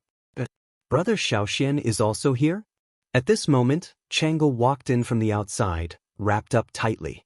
When she saw Li Zishuan sitting in the courtyard, a trace of surprise appeared on her face at just the right moment. What kind of person was Li Yuan? How could he not see through the little scheme in her heart? However, his face still revealed a trace of benevolence.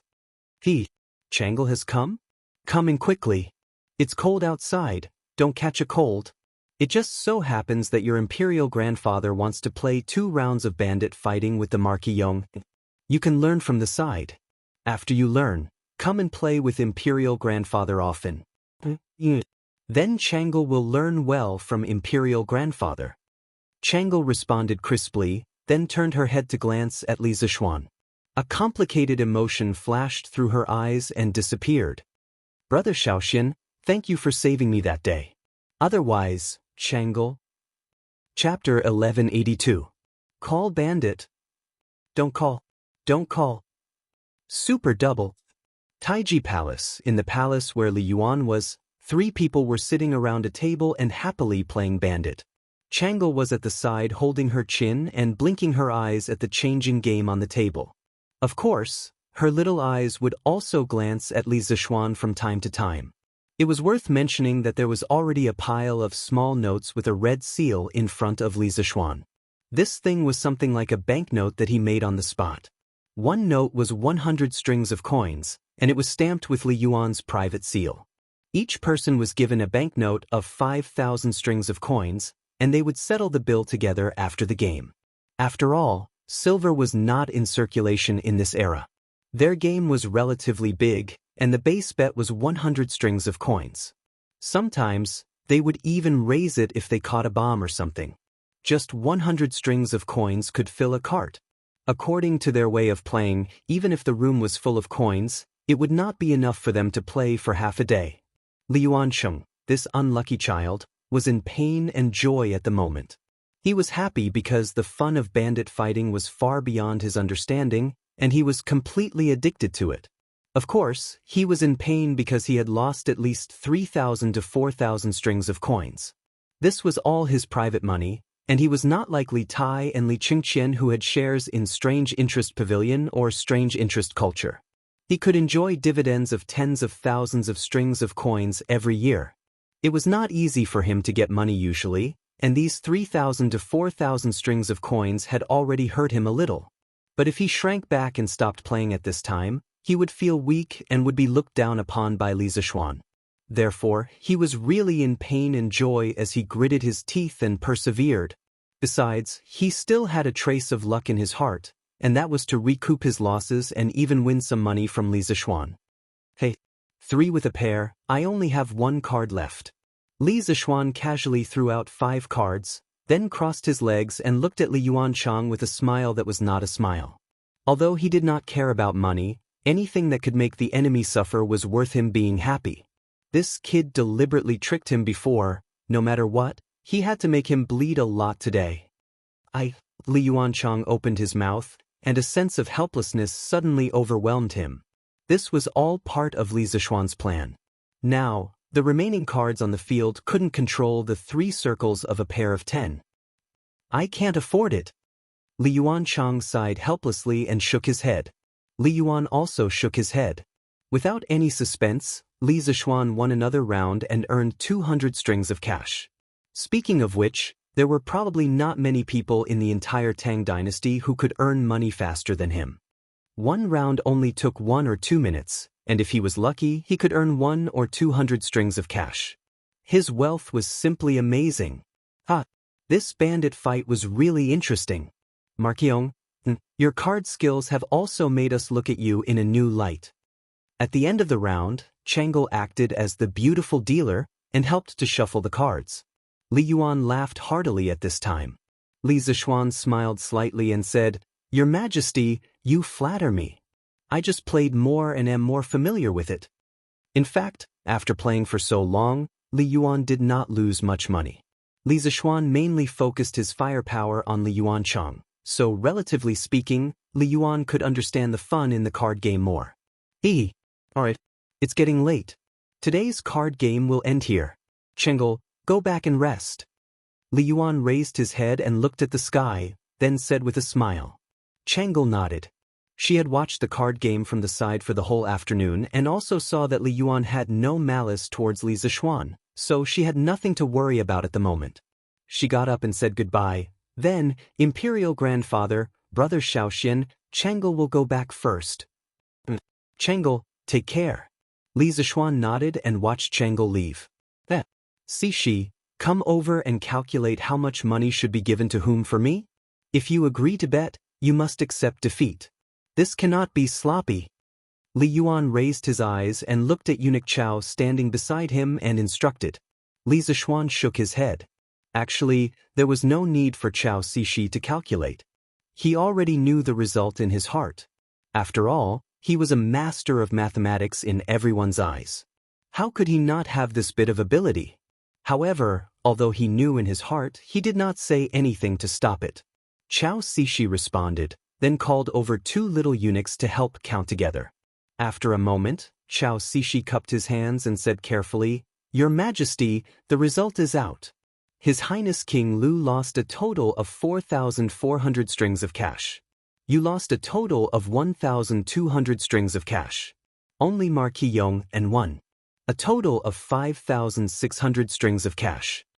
Li Yuan did not get angry after hearing this. He pointed at Li Zishuan as if reproaching, but more like half-joking and said, Good. I did not expect that I called you here today to give you money in the end. How do you plan on thanking me? 5,000 strings of cash was definitely not a small amount. With the price of goods in the beginning of the Tang dynasty, if placed in a relatively poor small county, 5,600 strings of cash was basically a county's tax income for a year. Li Zishuan's heart moved, and he replied, This subject thanks your Majesty for the reward. May your Majesty's dragon body be in good health. Good. Li Yuan laughed loudly, then said to Li Yuancheng, Yuancheng, tomorrow send the money you lost along with my money to Yunshan. If you agree to bet, you must accept defeat. As a person, you cannot go back on your words. Do you understand? For some reason, Li Yuancheng seemed to be very honest today. In the entire process of the mahjong game, he did not deliberately create trouble for Li Zishuan like before, nor did he fan the flames at the side.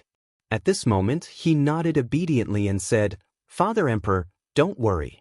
This subject's son will take care of these matters tomorrow. Li Yuan said again, Then you go back first. We still have some things to discuss with Markong. This subject's son will take his leave. Li Yuancheng cupped his fists and left. However, Li Zishuan's eyes flashed, secretly thinking that today's main topic had finally arrived. The afternoon mahjong game was just an appetizer. Markyong, and yesterday you saved Changle. We are very grateful in our hearts. We still have a request today. I wonder if you can agree to it? As expected, once Li Yuan opened his mouth, nothing good would come out of it. Li Zishuan cupped his fists and said, Your Majesty's words are too serious. This subject's ability is limited. Within the limits of my ability, if Your Majesty has any request, this subject will definitely do my best to fulfill it. When Li Yuan heard that, he sighed helplessly and said, You really are a slippery fellow. Forget it. We won't beat around the bush with you either. You are very young, and your future is also limitless. We just want to ask you for a favor. I hope that after our 100 years, you can take care of Yuancheng a little. It can also be considered as lessening some of Erlang's sins. Li Zishuan's heart skipped a beat. He thought to himself, I reckon that in the entire imperial palace, only Li Yuan dares to say such words, right? He frowned and pondered for a long time. Then, he said word by word, Your Majesty, this subject cannot make things difficult for Prince of Lu.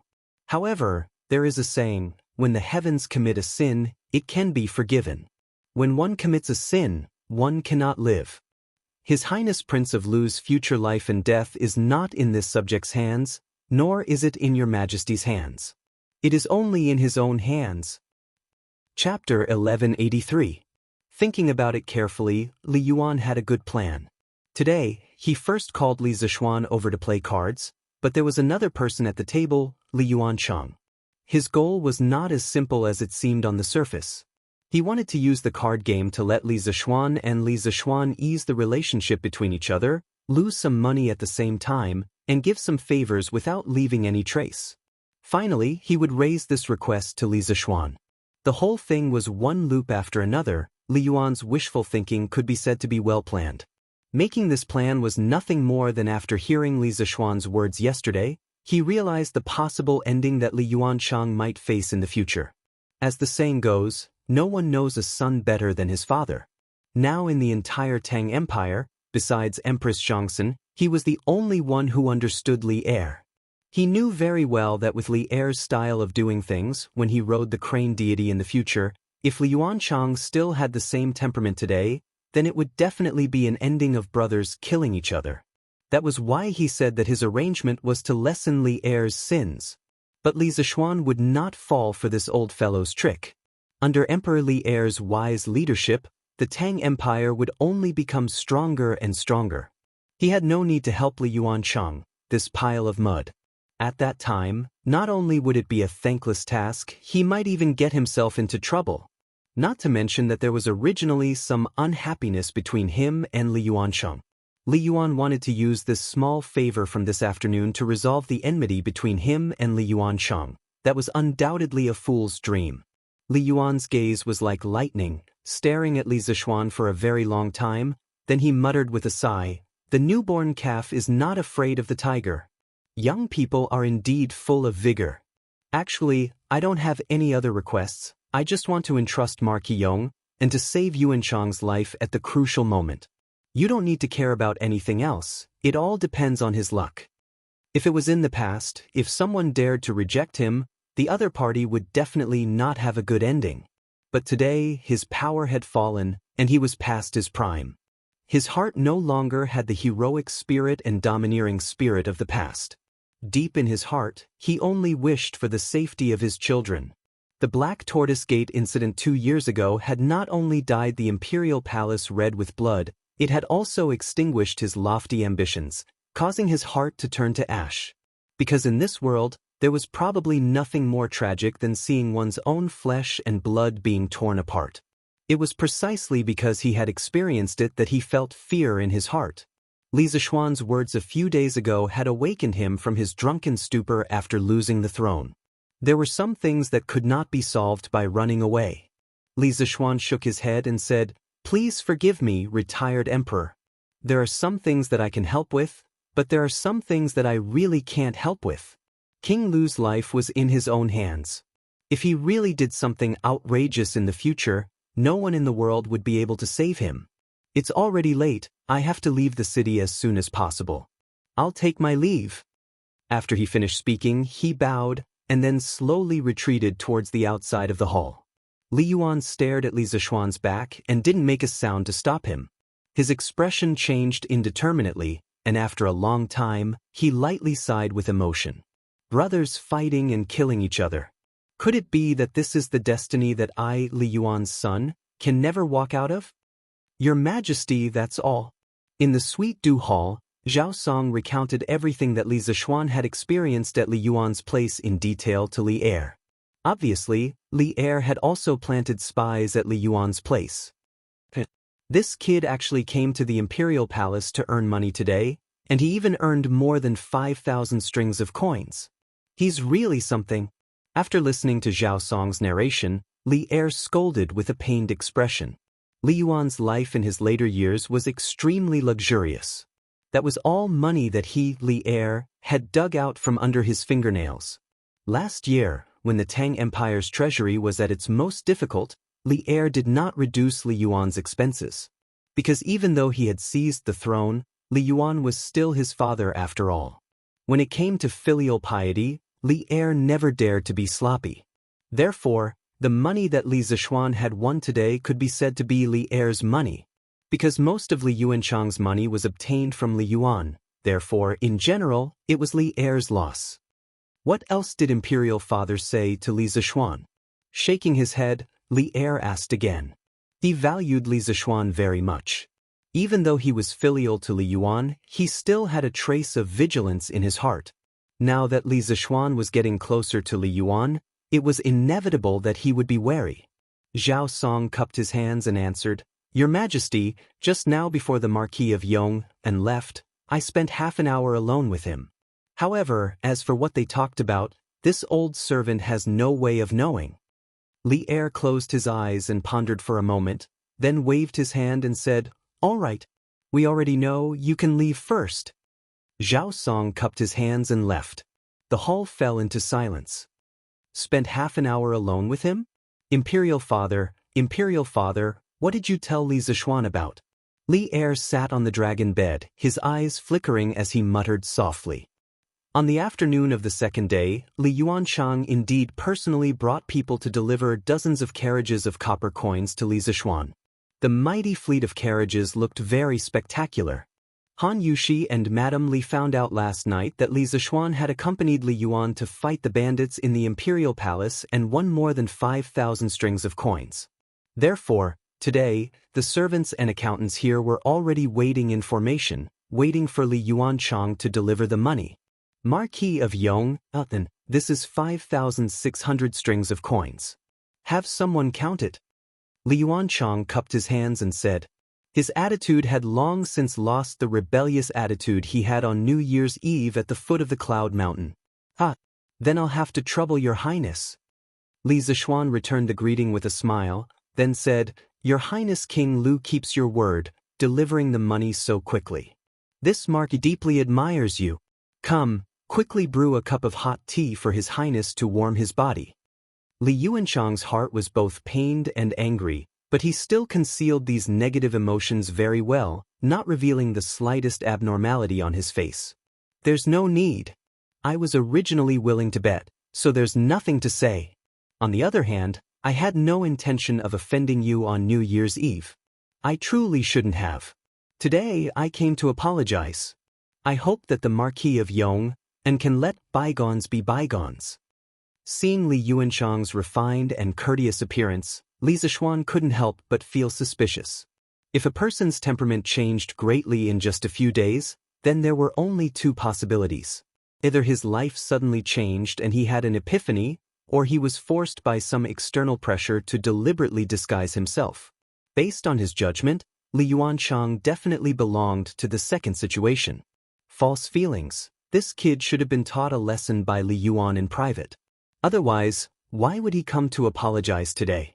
Your Highness King Lu is thinking too much. I already don't remember what happened that night.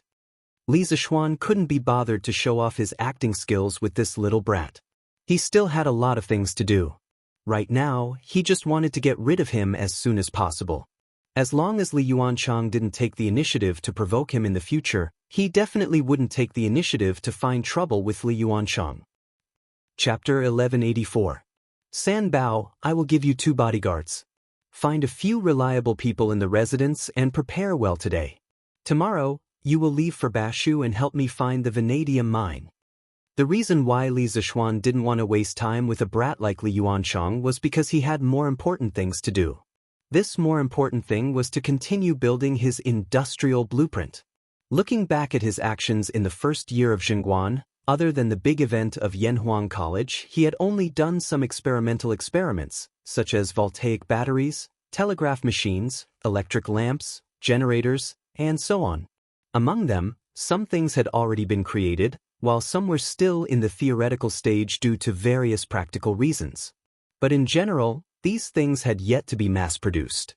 Therefore, Li Zishuan had set a few small goals for himself this year. First, the 3 acids and 2 bases needed for the foundation of the chemical industry must be mass-produced.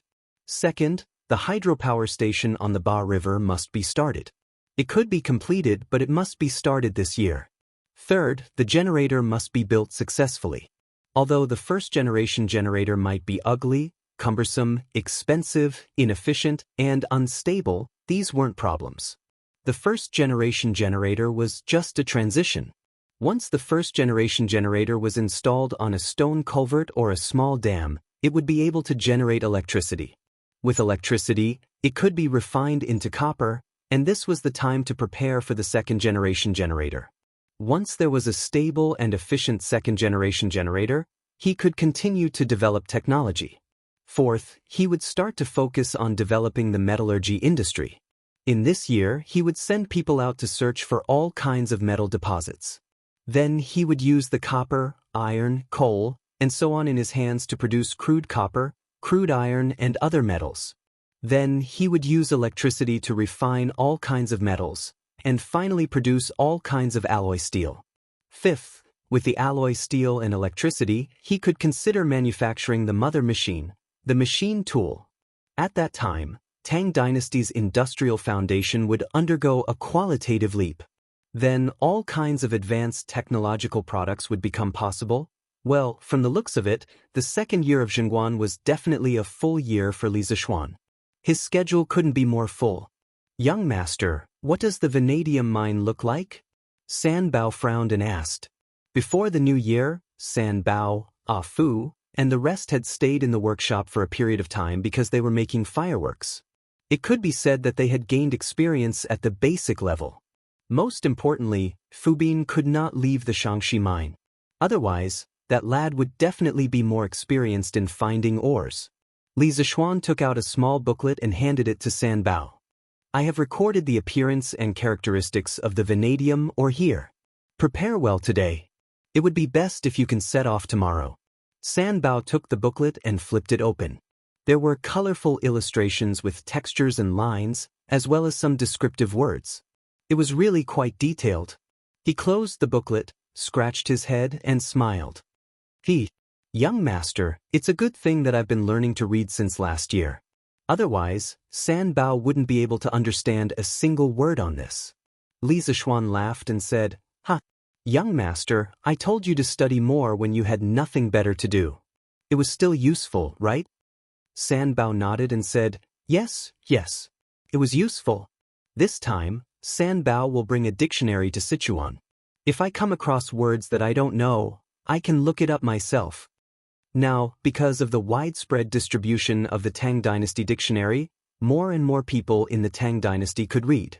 According to Kong Ingda, Fang Xianling and the rest, the number of people participating in the Tang Dynasty's imperial examination would increase by a lot in 3 to 5 years. You're worth teaching.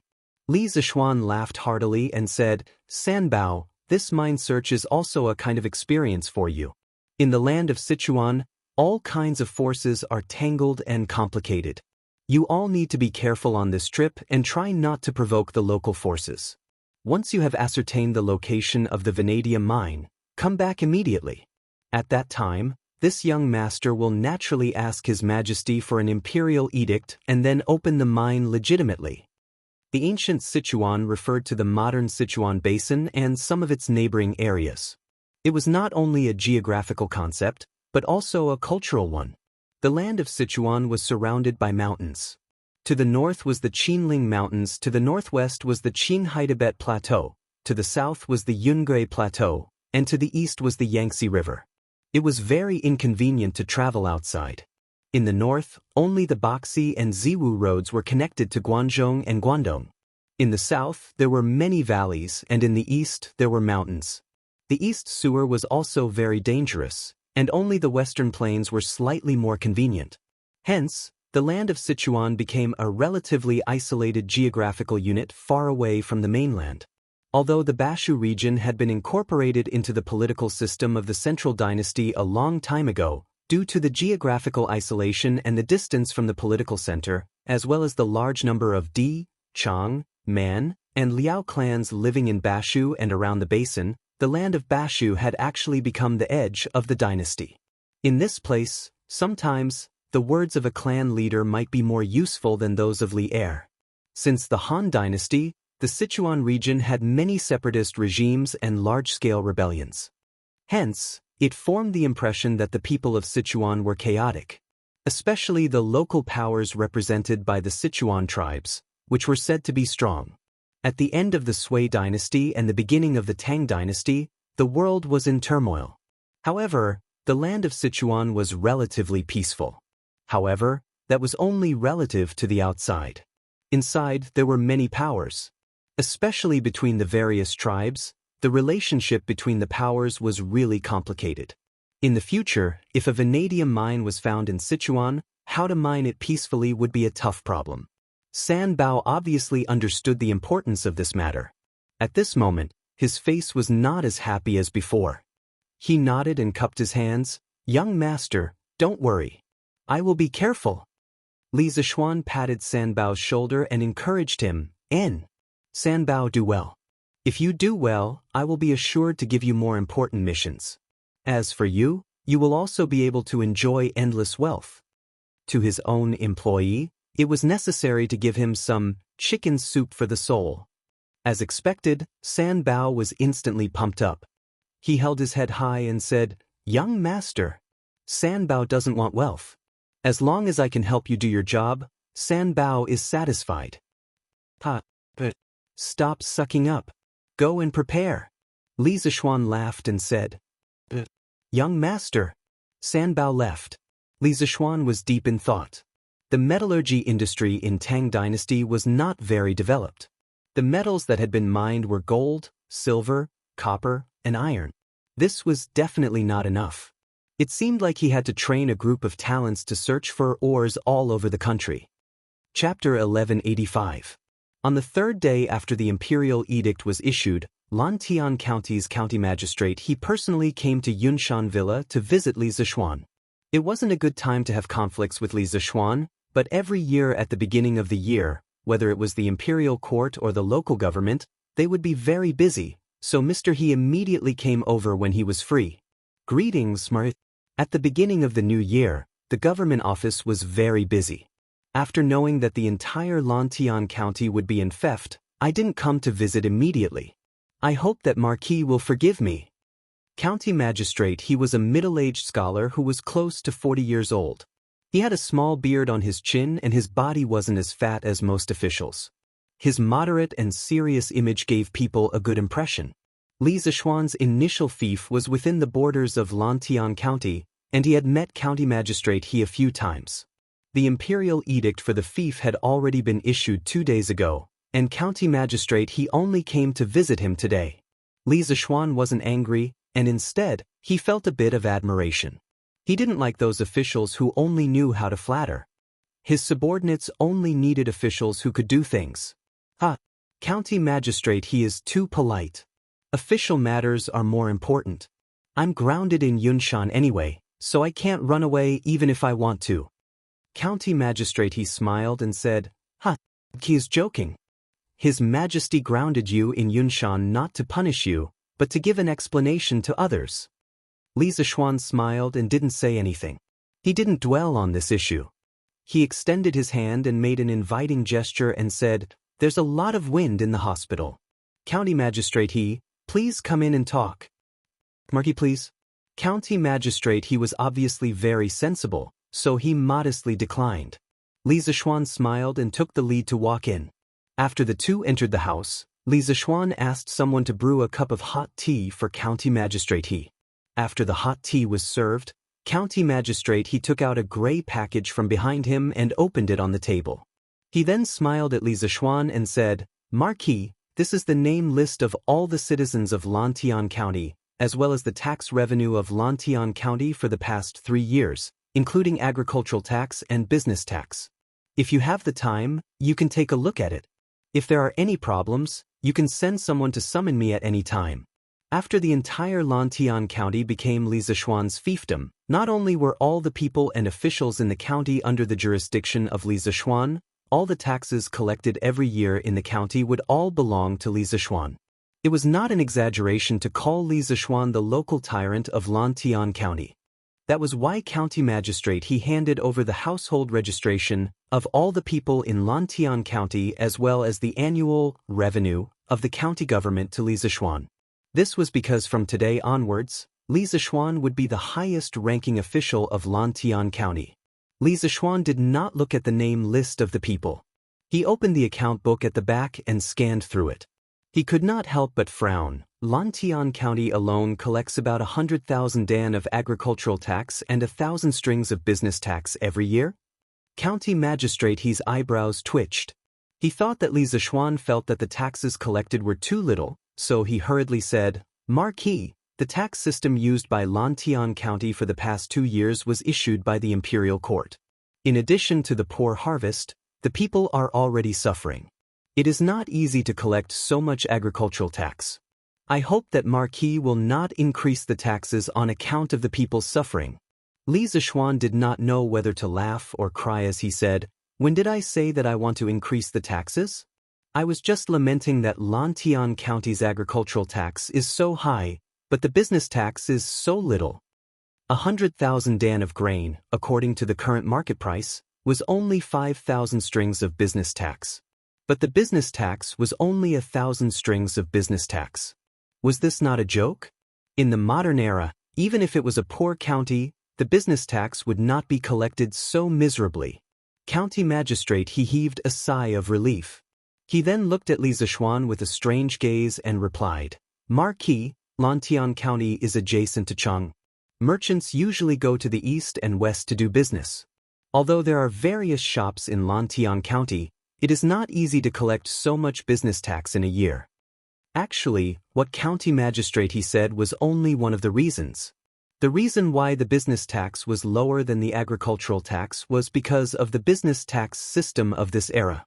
China's ancient business tax started in the Western Zhou dynasty. It was first collected in the bazaar. It was related to the use of land in the bazaar and measurement equipment. It had nothing to do with the tax on goods. The mountain and lake tax was also collected. But in essence, it was a kind of rent for the use of the country's natural resources. During the spring and autumn period, the various vassal states collected business tax. But in the city tax, other than the occupation of land, registration, and other things, the tax was based on a certain percentage of the trade volume. This was actually quite similar to the modern business tax. At the beginning of the spring and autumn period, the more developed countries started to have tariffs. In the later spring and autumn period, it became more common. Not only were there tariffs at the borders, There were also many checkpoints on the roads in the interior. The normal tax rate for customs and city tax was 2%. During the Warring States period, the business tax was collected as before. Only the state of Qin exempted foreign merchants from customs to attract them and used this to gain the support of the merchants from various countries. After the state of Qin was unified, customs were abolished throughout the country. The Han dynasty followed the state of Qin. During the northern and southern dynasties, the northern regime focused on land rent. During the time of Emperor Xiaowen of Northern Wei, business tax was not collected. In the later period of Northern Wei, city tax was collected. The shops were divided into 5 categories. There was also a city tax. Once one entered the city, one had to pay a coin. During the Sui dynasty and the early Tang dynasty, the country was unified. Once again, customs were abolished and only the city tax was collected. The tax rate was 30% and the tax rate was 1%. It was so low that it made one's hair stand on end. Just based on this tax rate, if the people of the modern era who made a living by doing business were to transmigrate to the early Tang dynasty, they would definitely be overjoyed. In this era, the imperial court and local government mainly relied on agricultural tax. The business tax was just a buy one get one free gift. Li Zishuan frowned and said, "County Magistrate He, in the next 2 days, I want you to organize a detailed document on the agricultural and business tax collection method, ratio, and scope of Longtime County. Send someone to deliver it to me." County Magistrate He was a bit confused, but he still nodded and said, "Okay. This official will go back in a while and organize people to draft the document overnight. It will be sent over tomorrow." Li Zishuan secretly praised this county magistrate He. Not only was he willing to do practical things and care about the people's livelihood, he was also very capable. If his loyalty was not bad, he could be a good assistant in the future. County magistrate He must have a lot of doubts in your heart. This marquis will tell you clearly. Regarding the agricultural and business tax, this marquis feels that the business tax is too light and the agricultural tax is too heavy. In the next 3 years, the agricultural and business tax ratios of Longtime County must be reversed. This is my promise to the people of Longtime County. It is also my hope for all the officials of Longtime County. Li Zishuan looked at County Magistrate He with a burning gaze. His words did not stop until he was shocked to death. Chapter 1186. Yunshan Courtyard, Li Residence Main Hall. After County Magistrate He heard Li Zishuan's words, he couldn't help but jump in fright. Reversing the ratio of agricultural tax and business tax, this was something that no one had ever dared to think of since ancient times. China was an agrarian society in ancient times. Every dynasty emphasized agriculture and suppressed business. Of course, this suppression did not refer to levying more business tax, but the various restrictions on the status of merchants. The classes of scholars, farmers, workers, and merchants were divided into classes, directly nailing the merchants to the lowest level of society. However, although the Tang dynasty followed the previous dynasties and stipulated that merchants or ancestors who were merchants could not become officials, and also limited the color of their clothing in real life, merchants could enter the palace and interact with high officials and nobles. There were even some who could pass the examination to become an official. Compared to the previous dynasties, the status of merchants in society was gradually increasing. Although the laws of the Tang dynasty prohibited the nobles and bureaucrats from competing with the people, but they could not resist the temptation of huge wealth. The nobles and bureaucrats all entered the business world and engaged in business operations. It was because of this that the ratio of business tax in the Tang dynasty was so low. This was because the nobles and bureaucrats who had already gained benefits would oppose the rulers competing with the people. Moreover, if the nobles and bureaucrats wanted to avoid paying taxes, it was simply too easy. This directly led to the annual business tax revenue of the imperial court not even being a tenth of the agricultural tax. Over time, the ruler's emphasis on business tax became lower and lower. This problem was not only present in the Tang dynasty, but also in many dynasties before and after the Tang dynasty. Therefore, when County Magistrate He heard this, he was so shocked. If you rashly change the ratio of business tax, I'm afraid that all the shops in Longtime County will move away. Moreover, the aristocrats in the city may all oppose it. When that time comes, I'm afraid that the business tax we receive will be even lower. County magistrate, he had been an official for so many years. His experience in governance was much richer than Li Zixuan. He almost instantly thought of the consequences of increasing business tax. Li Zixuan smiled and waved his hand, saying, "Let's not talk about this first. In the future, this marquis will naturally have a way to make the merchants in the county voluntarily pay more tax. This marquis will first familiarize himself with the situation in Longtime County before saying anything else. Otherwise, it will really be just an armchair strategist." Hearing this, county magistrate, he couldn't help but have a good impression of Li Zixuan. Actually, before he came, he was worried that Li Zixuan would act according to his wishes and arbitrarily implement government orders. If that was the case, he couldn't do anything about it. After all, Longtime County had completely become Li Zixuan's fief. As long as Li Zixuan didn't rebel, no one could control him. Now, it seemed that although Li Zixuan had the intention of reform, he did not force the reform by force. That made him feel a little relieved. Regardless of whether it was in ancient times or modern times, a department was most afraid of a leader who didn't know anything and liked to give orders blindly. "Marquis, you're too modest." Over the next few days, this lowly official and the deputy magistrate of the Yamen will organize the situation of the various villages in Longtime County into a book. When the time comes, I will send it to you, Mart. County magistrate, he cupped his hands and said, "Then I'll have to trouble you." Thinking that he had become the king of Longtime County and could give orders, Li Zixuan couldn't help but feel slightly excited. In his previous life, he had played City Skyline and other similar city simulation games. He felt that being a mayor, planning a city, and giving his citizens a good life was a very satisfying thing. Now, he had directly become the king of a piece of land, controlling the life and death of tens of thousands of people. The excitement in his heart was something that couldn't be compared to in the game. Of course, after the excitement, he felt the heavy responsibility on his shoulders. He wanted to give his fief's citizens a good life. He wanted Longtime County to become the richest county in the entire Tang dynasty, and even the entire world. County magistrate, he hurriedly waved his hands, indicating that there was no need to stand on ceremony.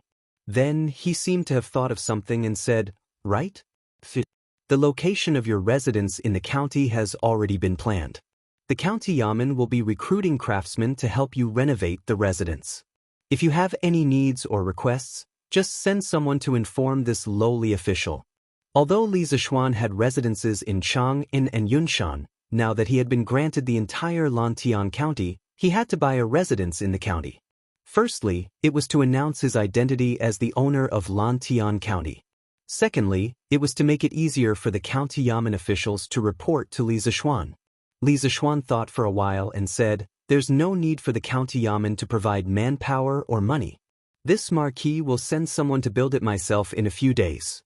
There's no need for county magistrate he to worry about it." County magistrate, he hurriedly said, "How can this be?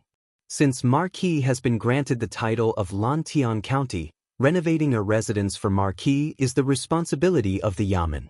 How can we let marquis spend money?" Li Zixuan waved his hands and said with a smile, "That's enough. This marquis doesn't lack that bit of money. If county magistrate, he really feels apologetic, take the money that was originally given to this marquis to renovate the residence and give my brothers in the yamen double their monthly salary. Just treat it as a token of my appreciation." Others would be strict with new officials, but Li Zixuan was giving everyone a piece of candy as soon as he took office. However, his candy wasn't that delicious. In the future, if he discovered that someone in the county yamen wasn't doing their job well, he wouldn't hesitate to take it back by double. County magistrate, he thought of Li Zixuan's current wealth and couldn't continue to persuade him. He could only cup his hands and say, "Then this lowly official will represent everyone in the yamen in thanking marquis." County magistrate, he said his goodbyes after he finished explaining the matter and did a preliminary handover of some affairs in Longtime County. He was very satisfied with the outcome of this negotiation. Li Zishuan did not make things difficult for him, and for the time being, he would not interfere with the county yamen's personnel structure and government decrees. Lantian County would also not be thrown into chaos because of a sudden arrival of a new master. Time passed quickly, and in the blink of an eye, it was the 15th day of the first lunar month, the Lantern Festival, also known as the Lantern Festival, the Lesser First Lunar Month, the Lantern Festival, or the Lantern Festival. The 15th day of the first lunar month was the first full moon of the year. It was also the night when spring returned to the land. People celebrated it and also celebrated the continuation of the new year.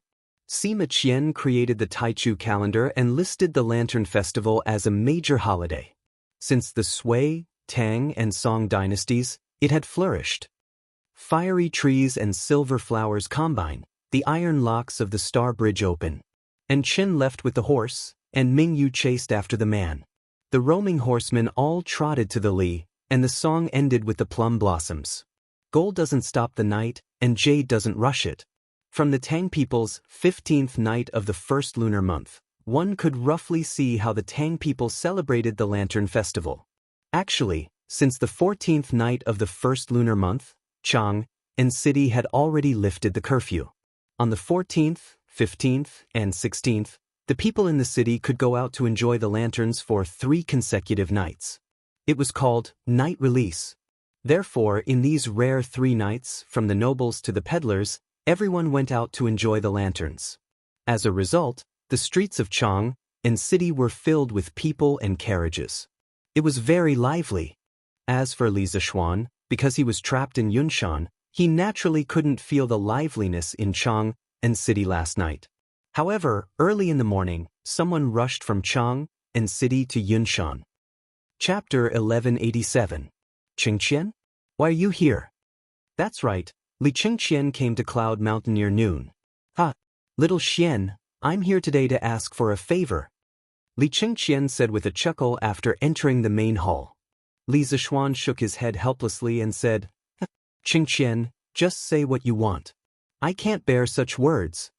Li Qingqian grinned and said, cough, cough. Little Xian, it's actually nothing much. I'm here to ask if you're planning to set off fireworks at the academy tonight? Li Zishuan was taken aback. Then he said with some amusement, Qingqian, you want to bring a batch of fireworks back to Chang, and right? He would never believe that Li Qingqian came all the way here just to ask such a boring question.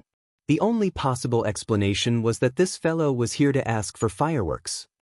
To be honest, I want to make use of the Lantern Festival to set up a fireworks show in the palace, this time to make father, mother, grandfather, and Chang'e happy. Li Qingqian said with some embarrassment. Seriously speaking, this fireworks show was Li Zishuan's original patent. It felt a little strange for him to ask for it at this time. Li Zishuan did not care about this. He smiled and said, I was wondering what it was, so it's fireworks. Qingqian, why did you have to come personally for such a small matter? There will indeed be a small fireworks show at the academy tonight, but there are still extra fireworks in the warehouse. I'll get someone to send them to the palace later. Compared to New Year's Eve, Li Zishuan prepared plenty of fireworks this time. The day before yesterday, he even got someone to send an ox cart of fireworks to Old Cheng. Old Cheng had pre-ordered this long ago. Something would happen if he did not give it to him. Even so, he was still quite rich. He did not plan to sell this in the short term. It was good to give it to Li Qingqian. Then I'll thank you. Li Qingqian said with a smile and cupped his hands. But Qingqian, you have to take care of the fireworks and prohibit all sources of fire from getting close. Otherwise, this thing will cause a lot of damage. No, I'll send a craftsman over to take care of the fireworks for you. The Imperial Palace was an important place. Once an explosion or fire occurred, the impact would be no small matter. Li Zishuan had no choice but to be cautious. That's for the best. When the time comes, I will also send some people to watch over them carefully. Li Qingqian nodded seriously and replied. Li Zishuan explained some other things to take note of. Seeing that it was already noon, Li Zishuan symbolically asked Li Qingqian to stay for lunch. Unexpectedly, Li Qingqian agreed without hesitation. It turned out that this guy was not only here to ask for fireworks, but also to freeload a meal. After all, the food here was even more delicious than the ones in the palace. At 5 in the afternoon, the sky gradually darkened, but Chang'an city was brightly lit. Since ancient times, the Lantern Festival was the last festival of all kinds of festivals during the Spring Festival. After this festival, everyone would settle down and do what they needed to do. Therefore, the people also attached great importance to this festival. Before the sky turned dark, every household and every neighborhood hung 2 lanterns in front of their doors. The eastern and western cities did not implement a curfew tonight, and all the big shops were operating as usual. Neat rows of lanterns were hung on both sides of the street. There were many types of lanterns, and each had its own characteristics. There were egrets twirling flowers, yellow dragons spitting water, golden mallards, silver swallows, transient light cave, star-gathering pavilion, and so on.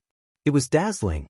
Such a beautiful display of lanterns naturally attracted all the people, from the emperor to the commoners.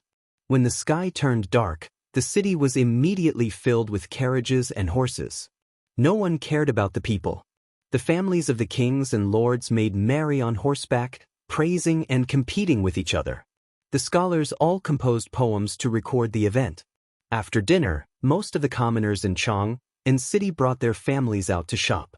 Some restaurants and shops took the opportunity to launch some promotional activities to attract a large number of rich people to spend money in their shops. They all wanted to make a lot of money tonight.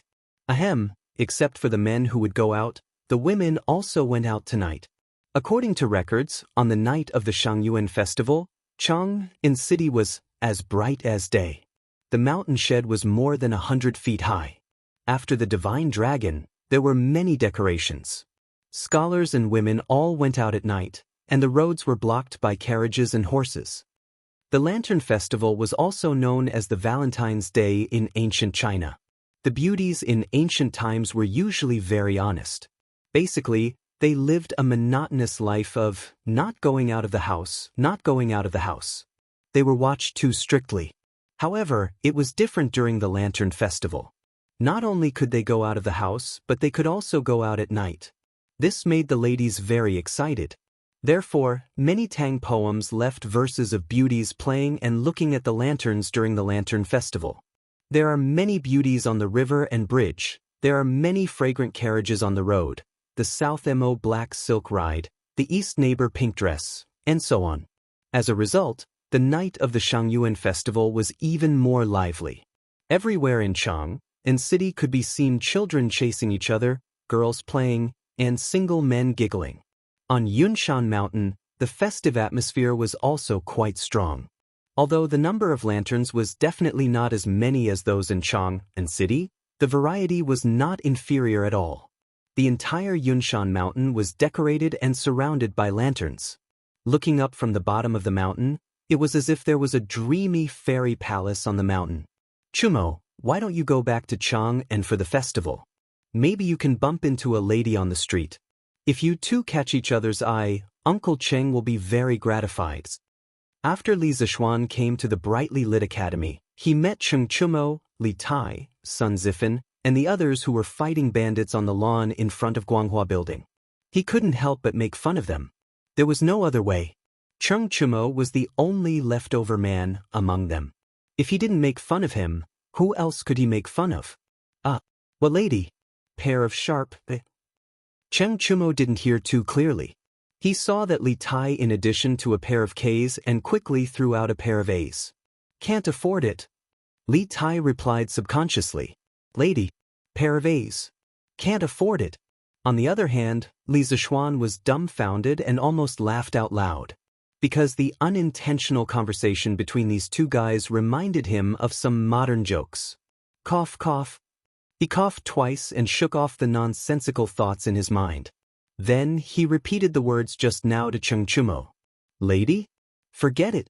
Those ladies from the noble families in Chang'an were all so weak that they couldn't even lift a finger.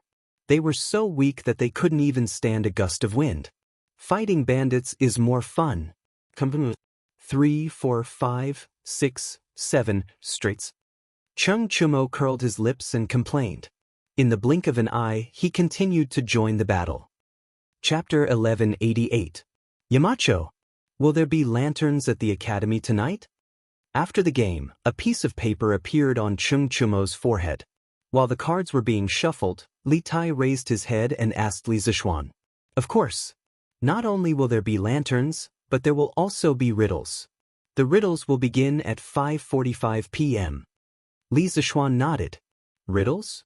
Are they going to write riddles on the lanterns for people to guess? Li Tai was puzzled. Although lanterns were popular in the Tang dynasty, riddles had not appeared yet.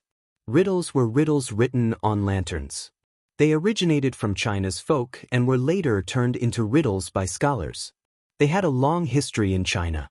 During the Spring and Autumn period and the Warring States period, there were riddles. During the Qin and Han dynasties, riddles were written creations. During the Three Kingdoms period, riddles were popular. However, it was not until the Song dynasty that riddles officially appeared. People tied riddles to colorful lanterns for people to guess. Li Zishuan nodded and praised, "That's right. The riddles are riddles written on lanterns. Every time you guess a lantern correctly, you will receive a small prize. After the riddles are over, you can take the lanterns and go to the teachers to receive your prize. In addition, the 3 students who correctly guess the most riddles will receive a special prize." Alright. As for the detailed rules, Mr. Mo will tell you next time. Since the teachers at the academy were working on the 16th of the first month, those who lived far away had arrived at the academy earlier today. Otherwise, they would not be able to find anyone to help organize such a grand riddle-guessing event. What special prize?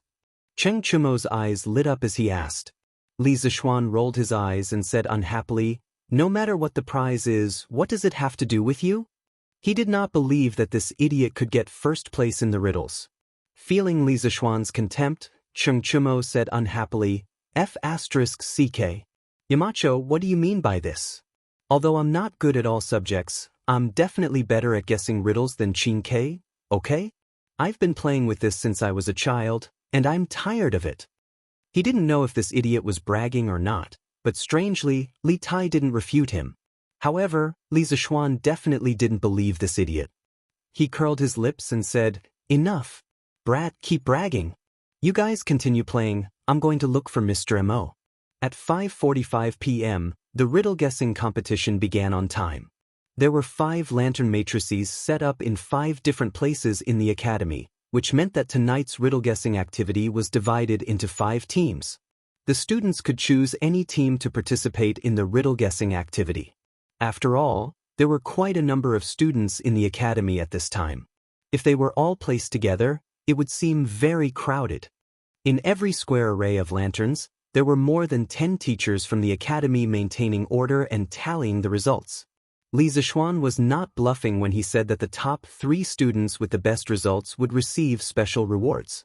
He really had prepared 3 special rewards for tonight. 2 big ones and 2 small ones. Type a word. Li Tai stared at a piece of paper under the lantern and murmured. In fact, guessing riddles was not his strong point. This was because it was similar to brain teasers, which required a lot of imagination. Last year, when the Strange Taste Pavilion first opened, he, who had just finished reading Journey to the West, wanted to recruit Li Zishuan and write novels for him. At that time, Li Zishuan had set 10 questions and claimed that if he could answer one correctly, he could go back with him and write novels for him for free for 3 years. But who would have thought that he couldn't answer a single question correctly out of the 10 questions and was beaten black and blue? It was all because his imagination wasn't big enough. Hey, it's a Qin word. Isn't this too easy? As Li Tai frowned and pondered, Cheng Chumo's voice suddenly came from beside him. This guy's arrogant laughter immediately attracted everyone's attention. Wang Ji, who was in the crowd, laughed and said, "Yo, not bad, not bad. I didn't expect someone to guess a lantern riddle right so quickly. And it's Cheng Chumo. I'll give you 1 point." After that, he lowered his head and added 1 point to Cheng Chumo in his little notebook. Cheng Chumo laughed proudly and opened the next level. Noodles but no mouth, feet but no hands. You can eat rice and drink wine. Make a family of furniture. Hee hee. I've got it. Chung Chumo seemed to have the help of God tonight. As soon as he finished reading the next riddle, he immediately shouted, "It's the table." Is it? Mr. Wang? Wang Ji was surprised. He thought that Chung Chumo's usual grades were not good. Why was he like a child prodigy when he guessed the riddle? The answer came out of his mouth easily, and his accuracy was surprisingly high. That's right. It's the table. Chung Chumo at another point. The students were in an uproar. They all looked at Chung Chumo in surprise. At the same time, they also sighed in their hearts that this riddle was very interesting. It was much more interesting than just guessing riddles. Chonyo, how can you guess so accurately? When did you become so good? Sun Zifan could not help but tug at Chung Chumo's arm and wonder. Chung Chumo said proudly, "Hee hee. What else could it be? It's because I'm a prodigy." Sun Zifan rolled his eyes and almost spat out last night's meal. *CK. Stop bragging, Chumo. You call yourself a prodigy? Your grades are not even as high as mine in every exam. If you're a prodigy, then what am I? Tell me the truth, don't talk nonsense. Chung Chumo looked embarrassed. He scratched his head and said the truth. Hee hee. Actually, there are many riddles here that I've seen before. At that time, my favorite thing to do was to guess riddles. I used this to win a lot of money from Zhang Sun Chong. Zhang Sun Chong, who was guessing the riddles in another square of lanterns, could not help but sneeze. Chung Chumo continued to break through all the obstacles, and his score continued to soar. Li Tai, who followed behind Chung Chumo, had seen more and more of the lantern riddles. He also began to understand some of the rules, and the riddles he solved slowly increased. The rest of the students showed their magical powers and displayed their intelligence. They wanted to get more prizes. Some people even wanted to fight for the top 3 places to get the so-called special prize. The academy suddenly became a sea of joy. The festive atmosphere was not worse than some places in Chang and City. After 2 hours, Li Zishuan announced the end of the lantern riddles. The students received their prizes from the teachers of the academy according to the number of lanterns they guessed. The prizes were not expensive. They were just some small wooden animal carvings sold in the Wonderful Taste Pavilion. Compared to that, the students were more curious about the special prize Li Zishuan mentioned. Under everyone's gaze, Li Zishuan finally said loudly, "Next, I'll announce the top 3 of this lantern riddles. First place, Chung Chumo. Second place, Li Yan. Third place, Zhang Sun Chong. These 3 students will receive a copy of the interesting mathematical questions collection compiled by me." Crack. This was the sound of vomiting blood and heartbreak. Chapter 1189. Whoosh whoosh whoosh. Bam bam bam. After the riddles, it was time for the fireworks show. Several plates of fireworks were lit at the same time, and a spectacular scene of thousands of flowers blooming appeared in the sky. The fireworks on New Year's Eve had already left a very shocking impression on the students, so the students didn't make a big fuss like last time. However, the beauty of the fireworks had once again conquered them.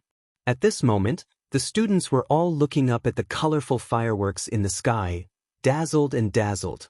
At the same time, in Chang'an City, in the sky above the palace, a few bright flames suddenly appeared without any warning. Then, they exploded in the sky, and a few huge fireworks bloomed proudly in the night sky. They were colorful and extremely gorgeous.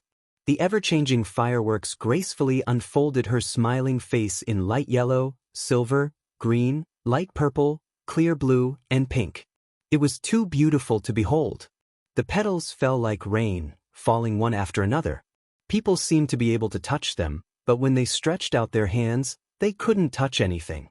In an instant, whether they were shopping, looking at the lanterns, or flirting in Chang'an City, all of them turned their eyes to the direction of the palace in the north at the first moment. "It's fireworks! There are fireworks in the palace!" Someone suddenly exclaimed. On New Year's Eve, hundreds of thousands of people in Chang'an City went to the foot of Yun Mountain to watch the fireworks festival. Therefore, when the palace released the fireworks tonight, someone immediately recognized it. "Wow! These are fireworks! So beautiful! The ladies who came out to the Lantern Festival tonight were seeing the legendary fireworks for the first time, and their hearts were instantly hooked. Since ancient times, beautiful things had always been a fatal attraction to women. Huanlong, these fireworks are so beautiful. Can you personally set off a plate of fireworks for me in the future? This kind of creature not only existed in modern times, but also in ancient times. However, at this time, there were actually many young ladies who were infatuated with fireworks. This made the infatuated men who wanted to take advantage of tonight's date suffer because they had already asked around and found out that fireworks were not sold anywhere. It's not that I don't want to, but these fireworks can't be bought at all. But how would the ladies who lived in the boudoir for a long time know about this? In their impression, what in the world couldn't be bought with money? What can't be bought? How could he not be able to buy it? The way I see it, you just can't bear to. I misjudged you. Let's not meet again. Hey. Wanru, listen to me. I didn't lie to you. Alas, it was supposed to be an exceptionally festive Lantern Festival or Valentine's Day. Who would have thought that because of the fireworks, it would become a parting day for these infatuated men and resentful women? Countless people would probably not be able to sleep tonight. Swish, swish, swish. Bang, bang, bang. The fireworks in the palace only lasted for about half an hour. As if it had been discussed beforehand, when the fireworks in the Imperial Palace finished, a few fireworks also appeared in the direction of Cheng's mansion. Those who didn't go to Yunshan to watch the fireworks show on New Year's Eve couldn't help but exclaim. Finally, they could see so many fireworks in Changthang. After a night of fun, everyone went to bed very late into the night. For the students of Yunshan, the happiest thing on Shangyuan night was not watching the fireworks, but guessing riddles. As soon as this new type of game was released, it received the approval of most people. Furthermore, almost every student had won something last night. Although a small prize was not worth much, it was still a symbol of honor. Moreover, from the looks of it, the small handicrafts made by Strange Interest Pavilion were very pleasing to the eye. It would be a good choice to use it as a small ornament. However, for Cheng Chumo, last night's memories weren't so wonderful. He had worked so hard to overcome all the obstacles and finally won first place. He thought that the mysterious prize Li Zishuan mentioned would be something about eating, drinking, and having fun. Who would have thought that it would be a collection of mathematical problems? Was this a F***king joke? This situation was like a kindergarten student drawing a lottery. A child won the special prize, but the prize was a chance to train for 2 months free of charge by a training organization. Was this a reward or a punishment? When Cheng Chumo received this special prize, he was so angry that he almost tore it apart. Fortunately, Li Tai arrived in time and repeatedly asked Cheng Chumo to transfer this special prize to him. Cheng Chumo didn't have any objections. What this idiot didn't know was that the thing that he thought was trash was a treasure to Li Tai. This was because there were a lot of mathematical problems in this book. Moreover, they were personally compiled by Li Zishuan. The way of solving the problems was exquisite and the way of thinking was tricky. For mathematics enthusiasts, this book could definitely be called the Holy Book of Mathematics. The next day, Yunshan, Yanhuang College. At 7 in the morning, when most of the students were still asleep, Li Zishuan had already arrived at Yanhuang College. He gathered all the teachers for the first teachers' meeting of the new semester. His main task in the morning was to commend the teachers and form teachers of the classes who had the best results in last year's final exams, as well as those who had made outstanding contributions to the college. For example, Mo Lingwei, who built the astronomical telescope, Wang Ji, who produced sulfuric acid in the laboratory, and so on. The commendation meeting lasted until noon. Li Zishuan announced the end of the meeting and told the teachers that there would be a teacher's title evaluation meeting in the afternoon. After the meeting, Li Zishuan walked out of the college and went home for dinner. Husband, it's cooked. The dishes are cooked. As soon as he walked to the door, Han Yushi ran over happily and pulled Li Zishuan's hand. The dishes are cooked? Li Zishuan was puzzled when he heard that. He subconsciously said, "Wife, why are you so happy that the dishes are cooked?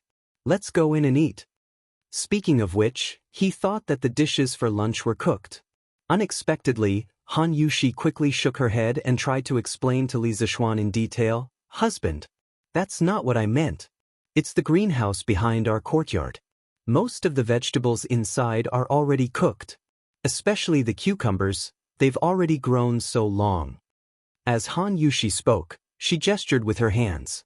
Li Zixuan finally understood what his wife meant. He couldn't help but be shocked and said, "Are they really all cooked? So fast? Let's go.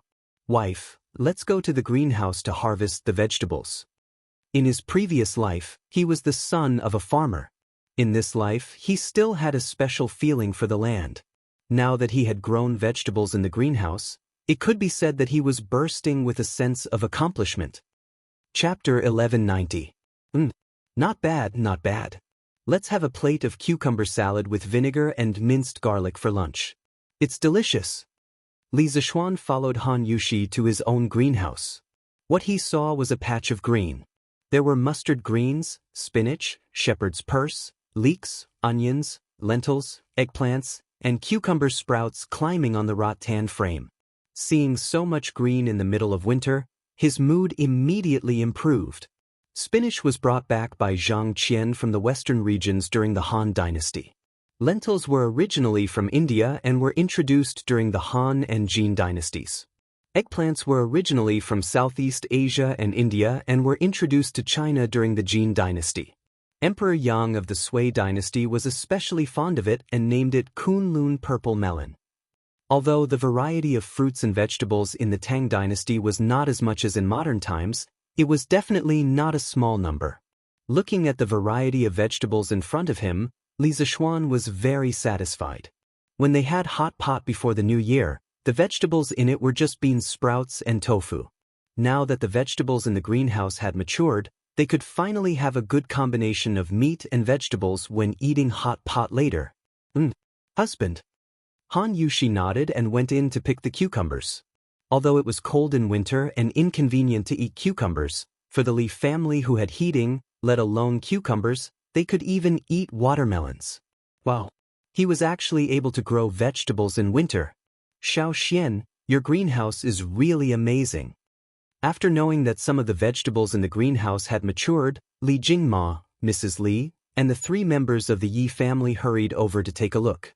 When they saw the vibrant vegetables in the greenhouse, Yi Guizhong was shocked. To him, the trip to Chang and last year was not in vain. Not only did he resolve the misunderstanding with his daughter for many years, but he also saw more new things than he had seen in the first half of his life. Sometimes he could not help but sigh at how fast the times changed. My good grandson is so capable.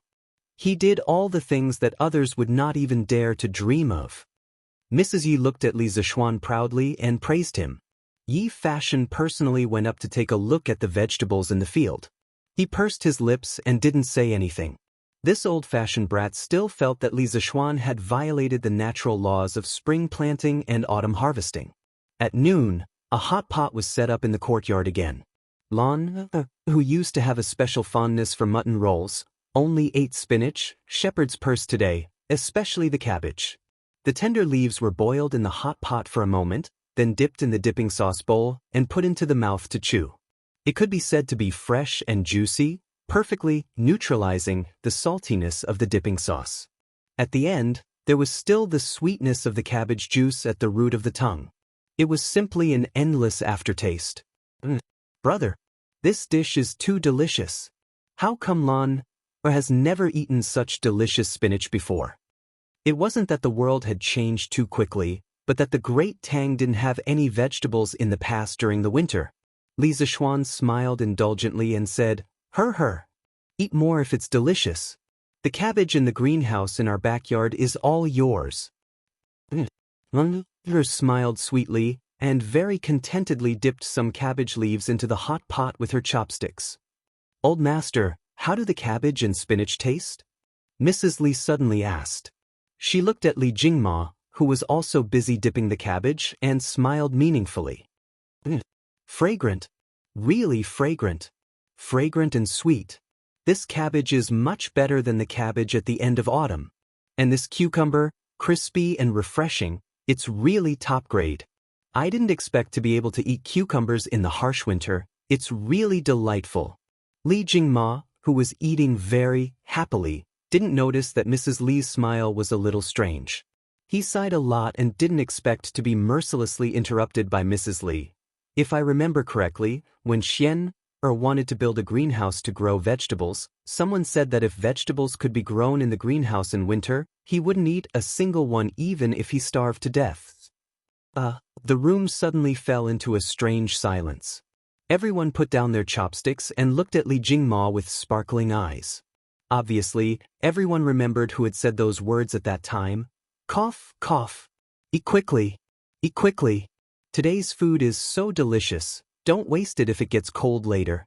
Li Jingma's face was red, and he glared at his wife, but Mrs. Li mercilessly glared back and secretly stepped on his foot. Mrs. Li now had her son and her family backing her up, so why would she be afraid of him? Father, we're eating hot pot. As long as the stove is on, the food won't get cold. Lun raised her head and corrected Li Jingma with a serious expression. Old Master Li almost vomited blood. He couldn't stay in this house anymore. His wife was mocking him, and even his daughter was against him. Eat quickly, don't talk. Father, you should eat quickly too. That was just a joke back then. At the critical moment, Li Zishuan couldn't bear to see his father embarrassed, so he spoke up to help him out. Li Jingma was crying in his heart. His son was still the best to him. Come, one for each of you. Have a taste. In the afternoon, Li Zishuan brought Fu to the conference room of the Academy's Guanghua building with a basket of freshly picked cucumbers. The conference room was already full. Li Zishuan smiled happily and instructed Fu. Now that Sanbao had gone to Sichuan to look for ores, Fu was naturally promoted to Li Zishuan's #1 lackey. Cucumber. Yamacho, where did this cucumber come from? Yen Silu's eyes were about to pop out. He suddenly stood up and said in surprise, "Could it be from the palace? That's too precious. Yamacho, you should take it back." Li Gang was very knowledgeable. He knew that the palace could get fresh cucumbers from the soup bureau in winter, so he said that. Hearing this, the gentlemen in the meeting room all declined. That's right. Yamacho, this cucumber is too precious. You should take it back. That's right, that's right. This is too precious. Li Zishuan waved his hand and laughed loudly. Gentlemen, you don't have to decline. These cucumbers were planted by my family, not by the soup bureau. It's not expensive, not expensive. Everyone can have one cucumber. After eating, we'll continue the meeting. He planted it himself. When he said that, everyone in the room was even more shocked. How could he grow cucumbers in winter? Yen Silu said with a look of suspicion. Yamacho, are you joking? Although I heard that you have a hot spring in your courtyard, you can't grow so many cucumbers, right? Mr. Yen, who said that you can only grow vegetables next to a hot spring in winter. Everyone here will be the inheritors of engineering in the future. We engineering are good at doing things that seem impossible. Chapter 1191. Ka. In the conference room on the first floor of Guanghua Building. The first Yanhuang College Teacher Title Evaluation Conference actually started with the crisp sound of cucumbers being eaten. Everyone was sitting in their chairs, enjoying the fresh cucumbers that were just plucked from the seedlings. They were tender and juicy, making people salivate. The conference room was also filled with the unique fragrance of cucumbers. For many people, this was not only a feast for their taste buds, but also a feast for their ears. Because the sound of so many people eating cucumbers was too pleasing to listen to. That crisp sound seemed to be able to stir people's nerves, making them unable to stop even if they wanted to. So much so that some people's faces were not only filled with enjoyment, but also a trace of intoxication. Li Zishuan expressed his understanding of this. In his previous life, there was a short video of watching others eat cucumbers for more than a minute on the internet that went viral on Weibo. Many people said that the sound was too crisp and they were already deeply immersed in it, unable to extricate themselves. Actually, this phenomenon was very normal, and it had a special term, ASMR. Its characteristic was visual, auditory, tactile, olfactory, or other sensory stimuli, causing a unique and pleasurable sensation in the brain, scalp, back, or other areas of the body. Scientific research showed that when people hear soft voices or objects make light sounds, the brain's amygdala would become very active, and the amygdala could stimulate a human sense of pleasure, ahem you know. Ka. The teachers of the academy especially cherished the cucumbers in winter. However, no matter how much they cherished it, there was still a time when they finished it. Many of them even ate the cucumber's buttocks. Li Zishuan's mouth twitched as he watched. He thought to himself, if this was seen by outsiders, wouldn't it be too embarrassing for the academy's image? Cough cough. Alright. Since everyone has finished eating, then this year's teacher title evaluation conference will officially begin. Seeing the 80 teachers in the room reluctantly throw the last bit of cucumber's buttocks into the trash can, Li Zishuan coughed twice and solemnly announced. The faces of the teachers of the academy turned solemn as they looked at Li Zishuan. Compared to the cucumber, they were more concerned about this. There are a total of 43 applicants for the position of lecturer, 25 applicants for the position of associate professor, and 7 applicants for the position of professor. Next, the acting Shan Zhangwen, Mr. Ji, and the head of the teaching office, Mr. Kong Ge, will announce the results of the evaluation. Due to the large number of participants and the complicated process, the professional title evaluation conference lasted until the sky turned dark. In the end, a total of 6 people were appointed as professors. They were Yen Silu, Wang Ji, Xiaodian, Su Hongji, Mo Huai, and Ma Zhou. The 6 of them were happy to have a residence on Cloud Mountain. They finally had the opportunity to enjoy the academicized, architectural decoration and become neighbors with Li Zishuan. Of course, Mo Huai was an exception. He had rejected Li Zishuan's request to give him a residence. Firstly, Li Zishuan had previously given him Lu Shuren's mansion in Plum Village for free. Secondly, his daughter Mo Lingwei had been appointed as a special professor of the academy because of the astronomical telescope incident. She had already received a residence on Cloud Mountain. If he received another one, it would be somewhat inappropriate.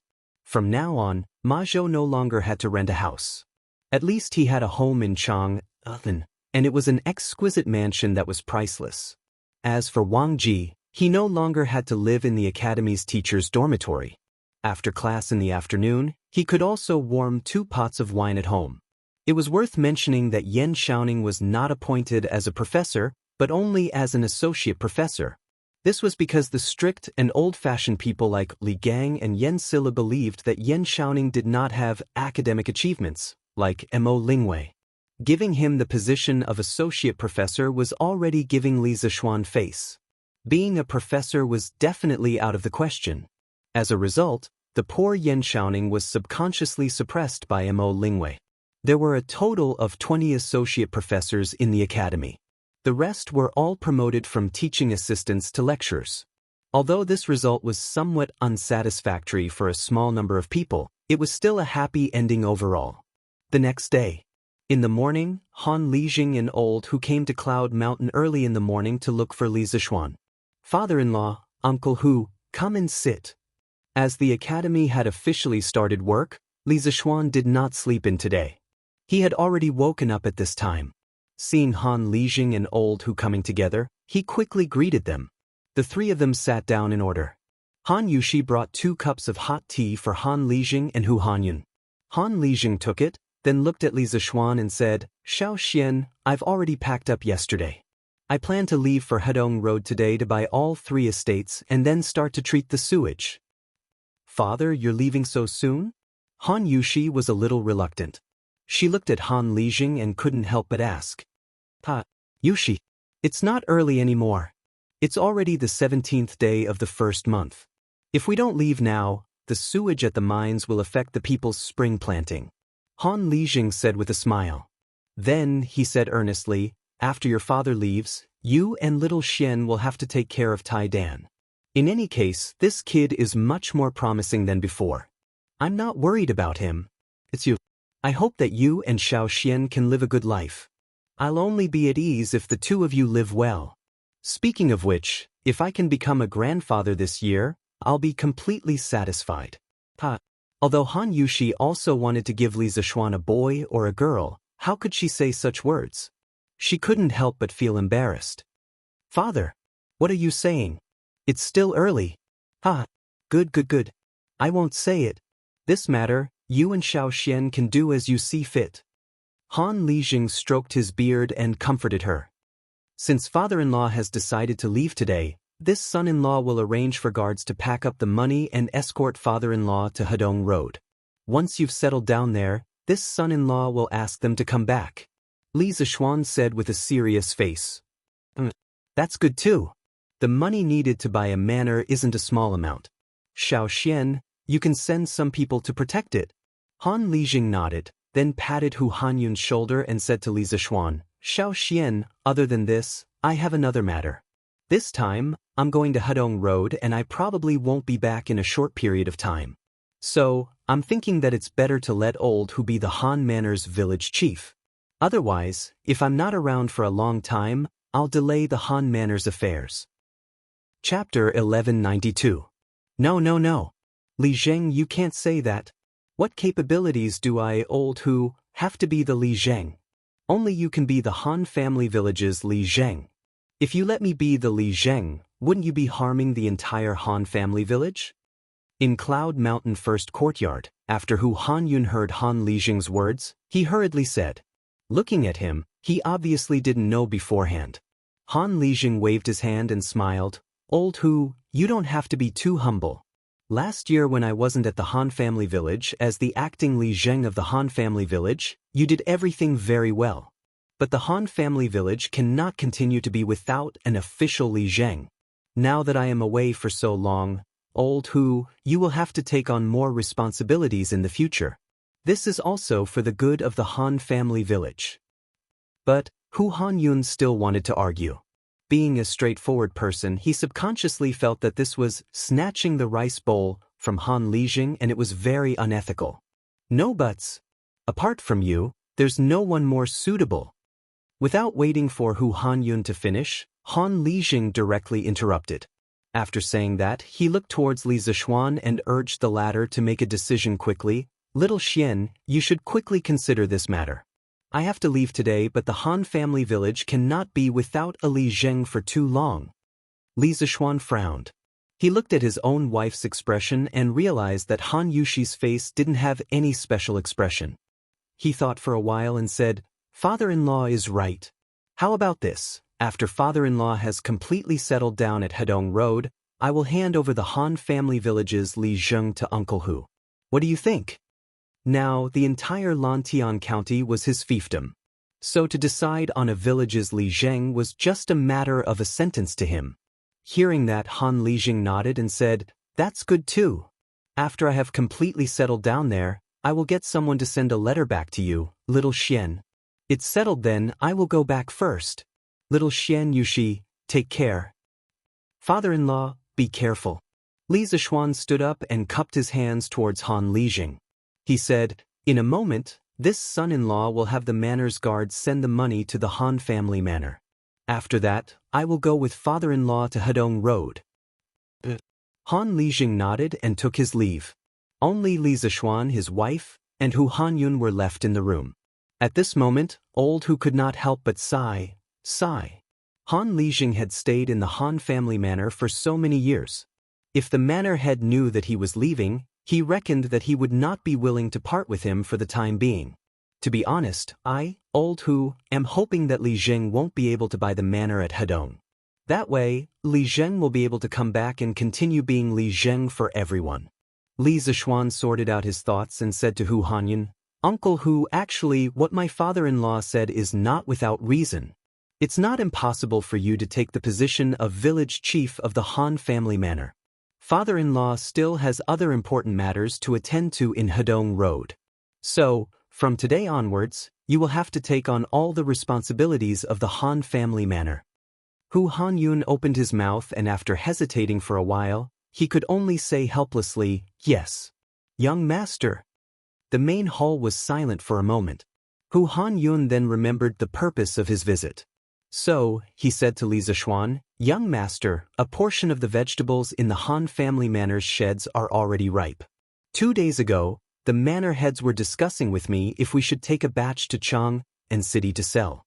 After all, these things can't be kept for long.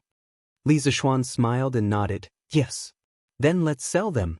Before the new year, the manor heads had spent a lot of money to manage these sheds. It's time for them to reap the rewards. Old Hu chuckled and said embarrassedly, Young master, everything else is easy to discuss. It's just that the manor heads don't know how to set the price. After all, none of us have ever sold vegetables in the winter before. Li Zishuan instantly understood what Hu Hanyun meant. It was most likely that the manor heads felt that the vegetables in the winter were more valuable.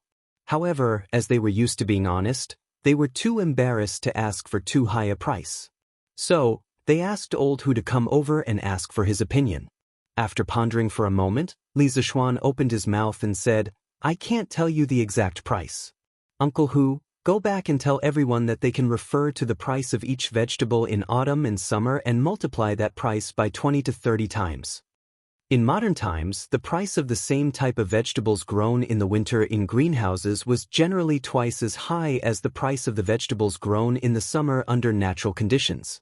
Because the manor heads under him were the first batch of Tang Dynasty farmers to grow vegetables out of season on a large scale, it wasn't excessive to ask for 20 to 30 times the price. In fact, even if he asked for 100 times the price, there would still be people who would buy it. According to historical records, the cucumbers in winter in the Tang Dynasty were priceless treasures. Even after the Ming and Qing dynasties, the price of cucumbers in winter was still calculated by the roots. A single cucumber was worth tens of thousands of dollars. However, if he set the price like that, there would be a lot less people who would buy it. However, the 8 manor heads under him all grew vegetables in greenhouses. With such a huge amount, he had to set a price that was acceptable to the rich in Chang and city.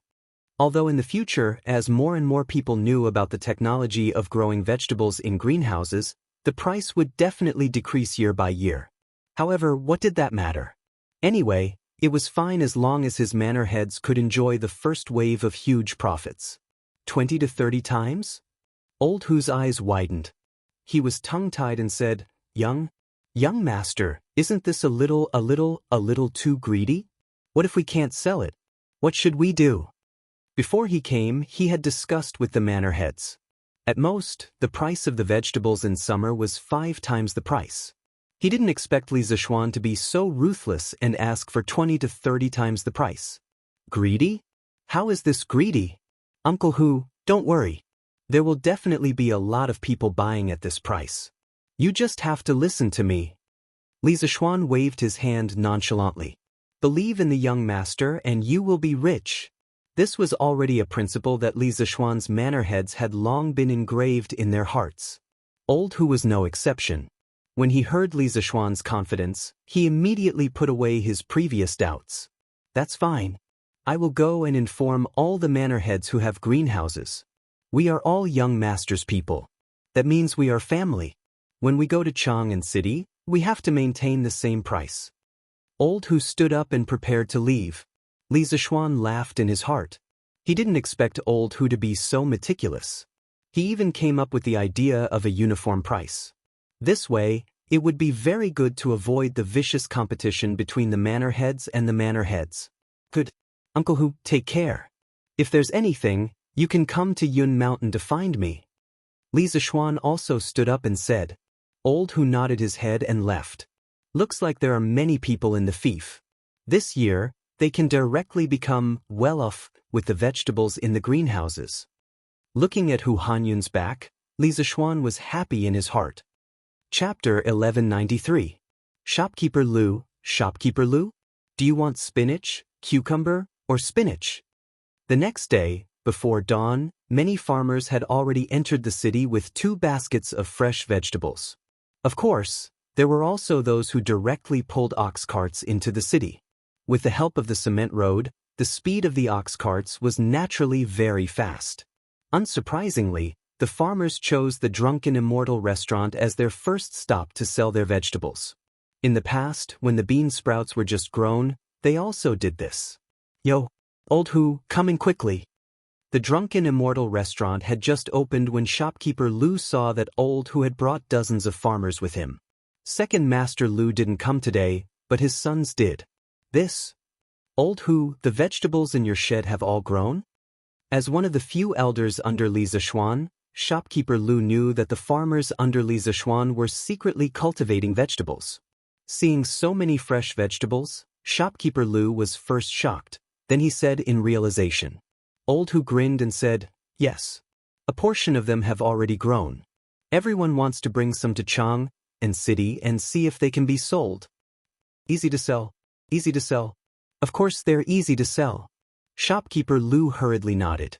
Speaking of which, when he saw those green spinach and cucumber, he couldn't help but salivate. Ding-san, quick, get a scale and weigh all these vegetables. Shopkeeper Lu didn't even ask about the price and directly called the servants over to weigh the vegetables. In any case, these vegetables were processed by the drunken Immortal restaurant and sold at a sky-high price. As long as the prices of the farmers weren't too outrageous, the drunken Immortal restaurant would definitely make a huge profit. After all the vegetables were weighed, Manager Lu asked, the weight of each of the vegetables is recorded here. Old Hu, tell me the price of each of the vegetables. I'll get the cashier to settle the bill for you right now.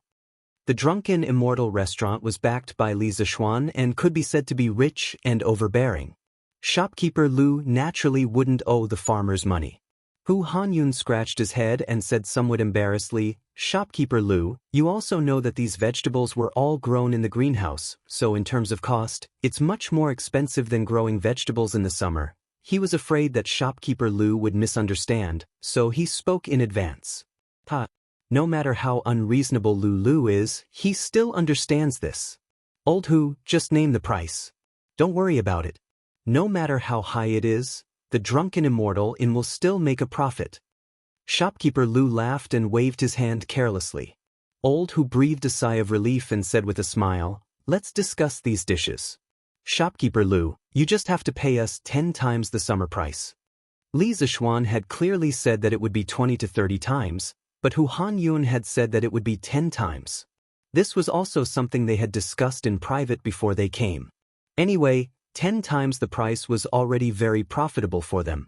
Just today's trip alone had allowed them to earn back the cost of the greenhouse. 10 times? Manager Lu frowned, shook his head and said, Old Hu, you're deceiving me again. How precious were the vegetables in winter?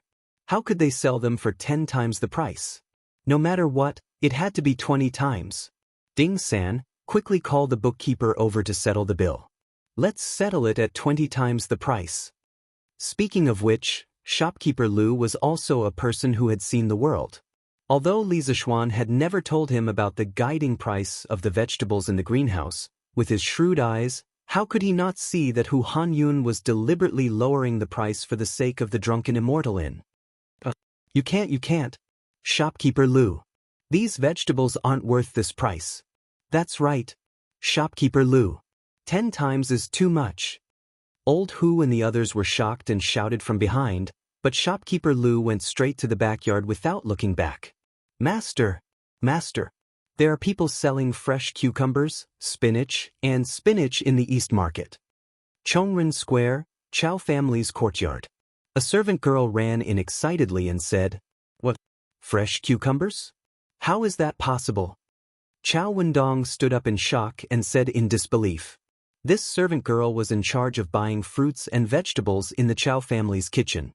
Seeing that her master didn't believe her, she almost swore to the heavens. Master!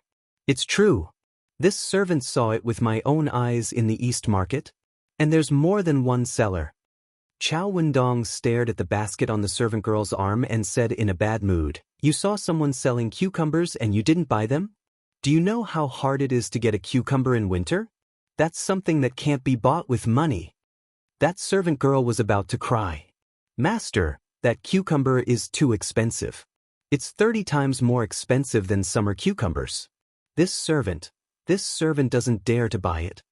Chow Wendong said resentfully, What's so expensive about it? You call this expensive? Go quickly. Get someone to carry the money and go quickly.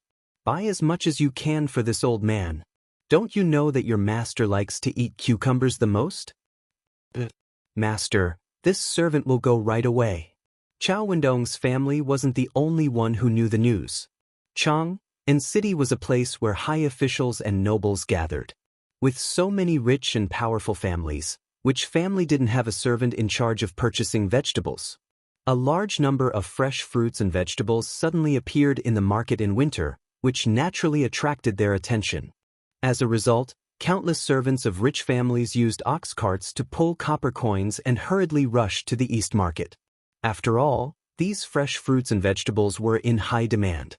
Everyone was afraid that they wouldn't be able to buy them if they were late. Your Majesty! Your Majesty! This servant heard from the steward of the imperial kitchen that there are cucumbers and vegetables in the East Market, and they are all freshly picked.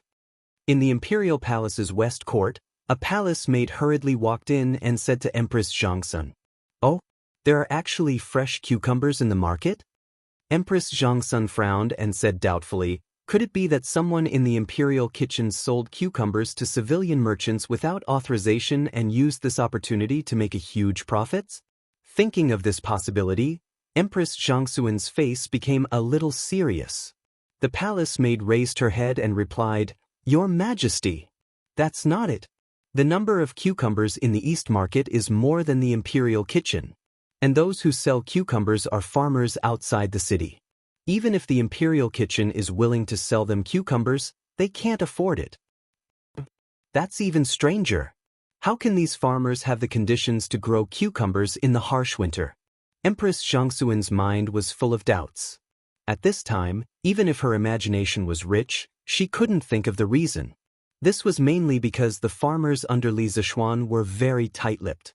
The greenhouse vegetables were only spread among the farmers, and it was difficult for outsiders to know. Your Majesty, the cucumbers sold by the farmers are not only fresh and in large quantities, but also not cheap. This servant heard that 1 jean of cucumbers costs 600 coins. Ordinary people can't afford it. The palace maid said again. If it weren't for the fact that cucumbers in winter were too expensive, she would have bought some to satisfy her cravings. After all, after a winter, everyone wanted to eat some fresh vegetables. Chapter 1194. Have you heard? There are many fresh cucumbers, spinach, and lentils in the East Market. It's really rare. How is that possible? In the middle of winter, other than the tastemaker, where else would there be fresh vegetables? It's true. Brother Meng, if you don't believe me then forget it. Anyway, I have to hurry and buy a caddy of cucumbers. After a whole winter, I'm really craving for them. Hey, Brother Zhou, wait for me. I'll go and buy some too. Within Chang and city, similar conversations were happening in every corner. Those who heard the news immediately rushed to the East Market. What? Cucumbers for 600 copper coins per caddy? In summer, the most expensive is only 20 copper coins. The crowd who came to watch the show couldn't help but be flabbergasted when they heard the price of the cucumbers. You already said that it's summer. It's winter now. Have you seen cucumbers in winter? 600 copper coins is already very cheap. Immediately, someone who knew the industry refuted. Aren't these people from the Han village? They're also people from the Plum village and the Liujia village. Oh my God! Why do they have so many cucumbers and vegetables? Although the spectators couldn't afford it, there were still many who recognized the villagers who were busy selling vegetables and collecting money. Strictly speaking, they are all villagers under the Marquis of Yong. Could it be that the Marquis of Yong taught them to grow these vegetables? Someone thought of a very serious question and instantly attracted a round of exclamations. Oh my God! If that's really the case, then wouldn't the villagers under the Marquis of Yong have completely struck it rich this time? Sigh. Why don't I have the fate to become a villager under the Marquis of Yong? These people were lamenting the good luck of the Han village and the Plum village while lamenting that they couldn't be in their place. As for those farmers who came to sell their vegetables with baskets, they had already been surrounded by the servants of those rich families. They couldn't even win money. My master wants all the cucumbers you have here. Can you help me send them to my master's residence? A well-dressed manservant shouted at a villager. The farmer wiped his sweat and said with some embarrassment, "Little brother, if it were any other time, I would definitely help you deliver it. But as you can see, I can't leave at all." The manservant rolled his eyes and said, "Why can't you leave? Other than the cucumbers, bring the rest of the vegetables to the residence. My master wants them all. I definitely won't shortchange you." The villager thought about it, nodded, and said, "Heh, all right then. Little brother, please lead the way." "Oh no. What right do you have to buy all the vegetables by yourself? This big brother, don't go. My master is willing to pay twice the price to buy 10 caddies of cucumbers from you." Seeing that all of the farmer's vegetables were about to be snatched by this manservant, someone at the side was immediately unwilling to do it. "Hem, get out of the way. Let this old man buy first. This old man will pay 3 times the price." In the morning, Hu Hanyun and the others sold a batch of vegetables to shopkeeper Lu at 20 times the original price. When the other farmers found out, they immediately raised the price of the vegetables to the rich people in Chang and by 30 times. Their thoughts were extremely simple. In any case, the price they sold to the Immortal indulgence in absolutely couldn't be higher than the price they sold to outsiders. In other words, the price they sold to outsiders absolutely couldn't be lower than the price they sold to the Immortal indulgence in. Since he sold it to the drunken Immortal restaurant at 20 times the original price, then if he sold it to someone else, he would sell it at 30 times the original price. At first, they were a little nervous, but later, they found that even if the price was 30 times higher, it would still be immediately sold out. Moreover, there was a large number of people willing to buy at a higher price. The farmers happily counted their money while secretly rejoicing in their hearts. Fortunately, they had asked Li Zishuan about the price yesterday. Otherwise, if they foolishly came to Chang and to sell vegetables at 5 or 6 times the price, wouldn't they be cheated miserably by outsiders? The momentum of the East Market's popularity gave the farmers a very sensational publicity for their cucumbers and vegetables. At the same time, the Immortal indulgence in was busy advertising their vegetables and cucumbers. Cold cucumber salad, shepherd's purse fried lentils, vinegar spinach, chives scrambled eggs. Yo, shopkeeper Lu, the Immortal indulgence in is very capable. This old man heard that someone was selling cucumbers and vegetables in the East Market this morning. I didn't expect that you would have ready-made cucumbers and vegetables at noon. Sure enough, you didn't let me down. At noon, Feng Jihua and a group of old customers came to the Immortal indulgence in to eat, and saw that there were several new dishes on the menu in the hall on the first floor. After looking at them, Feng Jihua couldn't help but smile with satisfaction. When he heard the news in the morning, he immediately sent someone to the East Market to buy vegetables, but who knew that he was still a step late and didn't get anything. After all, Chang and city had a population of over 1 million, and there were countless rich people in it. Although there were many farmers who came to sell vegetables, there were still so many people who came to buy at the same time. Therefore, Feng Jihua, who didn't get any fresh vegetables, wanted to come to the Immortal indulgence in to try his luck. He didn't expect that he would really come across it. Since things had developed to this point, many people had already guessed that behind this group of farmers selling vegetables, it was very likely that Li Zishuan had taught them how to grow vegetables in winter. Feng Jihua also thought so, otherwise, he wouldn't have chosen to come to the Immortal indulgence in to try his luck. Boss Feng, you flatter me. What do you want to eat today?" Shopkeeper Lu smiled like a Maitreya Buddha as he greeted. Feng Jihua asked for the opinions of a few friends who came with him, then smiled and said, "I'll have to trouble shopkeeper Lu to order all the new vegetables that were released today. To be honest, just thinking about these dishes makes this old man's mouth feel a little hungry. This winter, I'm really tired of eating meat and pickles." Although the price of each dish was indicated at the bottom of the menu, Feng Jihua didn't look at the price from beginning to end. Now that he had status, and wealth, he was indifferent to money. No matter how expensive these dishes were, as long as they were delicious and made people happy, it was fine. Shopkeeper Lu chuckled and said, "Ha, good. Ding San, quickly serve Boss Feng to a seat." The market price of these greenhouse vegetables was about 30 times the price of the same type of vegetables in summer. After the immortal indulgence in vegetables had undergone secondary processing, the price naturally doubled or even more than the original price. For example, a plate of cucumber salad was actually sold as high as 3 strings of coins. A moment later, all the dishes were served. Kaka. Feng Jihua picked up a piece of cucumber salad with his chopsticks and put it into his mouth to chew for a moment. Accompanied by a series of crunching sounds, the clear and sweet juice of the cucumber, mixed with the aroma of garlic and vinegar, instantly made all his taste buds active. He couldn't help but praise, crispy and juicy, sweet and refreshing. It's been a long time since I've eaten such a refreshing cucumber. Moreover, the chef of this immortal indulgence is amazing. A plate of cucumber can actually make such a delicious dish. It's really not a wasted trip. Chapter 1195. The news of the drunken Immortal restaurant releasing a large amount of fresh fruits and vegetables spread throughout Chang and city in a very short time. Countless customers rushed over upon hearing the news. The drunken Immortal restaurant, which usually had good business, was suddenly filled to the brim.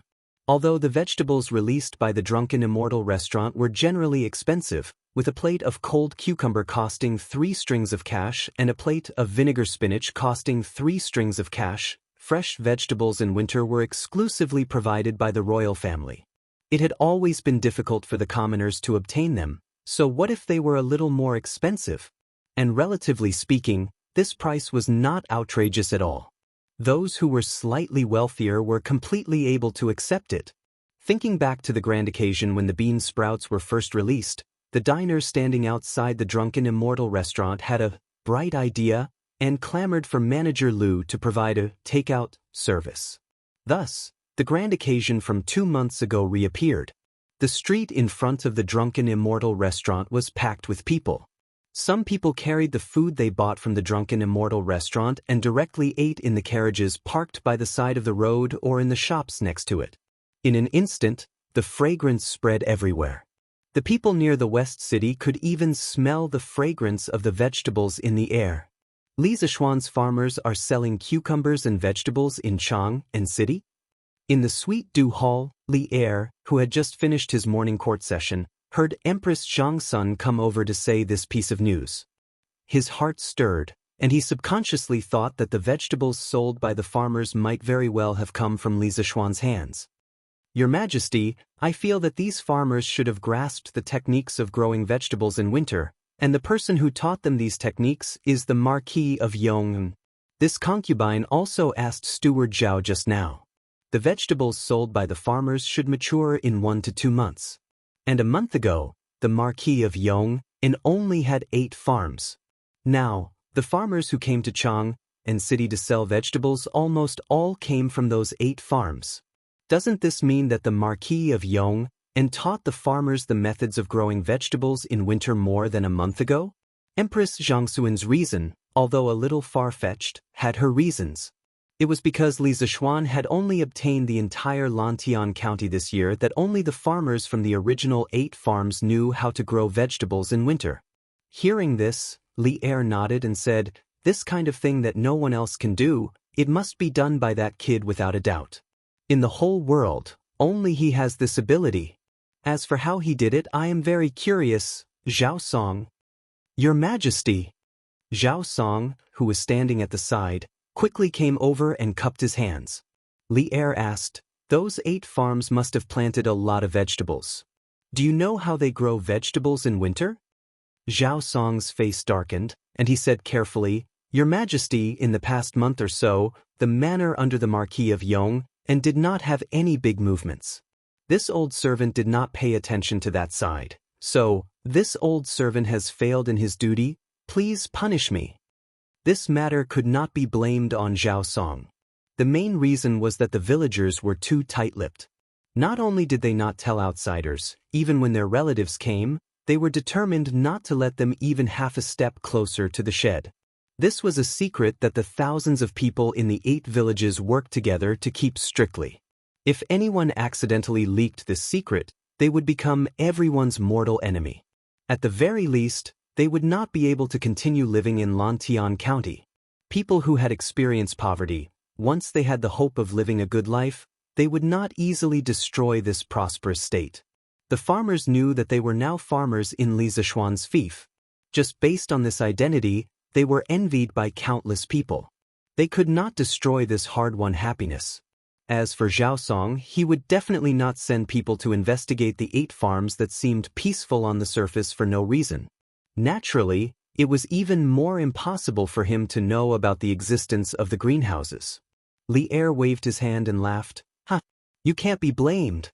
It should be that the farmers under that kid were too tight-lipped. Who would have thought?" In more than a month, there was no news at all. From this, it can be seen that this kid is very good at governing the people. As the emperor of the human world, how could Li Er not know that it was easy for one person to keep a secret, but it was harder for 1,000 people to keep a secret? It was because of this that he could not help but be impressed by Li Zishuan's ability to control the people in his fief. "Thank you, Your Majesty, for your mercy." Zhao Song heaved a sigh of relief and bowed. Empress Xianxuan's brows relaxed and said, "Your Majesty, I suddenly remembered that more than a month ago, the price of cloth in Chang and city skyrocketed, but it was quickly suppressed. Most of the people who came to Chang and city to buy cloth seemed to be farmers under the Marquis of Yong. I wonder if there is any connection between the two?" Hearing this, Li Er's eyes lit up. "Yes. I also remember. At that time, I was still wondering why the commoners bought so much coarse cloth. However, I was busy with official business and put this matter aside. Now that I think about it, the coarse cloth that the commoners bought back is definitely related to the vegetables that appeared in the Eastern market today. Since I have nothing to do in the afternoon, I will go to Longtime County to take a look. Your Majesty, may I accompany you?" Empress Zhangsun also wanted to see how the farmers grew vegetables in winter and ensure that the vegetables did not freeze to death. As a result, when Li Er's voice fell, she requested. Li Er shook his head and said, "Guanyin maid, it is freezing outside. You should not go to avoid a relapse. When I return, I will clearly tell you what I have seen and heard." A few days ago, Princess Changel had suffered a relapse due to the invasion of cold air. How could Li Er dare to let Empress Zhangsun go out in such cold weather? Li Er himself did not believe it. At this moment, he even faintly hoped that the plague of locusts would quickly arrive. This was because he knew that locusts were very beneficial to Empress Zhangsuan's illness. Unfortunately, there were no locusts in this season. Using the words of modern people, as long as the locusts came, old Li would definitely let his wife eat until she exploded. Then, many thanks to Your Majesty. Although Empress Zhangsun felt regretful, she was not the type of woman who was unreasonable and liked to pester endlessly. She nodded her head and softly replied, "Your Majesty, His Imperial Highness, the Crown Prince, requests an audience. He says that he has prepared some new vegetables at the Drunken Immortal restaurant and wishes for Your Majesty and Her Imperial Highness to taste." At this moment, an attendant walked in through the yellow door and bowed in salute. It is likely to be vegetables from the Drunken Immortal restaurant. This is perfect. I can see the difference between the vegetables from the Drunken Immortal restaurant and those from the palace. Quickly let Xianxia and Li Er and Empress Zhangsun looked at each other and then laughed heartily. Chapter 1196. Husband, you're back? Quickly go sit down and rest. In Liujia village, a man walked into a dilapidated courtyard. A farmer woman quickly came out to greet him. While helping to take the man's shoulder pole from the ground, she quietly observed the latter's expression. Seeing that the man's face was full of joy, she couldn't help but ask, "Husband, the 2 baskets of vegetables we picked last night have all been sold out." The man nodded. His voice carried excitement as he excitedly said, They're all sold out. My child's mother, kill that old hen at noon and give it to Huzi to nourish his body. In 2 days, I'll prepare some gifts and go to the village entrance to find old Mr. Sunday. I'll see if Huzi can go to the village school this year." So this man was Lu Meng from Liujia village. Previously, when Li Zishuan gave the villagers interest-free loans to build the greenhouses, he also went. For the past month, Their family had been carefully looking after the 2 greenhouses behind their house. They were afraid that insects would grow in the vegetable fields or that the sprouts would freeze to death. Those 2 greenhouses were the hope of their entire family. If they could grow vegetables, then it would be fine. If they couldn't, then they would owe a huge debt and their son would have no hope of going to school for the rest of his life. Husband, who's he going to school will cost a lot of money. Do we have enough money? That woman heard this and said worriedly. Speaking of this, Lu Meng couldn't help but smile. Of course we have enough. Even if we don't have enough, we still have extra. My child's mother, you don't know how valuable these vegetables are. Especially cucumbers and spinach. Casually selling a caddy of them would be enough to cover the cost of the 2 greenhouses. The money we earn today would be enough for our entire family to eat for several years. Spinach and cucumbers had not been introduced to the Central Plains for very long. For a long time before that, they were even exclusive to the nobility. Naturally, their preciousness was not something that native vegetables like spinach and shepherd's purse could compare to. Therefore, among the vegetables grown by the villagers, the most expensive ones were cucumbers and spinach. A caddy of cucumbers was generally sold for more than 600 copper coins. A caddy of spinach was also around 500 to 600 copper coins. When Lu Meng said that casually selling a caddy of these 2 vegetables would cover the cost of the 2 greenhouses, he wasn't boasting. Master, how much did you sell it for? Hearing this, Lu Meng's wife's face was filled with excitement. Before this, their family was already unable to live anymore. She did not expect that hope would come so quickly. I don't know how many there are in total. I didn't have time to count them. They're all in this basket. Although the top was covered with grass, the bottom was covered with copper coins. Judging by the weight of the coins, it should be more than 100 caddies. There was a master who didn't have that many copper coins with him, so he gave me 2 gold beans. It was definitely real gold. Our family is really rich this time. Lu Meng pointed at the bamboo basket and then carefully took out 2 soybean-sized pieces of gold from his bosom. They glittered under the sunlight. Although gold was not a circulating currency in the Tang dynasty, in large transactions, copper coins were often unable to meet the demand, so occasionally, people would use gold leaves or gold beans as currency. Under normal circumstances, people who received gold could take it to a nearby pawn shop and exchange it for copper coins. The 2 gold beans in Lu Meng's hand should be able to exchange for nearly 20 strings of coins. The woman looked at the gold beans in Lu Meng's hand with infatuation. She couldn't help but ask, Master, can you let me see? Lu Meng smiled and did not refuse. He handed the gold beans over. The woman took it and examined it for a while. She then used her teeth to gently bite it. After seeing some slight marks, she happily said, Master, it's really gold. It's really gold. Lu Meng grinned and said with disdain, You melon woman, these gold beans were given by Lord Chow. How can they be fake? Quickly go and cook. This woman probably forgot that when she received the gold beans, she secretly bit it with her teeth and secretly rejoiced for a long time. Young master, old who, have asked around in the afternoon. The vegetables that the farmers brought to Chang and city have all been sold. Every household has earned at least 10 strings of money from this trip. Everyone is discussing how to return the money they borrowed from young master as soon as possible. In the afternoon, Hu Hanyun came to Yunshan to report to Li Zishuan. With Han Li Jing gone, Li Zishuan's subordinates that were previously in charge of the surrounding villages were now under old Hu's management.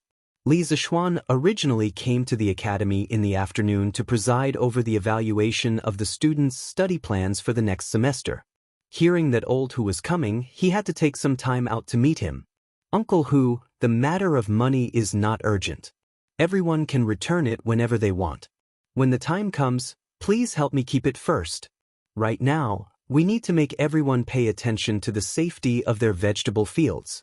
After all, with such a big commotion today, the news of our farms being able to grow vegetables in winter cannot be hidden.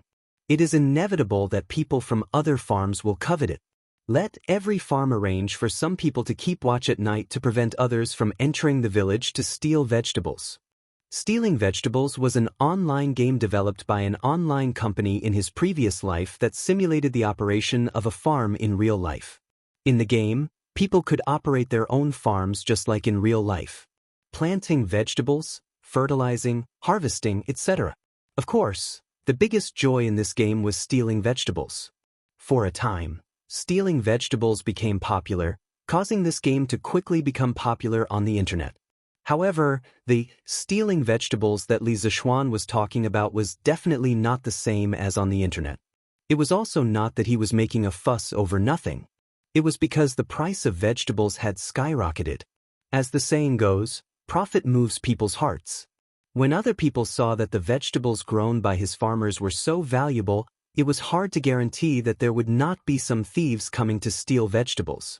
Old Hu's eyes widened and said excitedly, "Young master, you can rest assured. I will go and inform the village officials of each farm. If anyone dares to steal vegetables, they will not be able to return." Li Zishuan's eyebrows twitched and quickly said, "Uncle Hu, be careful. Don't kill anyone." In this era where people relied on the heavens to make a living, there were some people who came out to steal. It was probably because they were forced to make a living. Their crime did not warrant death. Moreover, if they really killed someone, the authorities would hold them accountable and it would be a troublesome matter. Old Hu laughed and said, "Young master, Old Hu knows what to do." After saying that, Hu Hanyun said goodbye and left. Li Zishuan was about to leave. Li Gang and the rest were still waiting for him to attend a meeting. If he did not go over, the old man would probably get angry. Hu knew that just as he stood up, he heard footsteps outside the door. Then came Li Er's energetic voice. "Ha! You are trapped in Yunshan, but you can still control the situation. Not bad, not bad." Chapter 1197. Greetings, Your Majesty. Yanhuang Academy, Guanghua Tower. In a small meeting room, Li Zishuan clasped his hands and bowed to Li Er. He had already guessed the purpose of Li Er's visit. It must be for the vegetables in the greenhouse. After all, there was such a big commotion in Chang and city today. As the ruler of the empire, it was impossible for Li Er not to have received any news. You have done so many things behind my back. Aren't you going to explain to me?" Li Er walked in with his hands behind his back and sat on the sofa at the head of the table. He crossed his legs and looked at Li Zishuan. Li Zishuan stared blankly at first, then felt a chill run down his spine. From Li Er's tone, why did it feel like a resentful housewife complaining that he had an affair outside? He quickly shook his head to get rid of the messy thoughts in his mind. Li Zishuan went forward and cupped his hands. "Your Majesty, are you talking about the farmers growing vegetables?" Li Er grunted and said unhappily, "If not, what else could it be? You are asking the obvious again." Li Zishuan answered truthfully, "Your Majesty, this method of growing vegetables in winter was something that I came up with by chance. I saw that most of the farmers in my fief lived in poverty, so I imparted this method to them. However, I didn't expect that the farmers would be so tight-lipped and have kept the secret until now." Li Er thought to himself, "You are not the only one who didn't think of it. I didn't think of it either. I have to say, the farmers in your fief are quite united. As for growing vegetables in the winter, tell me how you did it." Li Er looked at Li Zishuan and said calmly. Li Zishuan thought for a while and cupped his hands. "Your Majesty, there are 2 vegetable fields on Yunshan Mountain. Why don't you take a look at them personally?" Li Er's eyes lit up. "Oh, that's great. Lead the way then." "Please wait a moment, Your Majesty. I will speak to Mr. Wenji and come immediately. This is where you grow vegetables." 15 minutes later, Li Zishuan brought Li Er to the large shed in the backyard of his courtyard. Li Er looked at the 2 long sheds in front of him and asked with a frown. Alas, Li Zishuan had never studied biology. Li Zishuan had no choice but to patiently explain, "Your Majesty, the reason why the soup supervisor can grow vegetables in the winter is mainly because of the warm and humid climate near the hot spring, which is suitable for the growth of vegetables. I used this kind of coarse cloth soaked in tung oil to build these 2 houses in order to maintain the temperature and provide a suitable environment for the growth of vegetables. In this way, it is not difficult to grow vegetables in the winter."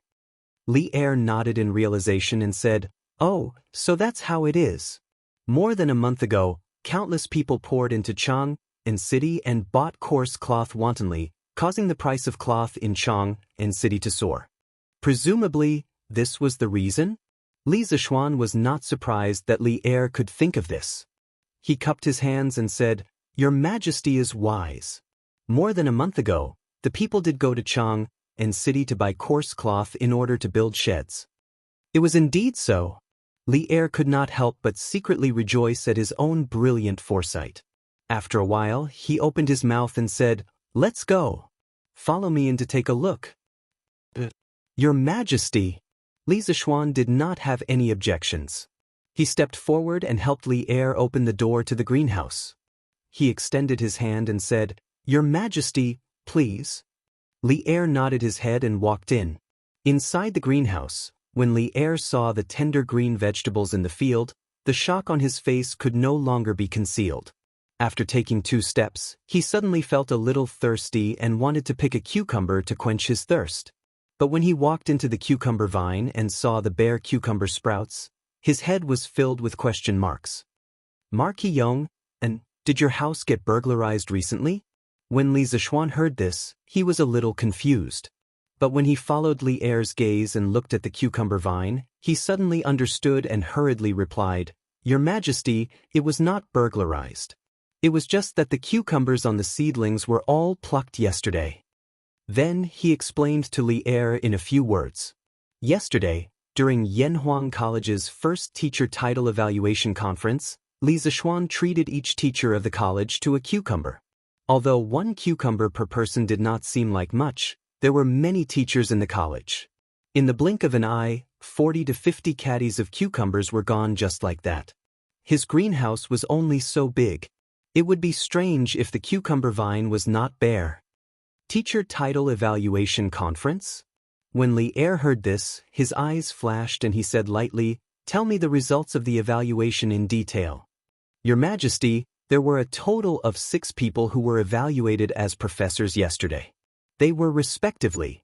As they walked out of the greenhouse, Li Zishuan explained the Academy's teacher title evaluation conference in detail to Li Er. After listening, Li Er nodded his head and said, "Your teacher title evaluation conference was very interesting. You can continue to stay in the college in the future. Just as you said before, I also hope that Yanhuang College can truly become a place where only talents are valued. Only then can the college become a college that benefits the country and the people." Li Zishuan nodded his head and said, "Your Majesty, rest assured. As long as I am here, I will definitely not let the college become a place for flattery. Establishing a heart for the world and establishing a life for the people is the foundation of Yanhuang College's existence." "I still believe in your words." Li Er laughed lightly and turned around to look at the greenhouse behind him. Then he said thoughtfully, "Mark Yong, and this method of growing vegetables in winter, can it be promoted to benefit more people?" Different people, in different positions, would naturally think of different problems. As the king of Lantian County, Li Zishuan usually thought of the people in his fief. As for Li Er, as the emperor of the Tang Empire, he naturally thought of the people of the world. Now that the price of vegetables in Chang and was comparable to gold, Li Er felt that this method could be used to let the people of the Tang Empire live a good life. When that time came, the Tang Empire would be rich and the people would be strong. Li Zishuan frowned and thought for a while. Then he shook his head and said, "Your Majesty, it is not that I am stingy, but even if this method is promoted, it will not benefit all the people in the world. As the saying goes, the rarer something is, the more precious it is. Your Majesty, although the price of vegetables in Chang and is very expensive now, it is only temporary. As more and more people know how to grow vegetables in winter, the price of vegetables will definitely drop greatly. When that time comes, those farmers who grow vegetables in winter will not only not be able to earn as much money as they do now, but also have the risk of losing money when the weather is very cold." The reason was very simple. The modern people clearly knew that vegetables in the greenhouse in winter were more expensive than in summer. Why didn't they all grow vegetables in the greenhouse? It was only because there were more people and the profits were less. Chapter 1198. Cloud Mountain. After listening to Li Zixuan's analysis, Li Er felt that it made sense. However, it was because it made sense that he felt disappointed. Sigh. What a pity. After a moment of silence, Li Er sighed regretfully. Li Zixuan understood what Li Er was thinking. He was disappointed that the greenhouse vegetables could not benefit all the people in the world. He went forward and cupped his hands. Your Majesty, actually, if you think about it from another angle, there's nothing to be regretful about. In the future, this method of growing vegetables using cloth sheds will definitely be widely spread. When winter comes, ordinary people can also afford to eat fresh vegetables. Doesn't this also mean that the Tang Empire is getting stronger? Furthermore, I only said that the people who start growing vegetables in greenhouses will not be able to earn as much as they do now. However, overall, they will still be able to earn. Every winter, there will be many empty fields among the people. The people can use them to grow vegetables and more or less subsidize their families, right? Therefore, on the whole, this thing can still be of benefit to many hundreds of people. Li Er thought carefully and realized that this was indeed the case. He could not help but feel happy again. From what you're saying, you still intend to spread this method of growing vegetables in winter in the future? Li Zixuan smiled. Your Majesty, actually, even if I don't say it, this method of growing vegetables will slowly spread out. There's no secret in this world that can be kept forever. Now, his farmers had sold a huge amount of vegetables in Chang and city and caused a huge sensation. Naturally, more and more people would be attracted. It would definitely be more and more difficult to keep a secret in the future. In fact, according to Li Zixuan's intentions, it would be fine as long as his farmers could earn the first huge amount of profit from the birth of the greenhouse vegetables. He could even give the rest of the profits to the farmers of other farms. This was like eating fish. His people only needed to eat the head of the fish and leave the body and tail for others to eat. Ha! You're quite open-minded. Li Er didn't expect Li Zixuan to be so open-minded. When he came, he was still thinking about how to persuade Li Zixuan to hand over the method of growing vegetables in winter. He didn't expect that Li Zixuan had already thought of this without his persuasion. He couldn't help but point at Li Zixuan and sigh. Your Majesty, this subject is deeply indebted to the country, so it is only natural for this subject to do something for the people of the Great Tang. After Li Zixuan expressed his political position, he took the opportunity to say, Your Majesty, I plan to build a dam beside the Ba River in Mei Village to accumulate water from upstream. Please allow it, Your Majesty. Now that the entire Longtime County was his fief, this section of the Ba River was naturally under his control. In principle, there was no need to report to the court about the construction of the dam. He only needed to give Li Er a heads up. Building a dam? Why are you building a dam? Li Er was confused by Li Zixuan's words and couldn't help but ask. Li Zixuan was already prepared. He cupped his hands and said, Your Majesty, this subject is building a dam to prepare for a rainy day. Previously, this subject told Your Majesty that in June this year, locusts will appear all over Guangzhou. As the saying goes, a drought and locusts are inseparable. After a drought, there will be locusts. Thus, this subject estimates that this year's drought will also be very serious. This subject wants to build a dam to accumulate water in advance for a rainy day. Li Er frowned. Previously, he had been thinking about how to prevent a plague of locusts but had forgotten that after a drought, there would be locusts. After Li Zixuan's reminder, his mood instantly became gloomy again. It's hard for you to be so meticulous. If there really is a drought this year, then I should make preparations in advance. However, will the dam you're building on the Ba River really work? Not to mention other places, just Longtime County alone has millions of mu of fertile land. How much water do you need to accumulate to ensure that all the fields can be watered by a mere Ba River? Hearing this, Li Zixuan furrowed his brows and thought for a moment. He shook his head and said, Your Majesty is right. A single Ba River is indeed unable to solve the drought in all of Longtime County. However, this is the only method I can think of. I can only do it first and talk later. This subject still believes that nothing in the world is difficult. If one has the will, there will definitely be other methods before the drought arrives. Furthermore, other than building a dam to fight a drought, This subject also plans to build something on the dam and use this thing to create something new that the Tang Empire has never seen before. If it succeeds, the impact on the Tang Empire will be unprecedented. Li Er raised his eyebrows in surprise. Something that Li Zishuan was so serious about was definitely not ordinary. He asked, "What new thing is it?" Li Zishuan smiled mysteriously and said, "It's electricity. You are electricity, you are light, you are the only legend, asterisk cough cough asterisk." For some reason, Li Zishuan suddenly thought of a song from his previous life. Electricity? The surprise on Li Er's face grew. He pondered for a moment and suddenly said, "The telegraph machine you built previously, did it use electricity to send messages?" Li Zishuan smiled and said, "Your Majesty is wise. The telegraph machine needs electricity to work properly. Actually, there is electricity in this world, but that kind of electricity is too powerful and it is difficult for mortals to use it." Li Er was not a stupid person. On the contrary, he was very smart. Hearing Li Zishuan's words, he instantly thought of something and asked, "Are you talking about thunder and lightning?"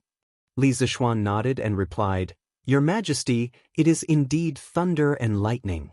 In fact, the electricity that this subject created is the same thing as thunder and lightning. However, compared to thunder and lightning, its power is much weaker. However, it is just right for our daily use. In the future, if we want to popularize the telegraph machine on a large scale, we must have an endless supply of electricity to support it. That is why this subject said that as long as we can create a machine that can generate electricity, it will definitely have an unprecedented impact on our Tang Empire." Li Er's gaze became deep. Now, it seemed that the dam on the Ba River must be built. He said decisively, "Since this dam is so important, then build it. And build it immediately. Build it as big as you can. I really want to see what the Tang Empire will look like with electricity." Li Zishuan heard this and was delighted. He rubbed his hands and laughed. "Hee hee, thank you, Your Majesty." "Your Majesty, the money for the dam, what do you think?" "This guy wants money, cough cough." "I suddenly remembered that there are still important matters in the palace. You should build the dam as soon as possible. I will return to the palace first." Li Er's expression changed. He hurriedly waved his hand at Li Zishuan and then turned to leave without looking back. Seeing this, Li Zishuan was stunned. "F***ck, you are really a miser. You are so stingy." Li Zishuan only regained his senses after Li Er had walked away. He was dumbfounded.